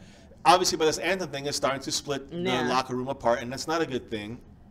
In my opinion, that Jerry Jones is fanning the flames, so to speak. So, run more twin slot wide receiver sets with Beasley and Switzer attack the middle of the field. So Space Cowboys, I would love to see that. And one thing one thing we haven't seen at all, we've seen Ryan Switzer maybe 3 times on offense, other than like getting punts back, and I think every single time he ran. Like, I saw him as a receiver maybe like a handful of times, but again, he's never caught a pass. So with a player like Switzer and the fact that they are covering Beasley, why not try to play that at least a little bit? Give him a chance, even if it's just one time. At least do it once. I guess I am surprised I haven't seen it even once, considering, the kind of quality of player that he was and how explosive everyone, was expecting him to be. He definitely still has a chance to be explosive as far as returning punts and then doing all that kicks and all that. It's still a long way to go with him, but again, I would like to see him a little more on offense. They're easing him back into the offense, I think, for the most part. And especially that one game that Terrence Williams kind of came out for a while and was hurt. And actually, but you know what it is too, guys? I just remembered Noah Brown. We got Baby Dez too. So I guess when it comes between Baby Dez and Switzer, it looks like Baby Dez is getting a little bit more time on the actual field. He might not be getting as many catches. I know he's gotten like 2, but the reason why Noah Brown is more involved because of the schemes that the Cowboys are using. They need a bigger receiver. You see, so that plays into it as well. You got to get to the point where you get either 2 slot receivers, like 2 Beasley style receivers, so Beasley and Switzer, or that's weird. Look at this. They switched it up. What is going on here? What is the ref doing back there? Pittsburgh. I've never seen anything like this. They took the delay of game. Sorry, guys. It was a really weird Pittsburgh formation that they did to try to get. It was like 20 yards back. They tried to get Kansas City offsides. Is what they tried to do. But boy, that was really weird. So let me see. Dealing with foot injuries last 2 seasons, still made Pro Bowl last year. He's still a major threat. So, and hey, I got to see him. I was like less than 10 feet away from him. He ran by. I'm like, Dez! He waved to us. It was cool at the Pro Bowl. It was the only Cowboy player I got to see in person, unfortunately, me. Well, you got to see him because I didn't go with you guys that first day. We saw him, but he was like he was farther away on the other side of the field. He was close to but us. with Dez, he was like right next to me. And we saw Odell too. I mean, whatever. Through a giant crowd of people, but we did see Greg him. Olsen, Drew Brees. Who was the Seattle Richard player? Sherman. There we go. He was really cool. We saw Sherman. I will say. So, but again, this year I'm really excited, guys. We're definitely going to be hopping on the Pro Bowl wagon very soon this year, so we can try to get a more exclusive access and meet more of the players and experience it more. Because last year we kind of took it for granted and expected, a little more freedom, and I expected to have a little more time off work too. Guys, but we're gonna take a lot of people. That's gonna be a special day. I think it's gonna be a special day that we're gonna take to do that. And we're gonna, as we get closer to that, which is still a while away, a couple months away, but once we get closer to that, it's gonna be a fun experience, guys. No matter what happens to the Cowboys this year. And for any of you guys who are also going to the Pro Bowl, let us know. We might have special shirts by then. So who knows, maybe. So let me see, Baby Dez. Yeah, that's actually his little nickname around the stars. So Noah Brown, Baby Dez. Let me see. Space Cow. I could see Dallas going an 8-2 run to end the season if everyone stays healthy. Our schedule appears to have gotten weaker towards the end. And Space Cowboys, we actually mentioned this earlier, how our schedule seems to get a little easier, and the Redskins and the Eagles, and I'm going to include the Giants in this as well, their schedules get harder, as the season continues on from this point. What are you saying about the Cowboys gets easier? No, in the Cowboys' schedule compared to the other teams, like we had our toughest stretch of games.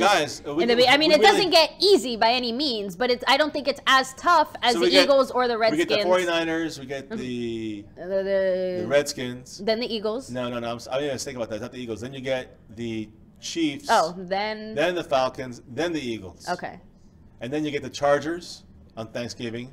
Then the next week you get a Thursday game against the Redskins, which is the one Zeke should be eligible for if it starts against the Niners. True.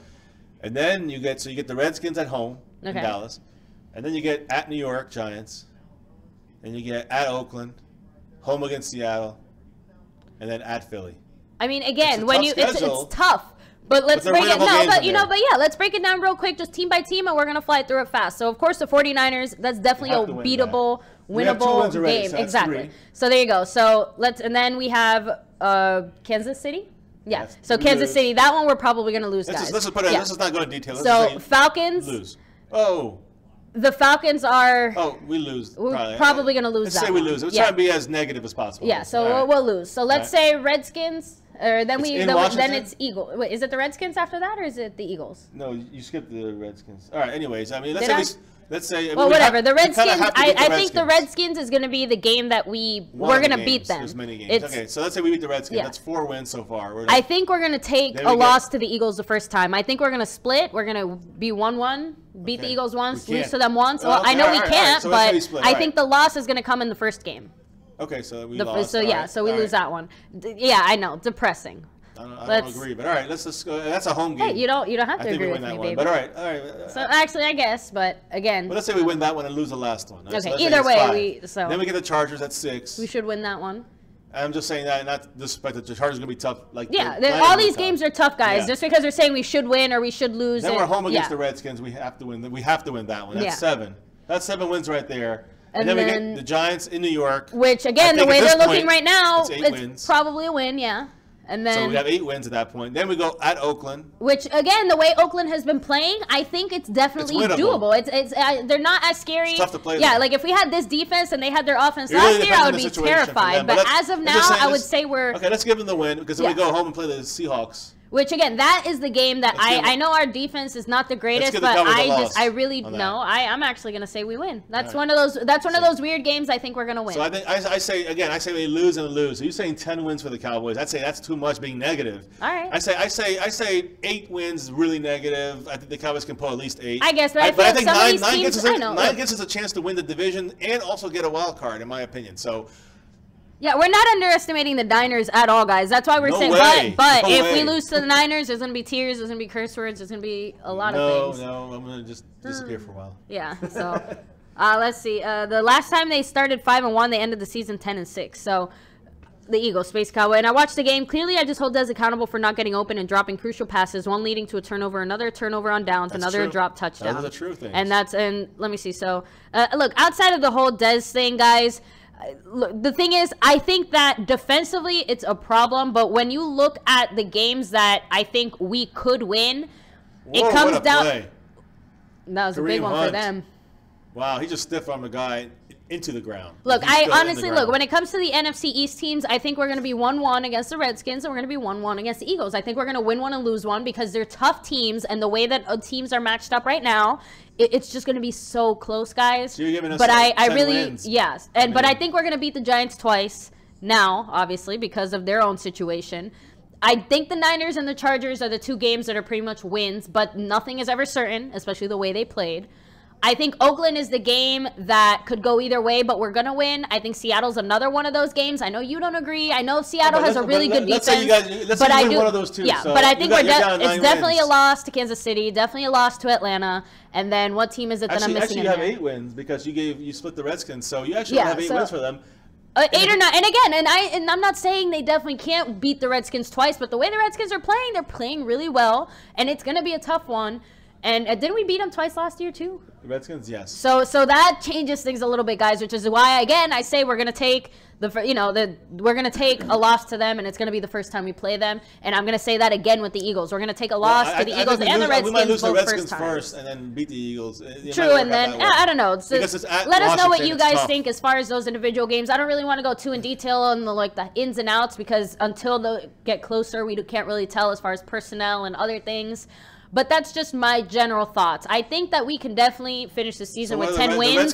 I think it's more likely to finish with 9 wins right now. At the way that our playing is going on offense and defense. Wow, that was a heck of a tackle. The Redskins are 3-2. He grabbed him like midair. The Redskins are 3-2, and the Eagles are 5-1.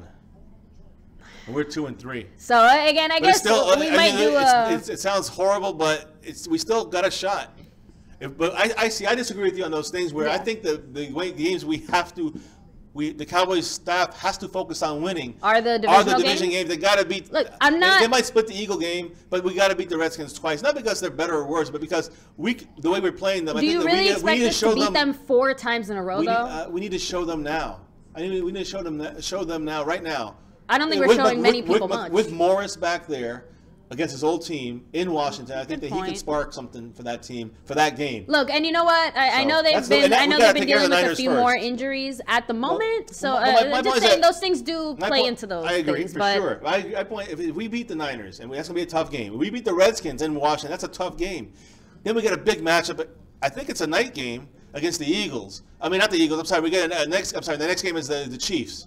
So the Chiefs game is going to be the games that we're going to have to get ready to lose. Yeah, well, Brenda Jane actually makes an interesting point that Dallas could beat Atlanta because they just lost to Miami, who has like no offense. So I have to look at that game a little bit more, and we might actually look at it just because if a team like Miami can do it, I want to see what it is they did. We've already seen that Matt Ryan has been a little bit shaky this season, and it's not just him. That's true, but they still have they have a chance to fix the shit. I just think that Matt Ryan's going to pick apart our defense. Well, I'm so terrified. They have had a bad couple of games. The Buffalo game they lost. They lost another game. They were all really close games, though. Last week they lost to somebody who they shouldn't have lost. They barely beat the Lions. And wasn't it the Bills last week? Was it the Bills? I think so. Okay, so it was the Bills. They're losing again now. This week they lost. I mean. So you know what? Maybe that could be one of those games that I might include with that Oakland game, where it might match up a little more equally, I guess you could say, where it's not so skewed to where Matt Ryan has this power offense and he's just going to destroy us defensively. So we'll have to see, guys. But I don't know. That's just my thoughts, and that's just the way that I could see this season playing out. I think the one thing I'm going to say that I don't even like saying, you guys won't like it, I do think the Eagles are the likeliest team to take the NFC. As of now. I know we got a long... The NFC East. Sorry, the NFC East. Let me be specific. But I know we have a long season to go. But I think overall, the way their team is playing, the coaching decisions that have been made, and the fact that their players, for the most part, have been able to stay healthy so far throughout these, first 6 weeks, bodes very well for them. As a Cowboys fan, I never want to say that because I hate, out of all the NFC teams, I probably hate the Eagles the most. The most, guys, the most. You don't grow up in Pennsylvania, in Eagles country, without hating the Eagles or loving the Eagles, and let me tell you, I hate the Eagles. So even before I knew anything about football or cared about football, I knew one thing, and it was that I hated the freaking Eagles. So anyway, back to you guys here in the chat. Sorry, I thought the TV or me? No. Oh, okay, good. So let me see. Let me see. So Miami won by passing. So again, we'll have to go look, like I said, and really take a look and see what Miami did. Again, if Miami was very successful in the passing game, again, I don't think that means that we should just pass and try to beat Atlanta. I think it means that we pass and run smart. But I think that should be for every game. If it means exploiting some of their weaknesses as far as corners or maybe more in the middle, or like a short slot, like I don't know, whatever it is, let's try to look at that game and exploit their weaknesses. And remember, there's still a handful of games between then and now that they could either get a lot better or get a lot worse.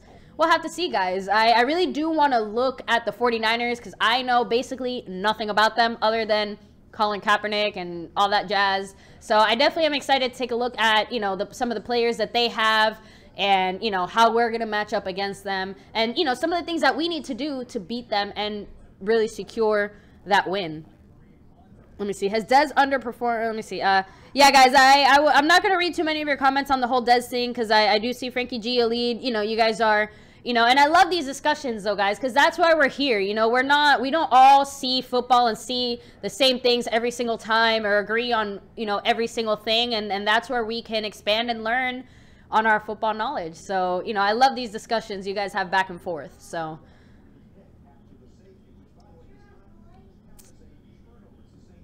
let me see. So, and guys, for every single one of you guys who is out here, thank you so much for joining us on our Red Zone live stream here. You guys, it's been a great time. Some crazy games. I don't know. Let me know what you guys think. Do you think that this NFL season seems a little bit more strange, a little bit, different than normal, and not just to the anthem controversy or whatever. I mean the actual games and the way that things are playing out. You know, a lot of upsets, a lot of teams, just very surprising. You know, just let me know what you guys think. Let's see. So, guys, the fourth quarter, 14 minutes. Pittsburgh is still up 12-3, and it looks like Kansas City, they're down. No, someone's injured on the Pittsburgh side. All right, so it looks like we're going back to this Oakland game, and it looks like Oakland did get a field goal. You didn't see that. And here's Phillip Rivers. All right, so it looks like, yep, it looks like the so Chargers have the ball, 1st and 10. It's a little under 14 minutes left in the fourth quarter. Oakland's up 10-7. I'm not sure where they're at on the field. So just under field goal range and no good. So it looks like they're right on the cusp of field goal range there on the 40-something, on the Raiders' 40-something. Let me see.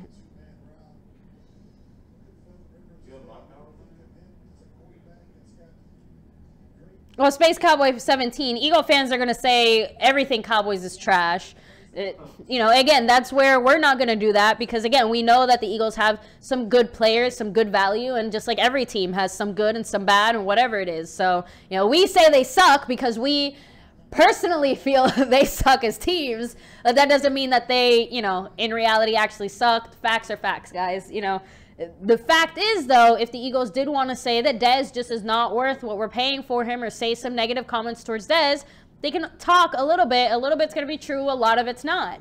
You know, you can't deny the fact that Dez, you know, he might have played with all these injuries and all these things, you know, but he's still, you know, there's still a few critical things that he needs to continue to work on. And that big thing is just complete, you know, finishing it because he can get to where he needs to be. I think he's playing a very clean game overall. You know, no dumb penalties or dumb mistakes, things like that. But the big dumb mistake he keeps making is the ball goes right through his hands. And I don't know how many times I'm going to see that before it frustrates me, you know, to the point where like it was a game changer, and not just once or twice, but it's been that way, I think, throughout a few seasons now that Dez has had this problem. It seems like Dez will always have this problem. Oh, Rams, that's for us. Yay, we got an interception. Well, keep going. No, he didn't keep going. We still got an interception, so that's good for us. Okay. Thank you. So, and guys, we are going to be wrapping up the stream here in another handful of minutes. Gosh, it's almost over. I know. I mean, that's I almost want to make it to the end.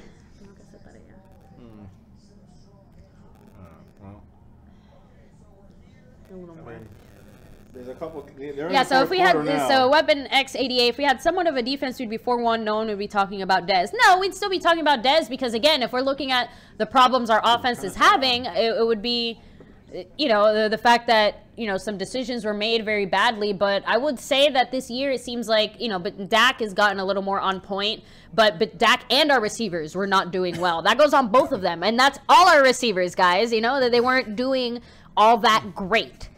You know, they're definitely doing much better these last two games offensively. We're definitely starting to click a lot more. But even if with those games won, you know, we still are going to be critical of every aspect of the Cowboys: offensive, defense, special teams, coaching, management, and everything. So let me turn on the light. Give me just a second. Yeah, it's 4th and 2, guys. Just hold it.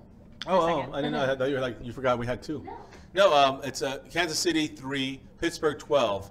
And we're entering fourth quarter in all these games right now. Yeah, so they're about to score. Yeah, but it's 4th and 2 for Kansas City on the 3-yard line, on the 4-yard line. So they need at least 2 yards to keep themselves alive. It's going to be interesting when they do. I got to say, Pittsburgh's wiggling side to side. They're waiting until the last second. There you go. They should run them. Sack? They should run the quarterback. Nope. They threw in the end zone, and it is intercepted. It's intercepted. Incomplete now. I don't know. Okay. So it looks like they're just calling it incomplete, but they were definitely fighting for the ball. Oh, wow. Ooh. Don't do that. Oh, no, guys. Looks like there's a fight. That guy just shoved the ref. Wow. He's lucky he's not getting carted off the field. Who was that, 88? Pittsburgh are getting upset with each other. Kelsey, there you go. 88, guys. It looked like he... Is that Kelsey? I don't know, but he shoved the ref when he got up. he gave him a good arm there. Wow. Yeah, guys. Wow. Yeah, never mess with the refs. He learned that the hard way.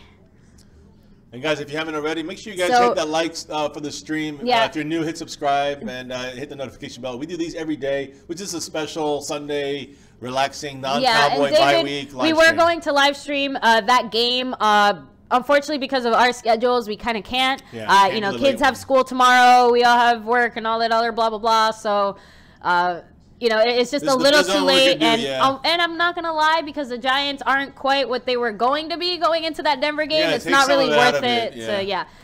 But I will say, you know, go Denver. You know, good luck to you guys.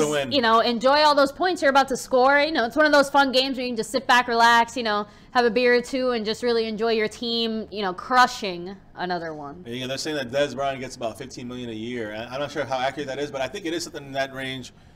Again, guys, that's what can we get with that? You know, again, I'm not saying we give it away. I'm not saying we give it away. We give him away for anything. He's very important to our team, but I think that we could get a look, and maybe not this year, and maybe not this year, obviously, but in the NFL, you get a better an elite receiver or a close to elite receiver like Dez is, and maybe pay him properly this time around. But there's a better chance of that happening than getting a lockdown cornerback or a superstar defensive player like Aaron Donald. You know, that to me is worth getting someone like Aaron Donald over Dez Bryant if you have that offer on the table. I think that's a better chance. That's a better thing for the Cowboys right now. No, and let's not forget the fact, guys, that, you know, who is it that we have right now that's still negotiating his contract? Zach Martin. Zach Martin, you know, he's still. And I'm just saying, like, in general, the Cowboys, you know, we're gonna keep him. I hope we're gonna keep him. And in worst case, I'm just saying that, you know, probably franchise tagged if for some reason there's an issue with. But imagine if, you know, Dez Bryant, imagine if we would have been able to get him a little bit cheaper, sign him for just a little less, and just imagine maybe that little bit less could mean the difference between getting a player like this, who's the guy that we're looking at now, maybe to sign. There you go. So Navarro Bowman. Exactly. So either one of those guys, you know, maybe that little bit of money could be the difference between them staying with us or going with someone like the Raiders or the Patriots or these other teams that might be able to offer them more than we can. Touchdown Chargers. They have now taken the lead over Oakland, guys. And they're hungry for a win. That's why I think that this Oakland game against them, I feel like Oakland they're kind of going through a very similar season as us, because Derek Carr has not played quite the same way. Running-wise, they're obviously struggling. Marshawn Lynch is nowhere near what he used to be. But I didn't even mention this game here. Yeah, no, I agree. Definitely for sure they're having their issues after the first couple games. And aren't they in the same division? As who? Aren't the Raiders and the Chargers in the same division? Yes. Yeah, so again, divisional games are always. That was the black hole. See, some of the fans were hitting him in the head, like punching him in the head. I'm surprised. He went like this. Like he doesn't see the black hole, and they smacked him in the head. Those are violent. And my brother actually was, when the Cardinals did play there in Oakland, he did drive there. And he went to see the game. And he went to a 49er game and then to a back-to-back Raider game. And for the Cardinals, and he said the Raiders fans, he had a seat in the black hole, guys. He was in there. And one day, maybe on this channel, we'll go through that story. He'll tell you the story. But they were not nearly as bad as what you guys think they are, or as bad as it seems on TV. He said the worst fans he ever dealt with, even worse than the Eagle fans, they were just messing with him in a fun, Julio Jones has no touchdowns this year. Wow, that's crazy. That's and faced way worse corners. Wow, that's crazy. He got injured last week. There was an issue with him. Derek Carr is also off an injury. Yeah, but no, now he's off an injury. But I think so far this season he hasn't played anywhere. I mean, he was hot last year. I think he was definitely a Super Bowl contender last year. If it wasn't for that really unfortunate injury in the playoff game, I mean that was the last game. Yeah, 2 weeks before the end of the. Oh, that's right. Him and Mariota got hurt right at the same time. And the Titans are another team that were kind of fighting for a playoff spot there, too. And I think Houston was the one who snuck by instead. So, I'm just saying overall, you know, even with all those things, you know, it feels like the Raiders and the Cowboys are having just similar seasons.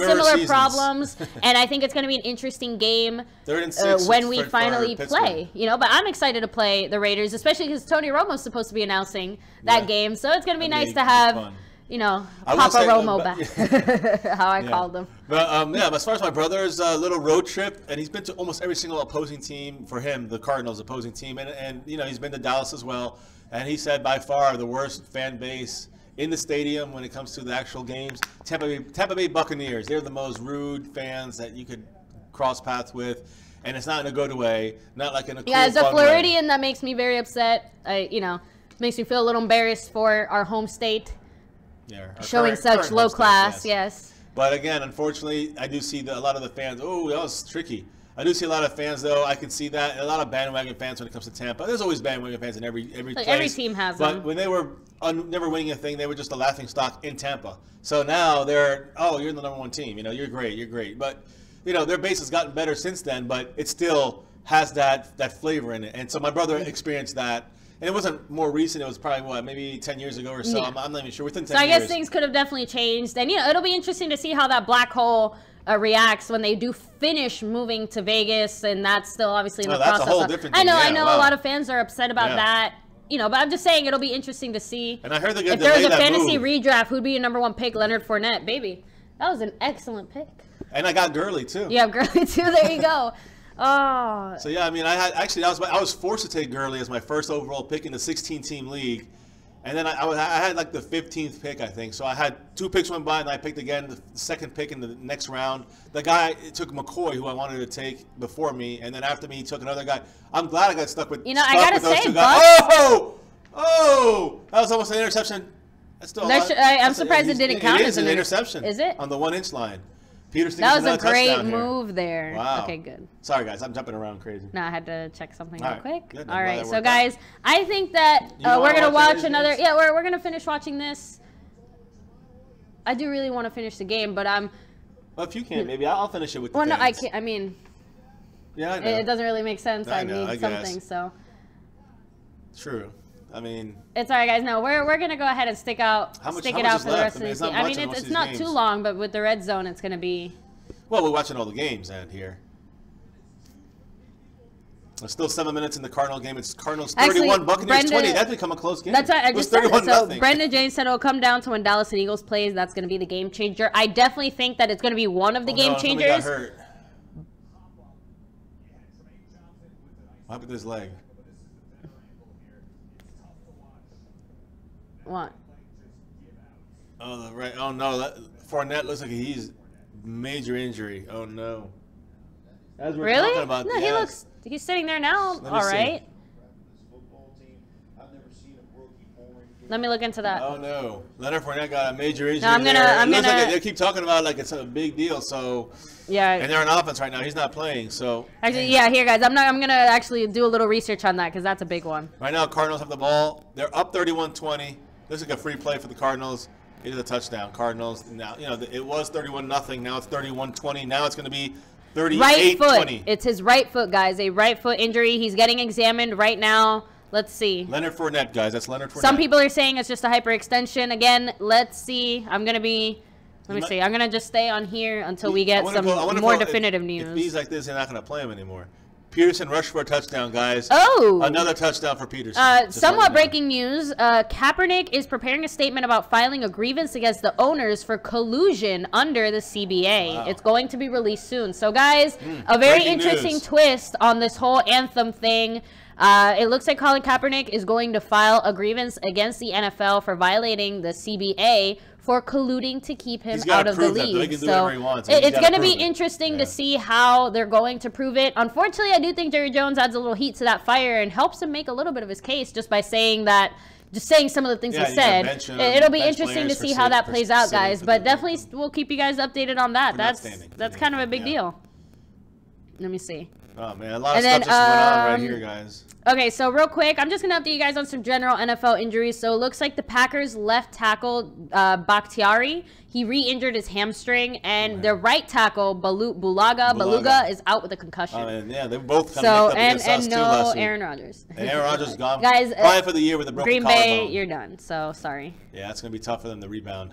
And they lost today by, I think it was 23-10. I think they lost to the Minnesota Vikings. I think they have new control of that division, especially with the Lions getting in a high-scoring, crazy game against the Saints today, like 52-38 final. It was a crazy game. The Saints were killing them. I know. Detroit was down by 7 in the fourth quarter. It was crazy. And then they intercepted the Saints on like the 1-yard line, and then the next play, like 2 plays later, the Saints did the same thing to them. It was crazy. So, and guys, if you haven't already, hit the like button for the stream. Hit subscribe if you're new. It's still 12 and oh, Big Ben is getting checked out. Something's wrong with him. Let me check. Yeah, so subscribe, hit the notification bell, guys. We do this every day. Break some news when it comes to Cowboy stuff for sure. Anything Cowboys. Probably Tuesdays that news on Zeke. The practice starts up on Tuesday as well, guys. Remember, they're going on a 4-day break here. And hey, for all those until Tuesday, afternoon, they're going to start their practice up again. And we're going to know who is really out in the field. Sean Lee, Chaz Green, what's his name? Chidobe Awuzie. Everybody else is out there that was injured. We're going to see them all on the field. And guys, I'm going to, for all those doubters out there saying we're not going to sign Navarro, it's not even likely, I can confirm now. Confirmed, Cowboys' exploration of Navarro Bowman is legitimate. They want him. It's clear. They that's want strange him. After Jerry Jones for them admitting that they're actually, the Cowboys don't usually do things like this either, coming out saying, yes, we actually do want this player. But, oh man, Kansas just screwed themselves. They got a holding. But anyway, it just a lot of developing news here, guys. I do want to find out more about that injury, though. That's the thing I'm trying to see. Listen, while you do that, I'm going to actually... I'm just trying to show here, do this. I'm going to do something real quick, guys. Go ahead. I am going to do a goal here. I'm going to try something for the first time on this channel. I don't know if it's done very often. I'm going to try it. I don't know if it's going to work. Go live on your phone? Let me just give me a second, because I do want to break that on another video as far as the update on Navarro Bowman. That's pretty big news, so I'm gonna why don't we just... Just wait a second, because it's going to be a separate video, because this is a long one. So. All right, well, guys, let's see. Hang in for that. Oh, Kansas City's coming back. Here, so guys, I'll be right here. And, man, I really don't want Kansas to win, but if Big Ben's hurt, it's going to be, I just don't see how they're going to be able to pull through. And, Raiders, did they just score? Let me see, who is that, 84? Peterson? Patterson, there you go. So, give us a second here, guys. All right, guys, so, all right, I guess I'm just going to hang out with this helmet here for a minute. Oh, yeah, that was a bad pass there by, what's the quarterback's name again for Kansas? Alex Smith, there we go. I was going to say Andy Reid. I'm like, that's definitely not it. I knew it started with an A, though. Sorry, guys. One thing I do have a problem with, though, is the NFL, because there's just so many players and so many names. It's hard for me to remember, and a lot of the red teams start to blur together in my mind. So...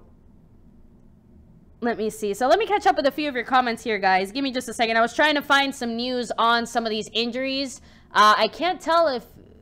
let me see. So I still haven't seen anything as far as Big Ben. Yeah, DJ Crown J, we're still here. I'm being forced against my will to stream. Please send help. Just kidding, guys. Wow! Alex Smith! A beast, and Kansas City scores. Who did it? Thomas. So, touchdown, Kansas City. Wow, that was a great pass. 57-yard touchdown reception. So, there you go, Kansas. So, let me go ahead and catch up with a few of your comments here.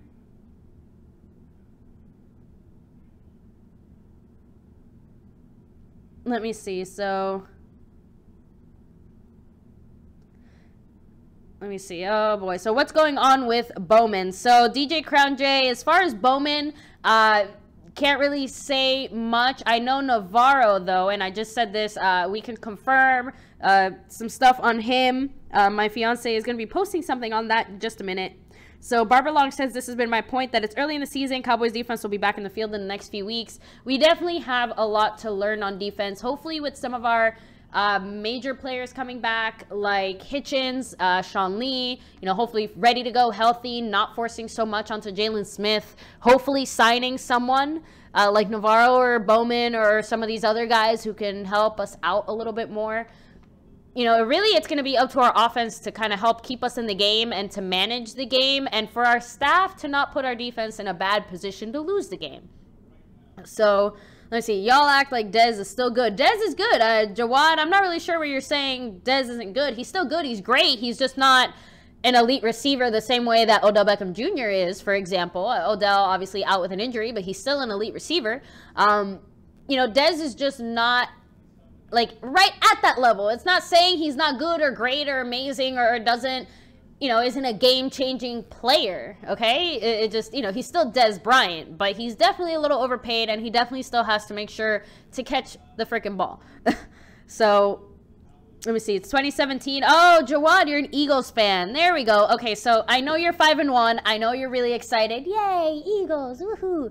I have bad news for you, though. Let me tell you, first of all, stop with this whole 5-1. You guys are doing really good, great. So far, things are going really good, but don't get too ahead of yourselves. You still have a long way to go. Your schedule's getting tougher. You still have a lot of divisional games left as well. And a lot of your wins are really close ones, which, as you know, it's still a win is a win, but it definitely shows that, you know, you guys still have a little bit of ways to go. So, and again, you know, just because you start off really well, we've seen it where teams just kind of fall apart, or teams that start off really bad can somehow turn around and come back and make a play for the playoffs. And, you know, you never know. So the NFC is definitely, oh, wow. A great pass there by the Bucs. Again, the Bucs are, I mean, I don't see how they're going to, but I guess they still technically have a chance. Let me see. This Rams game is still really close, and the Rams just got a good first down there. Sorry, guys. I'm trying to catch up with the games. Let me try to keep catching up. Yes, 2 streams are on time. Yeah, guys, we like to keep things exciting. So if you want to go ahead and hop over, watch my fiance break down a little more of the news on Navarro, please go ahead, hop over and check that out. I think this is the first time we're doing this. Let me see. The Eagles played no one. Yeah, so actually, that's one thing. Brenda, thank you for pointing that out. My fiance was the one who pointed this out to me. The Eagles, as great as they're playing now, they haven't played a team with a ranking over 500 yet. And actually, no, the only team they played with a ranking over 500, I think, is Kansas City. They lost to. So, you know, they've definitely played games that are tough, but, you know, their schedule is a little bit easier than some others, and especially here in the NFC East. None of our schedules are easy, but theirs is one of the easier ones, especially in the beginning part of it. I'll be interested to see how they, again, continue to play, because I predicted that this team was going to get better as the season went on. And, you know, I'm very surprised by how hot you guys started. But that still doesn't mean that I think you guys will probably make it to the playoffs. You might, you know, you're obviously looking likely to win the NFC East, but I don't think you're making it to the Super Bowl. And even if you make it to the Super Bowl, you're not getting a ring. So, there you go. Cry, Eagles, cry. Some fans get so big-headed when they get off to a good start. And honestly, last year, we were, like, really excited, but so cautious, because every single week, you know, we'd be like, yes, we won, but we have so many rookies, so we're going to fall apart next week. And that it took me until probably after the Steelers game where I really put a lot of faith in the Cowboys, and I said, okay, we might have a lot of rookies, but I think we're a pretty good team. Because until then, I just felt like it was just waiting for the other shoe to drop. So, I don't know, guys, and let me see. Keep hoping and praying we fall off. It's not happening. Schedule setting up in our favor, getting healthier. We're a much better team. Wentz is our quarterback, so stay salty. So we're not salty. Again, we're giving you guys our opinions. I mean, I hate the Eagles with a passion that burns with a fiery intention of 1,000 suns. But, you know, you guys are still, you're playing well or whatever, but I don't think your schedule gets easier. I'm going to disagree with you on that. You know, and I think the Redskins are going to kick your butt next time you guys play. The Redskins are going to make you pay for that win. Let me see, and that's with me saying that I think we're going to take an L to the Redskins too. I mean, the Redskins, guys, this whole NFC, with the exception of the Giants, it comes down to, again, we are a very tough division. We stay very close. The Cowboys are obviously not playing as well as I would like them to, but we're all going to be, like, within a game of each other, I think, as far as, like, who's going to win the division or who's going to be second or whatever, and it looks like the Bucs got a touchdown. So there you go. Yeah, just because you're the favorites doesn't mean you're going to win. I mean, guys, remember, before the season even started, we thought the Giants are going to be most people are saying the Giants are going to be leading the division with the Cowboys trailing behind them. And now look, the Giants are probably going to end up dead last.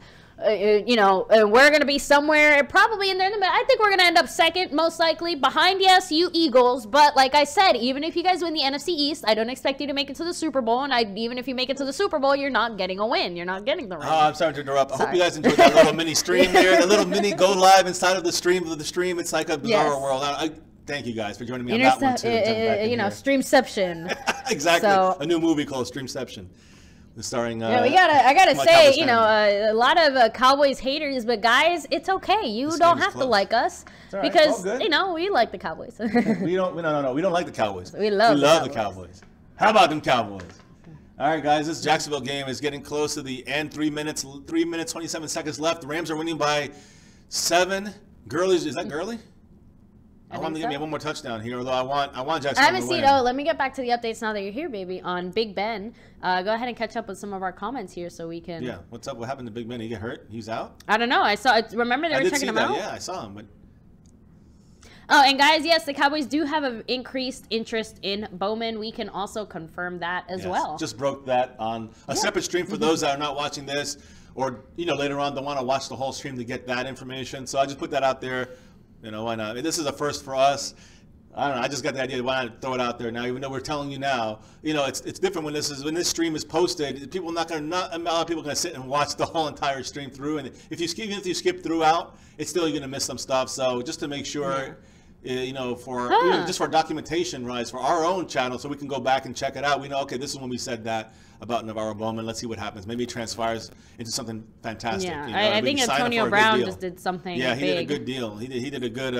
Something happened with Antonio Brown where he did something. Yeah, and another thing for everyone who was saying Adrian Peterson was done, washed up, old, whatever. Oh, so Big Ben is obviously in because he just. Good touchdown. Yeah, so lucky you, 51 yards. Awesome, Big Ben. Hey, Gurley, come on. Oh no, he's not gonna get it. Oh. No, wow. They're lucky they didn't lose more. It's a 4th and 3, but still, actually, guys, I do want to say one little thing. I know it's not really Cowboys related. It's about Green Bay. I want to see this first. Wow! Wow! What a play! Should have been intercepted twice. That's all twice. Antonio Brown there.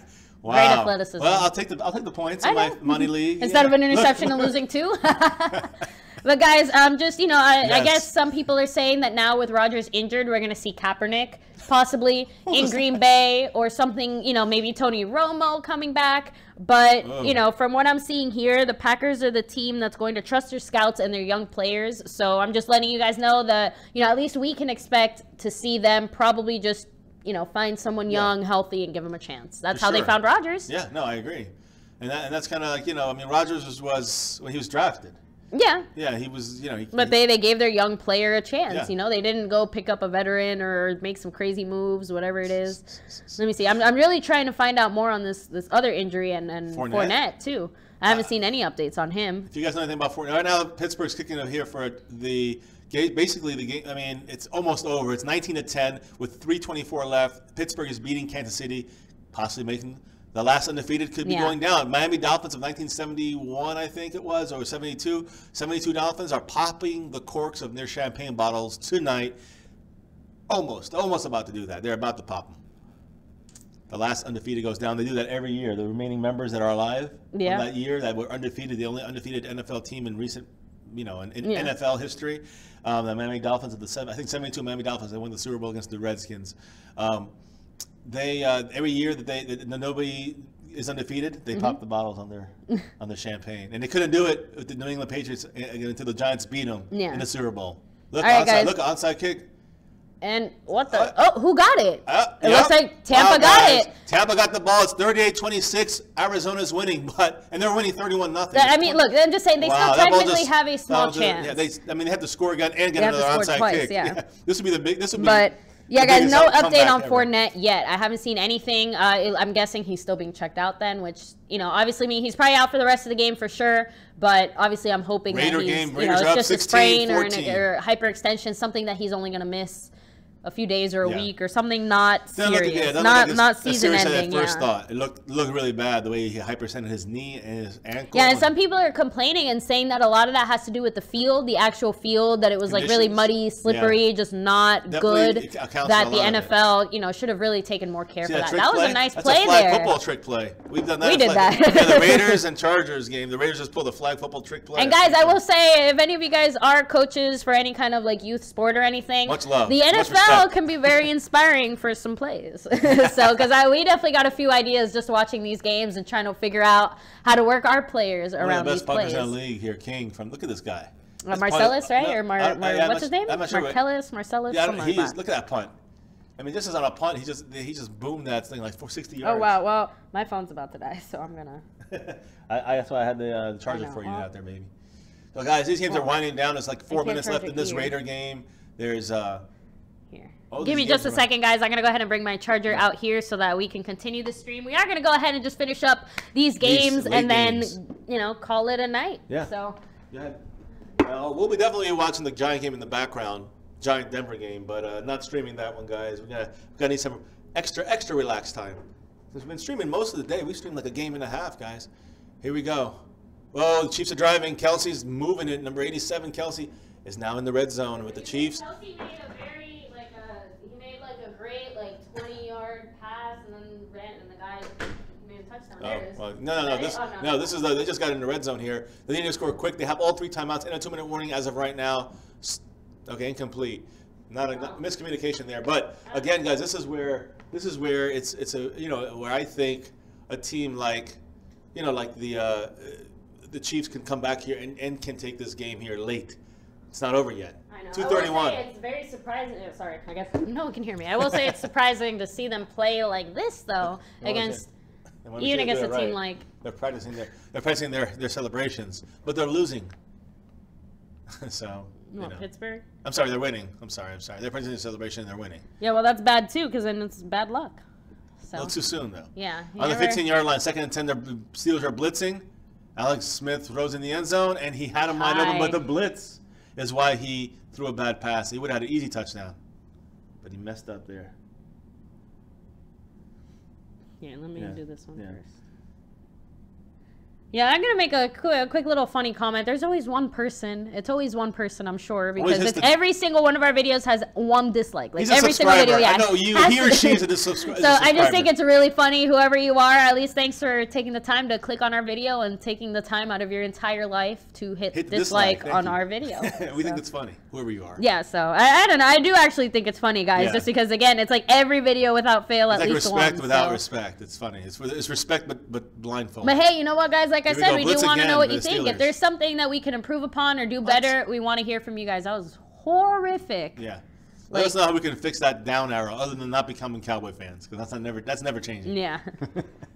So, here, give me just a second, guys. Some minor technical problems on my phone. It looks like the Chiefs are going to kick that field goal now, since they need 10 points anyways. It's 2:21. They have a 2-minute warning. They'll probably go for the onside. You don't have to even go for the onside kick. They have all 3 timeouts. There's still a 2-minute warning. It's going to be for the onside kick. Fournette has 21 rushes. And good to know that we can stream at the same time. Yeah, while we're on. Yeah, true. I did. You did both of them? Yeah. Okay, you sure? Yeah. Okay. Oh, wow. Okay, good. I'm ready to go here. And we're still live here. And there you go. So, all right, guys. Oh, we're definitely going to make it all the way to the end. LM, what's up? Thanks for joining us here. Let me see. Hit that leg, brother. Dak's a young quarterback. Of course he is. Dak is extremely young. He's a baby. Actually, he's younger than me, which it was surprising. Anyways. So. Is it? Oh, no, I guess for me, because for me, I don't know. I guess I always just assumed NFL players were like a lot older. So for some reason, yeah. So like when first, it never really hit me until recently though that I was just like, wait. There's there's a large there's so many players that I'm just like a lot older than, and I just see I'm like there's babies playing on the field like they can't even legally drink and they're playing in the NFL. And it's just I know there's not many, but it's still just a little surprising. Right now the Cardinals are going for it 4th and 2. For some reason they're going for it. We're great, but our team is garbage. Well, thank you. We appreciate that. By the way, they got stops. Now the Bucs get the ball back with 2:34 and no timeouts left. Somehow they got the onside kick yet. I don't think it went 10 yards. Maybe that's why that happened. Either way, they stopped the Cardinals. Oh, because the Cardinals got it? Here comes the Chiefs. They're showing the Steelers are looking onside kick, but I don't think they will. See, they pooched it short. Oh, that's a good return here for just go out and be smart. The 2:15. They got like 23. 2:15 left, so they're going to run the ball here as the Cowboys should have last week against the Packers. They're going to run the ball here, run into the 2-minute warning, and then the next play after that, the Chiefs will start calling timeouts. Let me see. And what game is this one? Which one? No, the one that we are watching right now, guys. We're watching Red Zone, but it's the Chiefs and Pittsburgh Steelers, which is it's a crazy game. It's still not over, even though there's been a lot of scoring in the last couple minutes. Even the Cardinals and Bucs game is still not over. Bucs have the ball now after stopping on 4th and 2. Yeah, is Big Ben back or no? Yes, he's there. Is that him? Okay, good. No, I didn't know. He threw a touchdown. Okay. So, like that's right. I said it. I don't know why they look like they're going to run. I don't know. Obviously, he got a little banged up. They checked him out, but it looks like he's fine. I keep thinking they're losing. But that's all right, because Chiefs are going to stop him right here. Not just stop him. He got like bent sideways. He wants the face mask. They're moving fast, though. It's 2-minute warning here. 2-minute. Well, did they call timeout? The Chiefs? Well, I guess they did call timeout. Why? Because they want to stop Because it was a loss of yardage, yeah. So because force another play? Well, yeah, you lost some yardage, so they'll basically hold their 2 timeouts after the 2-minute warning now. Okay. Unless it's a great sack or something happens, then they'll call before the 2-minute warning, and then the whole game, the win or loss comes down to the first down. Ooh, look here's they're just showing the Rodgers collarbone break again. That was it's a horrible situation for them. Let me see. Like I said, guys, even with the Packers, like we never want to see a player get injured or go down like that. I mean, we saw Tony Romo get hurt like that, and we know what it's like to have a player. He looked upset when he fell off the field, like yelling at the defensive guy who tackled him. He fell on him. I'm sorry, but don't be a baby either, okay? Because Romo got injured in the preseason. You didn't see him turn around and complain. Well, he couldn't move. That's the problem. Okay, guys, here it is. So I would say save it, let it go down. Oh, they're gonna call a timeout. So the Chiefs calling both their timeouts. They have one left and a 2-minute warning. There's 2 minutes and 5 seconds. Third down and about 7. Yes. I would say 3rd and 8. So, which is still surprising. I'm surprised they didn't let it go to 2 minutes. Jawad, I definitely make sure to come back when we are coming into our Eagles week. Obviously, make sure to stick around before that, but definitely come back for our Eagles week. We're going to be going really in depth into your Eagles. And, really breaking it down. And, honestly, it's going to be a big game. It's going to be a very decisive game in the NFC because it could turn the momentum for the NFC, at least. Yeah, no, definitely. We'll see what but really, I just, the Redskins tune in to watch your Eagles. The Redskins are still in the middle of the running, guys. They're dangerous. Now, look, big enough play in this game as going to be. Rams are up by 10, 53-yard field goal by Jacksonville. No good. Really bad. Like, completely sideways. They completely missed it. So this game is over. Rams are going to win it, which is not good for the NFC. In general, yeah. So they win. They beat an AFC team. If anyone expected the Rams to be 5-1, oh no way. Week 6, raise your. Oh, Big Ben. Wow. It's good defensive play. They try to go Le'Veon Bell every single time. That's 4th and 8. Now they're 4th and 8. So now, guys. And it's after the 2 minutes. So again, smart call there by Kansas. Bucks going for the end zone. Going for the end. Mike Evans touchdown. Wow. It's still over 2 minutes. 2:02 left. So they still have the 2-minute warning, and now it's going to be. They have no timeouts. 38-34. They got to go onside though. You got to kind of. Or I guess an interception. This would be an amazing win if they win this. If they somehow win this game, it would be even bigger than the other game. We need to call Dr. G, your brother, and say, hey, what's up? How you doing? Because if I was watching again, this feels like we're watching the Cowboys in a way give up their lead. Still needs a lot, though. They still need an onside kick here. But still, why would you let a team even get in that position though? And that's the point. When you're up 31-0, you don't even let a team get to that position. You go for 2 here, don't you? I guess because a field goal would tie it, right? But I think they already kicked the extra point because they didn't make a difference. I'm assuming so. Maybe they're rechecking it. I say you go for 2. You just make it a 3-point game. I guess because no matter what, the other way, you still need a touchdown. So they already kicked the extra point. So they didn't make a difference. So they still need a touchdown, which is crazy. Easy for the Cardinals. Fitzgerald got yep. Just took the knee. Don't do anything stupid. There you go. So now, still though, if you do the math, see, look, he wasted. See, he's smart. Fitzgerald, a veteran player, he wasted. Seconds. He let it go underneath 2 minutes. Again, that's where smart football plays in. Larry Fitzgerald is a very smart player. Yes, so, for sure. Shallow Hal, what's up? He says, does Carson have any pick sixes this year? I think he had one. Not sure. I think he had one. I know obviously he's been intercepted, Chiefs, but I think he did have one pick six. Let me actually look that up now. Chiefs? But any Giants or any Eagles fans you want to chime in and let us know, let me look that up now. These games are winding down. There's some close games in the sense that they're making them closer. They're not necessarily close enough to say that it's an exciting, like, here it is, tie game. But I will say that the Chargers now, so here, as I'm saying that, this is the closest game. Go. The Chargers, down by 2 with 1:40 left. Kicker's Novak, who missed an easy one earlier. He's out there, warming up. It's 3rd and 3 for them. So this is big. They're in field goal range already. Yes, he did have a pick six. Ryan Kerrigan from the Redskins picked him off, ran it back. So there you go, guys. Here we go. This is a big one.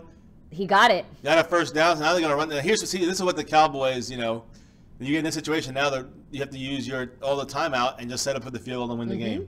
No need for a touchdown. So, and for any of you guys who are just joining us now for the first time, make sure to hit like on the stream. It really does help out our channel. Make sure to check out some of our other videos. We do have some breaking updates on the Cowboys are definitely looking to hopefully pick up a player. Very, very important, guys. Navarro, check that out. Navarro Bowman, yes. So Navarro Bowman. Other than that, guys, make sure to subscribe as well. We do post daily content, updates on the Cowboys every single day, and just general NFL news. And we live stream our reaction to every single Cowboys game. So right now the Cowboys are on a bye, so we're just kind of reacting to the red zone. Wow. And the Chiefs look at what a hit. The Chiefs look though like they have a chance here. They've got life. They need a touchdown. Barry B, I agree. Oh, someone's really hurt. Tyreek Hill is. Oh man, they're calling out the staff. What is he like? He got knocked out, I think.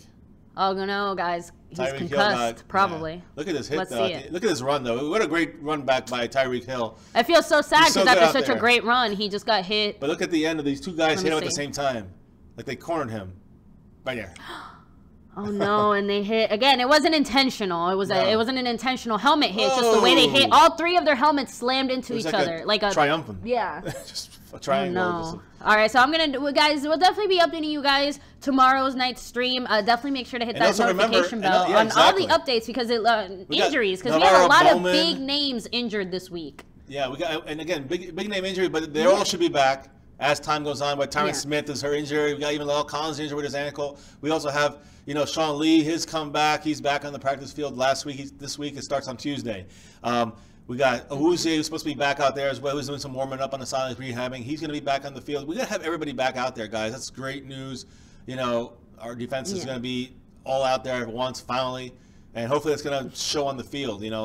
Chargers are setting up to win the game. Yeah, but again, the Chiefs just made a very sloppy play there. Yeah, their own players knocking into their quarterback. It's better that it's incomplete. No, I know. But anyway, and then Cruzan, I obviously where a player is drafted has a lot of merit. I'm not going to lie and say that higher drafted players don't usually perform much better than lower drafted players. But just because Dak was supposed to be a second round draft pick and he dropped down because of his issues and Carson Wentz was always a top 5 doesn't mean that Carson Wentz is this much better player than Dak. Here we go, guys. This is it. No, I agree 100%. They're equals. At the very least, maybe Dak's better right now as has been. But listen, right now, Nick Novak from the Chargers, from the Los Angeles Chargers, about to try to win the game for the Chargers, get them their second win. And how many yards? It's a close one. They were just sitting on the ball on purpose. Okay. So Wasting here we go, it down guys. Yep, the 3 seconds. If he doesn't make it, I see someone else out of a job. 32 yards. 32 yards for the win. Should be easy. While the Chiefs are driving, but they just knocked it down. So it's still first. It's on the 40-yard line for the Chiefs. Yeah. Here we go for the win. The LA Chargers in Oakland, California versus California. They can't call timeout. This is it. He made it. In the black hole. Put it right in there. All right, guys. So the dagger in their hearts. After that, of the Raiders. LA Chargers take that win 17-16 against the Raiders. That was definitely an interesting game. Wow. A struggle all the way till the end. Again, I don't think any of us would have ever expected that. But it's a divisional game, guys. Yes. Always, when it's a division, you can never count any team out. Not even the Jets, because even the Jets were up against the Patriots the Raiders have it worse than us right now. He had them. Oh my goodness, guys! The Kansas City, they had the win right there. No, but I'm saying that pass was a little high though. He stretched out a lot. They had him wide open. If Alex Smith did not throw a bad pass there, that's on the 10-yard. Look at this, on the 10-yard line, wide open. And Barry B, the only way the Giants are winning tonight is if they sacrifice Eli Manning to the football gods, because there's just no way. I really don't see it happening. They're allowed to wear oxygen tanks underneath their uniforms. Yeah, guys, just look, if they're a healthy team, a great team, it's hard enough to win in Denver. The Giants are not going to do it. So guys, this is it. Here, let's see here. Kansas City's driving on the 40 on the Pittsburgh 40. They're down by 6. Touchdown ties it. Extra point wins it. And he's gonna get sacked. I guess Pittsburgh under a minute is One gonna hold timeout on left. to that. 4th down. They might as well call timeout now. It looks like they did because the time stopped. Might as well call it because that's the worst. One of the worst things could have happened for them, obviously. Wow, look at this. Harrison Still, the old but good. I'm telling you, that's why I like our Navarro possibility, guys. Navarro Bowman tomorrow. Look for the channel. Hit the notification bell, like you said. There's a Zeke news coming probably Tuesday on that. There's Navarro Bowman news. If he signs with us, guys, we're breaking that. Because, again, he's an older guy but has a talent still. He's lost a step or two, but he still has a talent. I said it on the stream. You'll watch it later, baby. You'll see what I said. My 2 cents on that. Again, I like the Dominic Rodgers-Cromartie possibilities that might be coming down the pike as far as what's next in line for maybe making a move. After we see a couple weeks of our running backs, DMC and Alfred Morris, maybe we trade one of them to the Giants for someone like Dominic Rodgers-Cromartie. And people were talking about Des Bryant. I don't want to get into that anymore. But I'm saying that could be a future situation next year or the year after, maybe, if we could still get something for him. It might be something worth it if we get a good dominant player in another position. I agree. So, guys, 4th and 18 with Kansas City. I'm going to go ahead and touch on your comments about Wentz and Dak in a minute here, guys. 4th and 18 is the game. If the Steelers stop them, Steelers win. And there's no more. And they have. If you don't stop them here, you're right now. And incomplete. That's it. Almost intercepted. The undefeated has been defeated. The Miami Dolphins, 1972 Miami Dolphins, congratulations. Pop your champagne. Yes. So bottles. Other than that, guys, I just want to hop into this kind of message here. So Wentz has a better long ball. I love how he breaks tackles in the pocket. That's I think true. here. I agree. Every quarterback has a slightly different style. They all tend, they have things that are a little better or worse than others. Dak definitely struggles a little bit more throwing the ball deep sometimes. He's not as accurate as Wentz in those situations specifically. For real deep ones. Yes. The mid-range ones, he's accurate. Yeah, they're pretty, I would say. And again, I think they're very equal as far as quarterbacking and style. I think the difference... No, not about styling, skill-wise. Well, I think style-wise, though, Dak is just because of the way he's built and the quarterbacking style that he's played and the teams he's been with, he's one of those quarterbacks, more of a Russell Wilson, where you can run him a little more or have that option, play him a little differently. Carson Wentz, I'm not saying he can't do that. I'm just saying he doesn't have the same physical athletic ability that Dak does. So you wouldn't really want to use him in that way as much. He might be one of those guys you do that to sometimes, but it's definitely not going to be the same. I think, and again, the teams they're around has a lot to do with it because, again, the Cowboys are more of a running team, and you've already mentioned that the Eagles do prefer passing a little bit more. They've been built more to be a passing team, and I think that they're in a kind of a transitional period where they're balanced more. With Chip Kelly, there was more of a passing style team. That's why like DeMarco Murray would not make sense. But now they're trying to like I said, now they're team. A little more balanced, and you can see they're trying to make those changes. And we saw it last year. We're seeing it into this year. So, but as far as skill, I would put them pretty much at the same level. I just think like everyone else, some things they're each better at, but I think that the people around them too is the difference because, Wentz last year didn't look as good because his offensive line and the players he had didn't make him look as good. This year it's the opposite where he looks a lot better, but I think skill-wise he was pretty much the same, probably a little better this year because he has more experience. But Dak, it's almost the flip side where last year he looked a lot better because of the staff he had around him, and this year he doesn't look as good because of the staff and the people he has around him. It doesn't, again, you got to take everything kind of on a year-to-year basis. I think both of them, and we said this earlier, the quarterback rookie class of like this last few years is actually been playing pretty solid. Look at Dak, look at Wentz, look at even Jared Goff, look at Derek Carr. I would include him in that. Even look at Deshaun Watson. He's a rookie this year, and he's really, he's been a big game changer for Houston. Houston, who struggled, who made that horrible deal with Osweiler, and who has been having quarterback problems, is struggling. We're seeing players like this just really playing well, and not like amazing superstars yet, because that takes time, guys. Superstars aren't made overnight, but they're playing well, and it bodes very well for the future of the NFL, seeing, some really exciting games, having teams that can compete and who have quarterbacks and players and the staff necessary to make these games exciting and fun for everyone. So, because, no one wants to see blowout games all the time.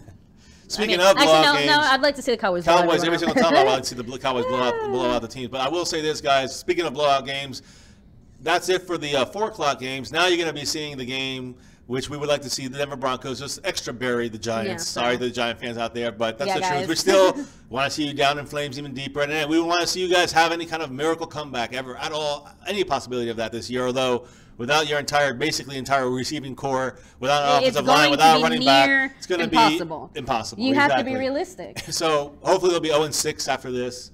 So that's today's game. Again, I hope you like your first round draft pick. Probably a blowout.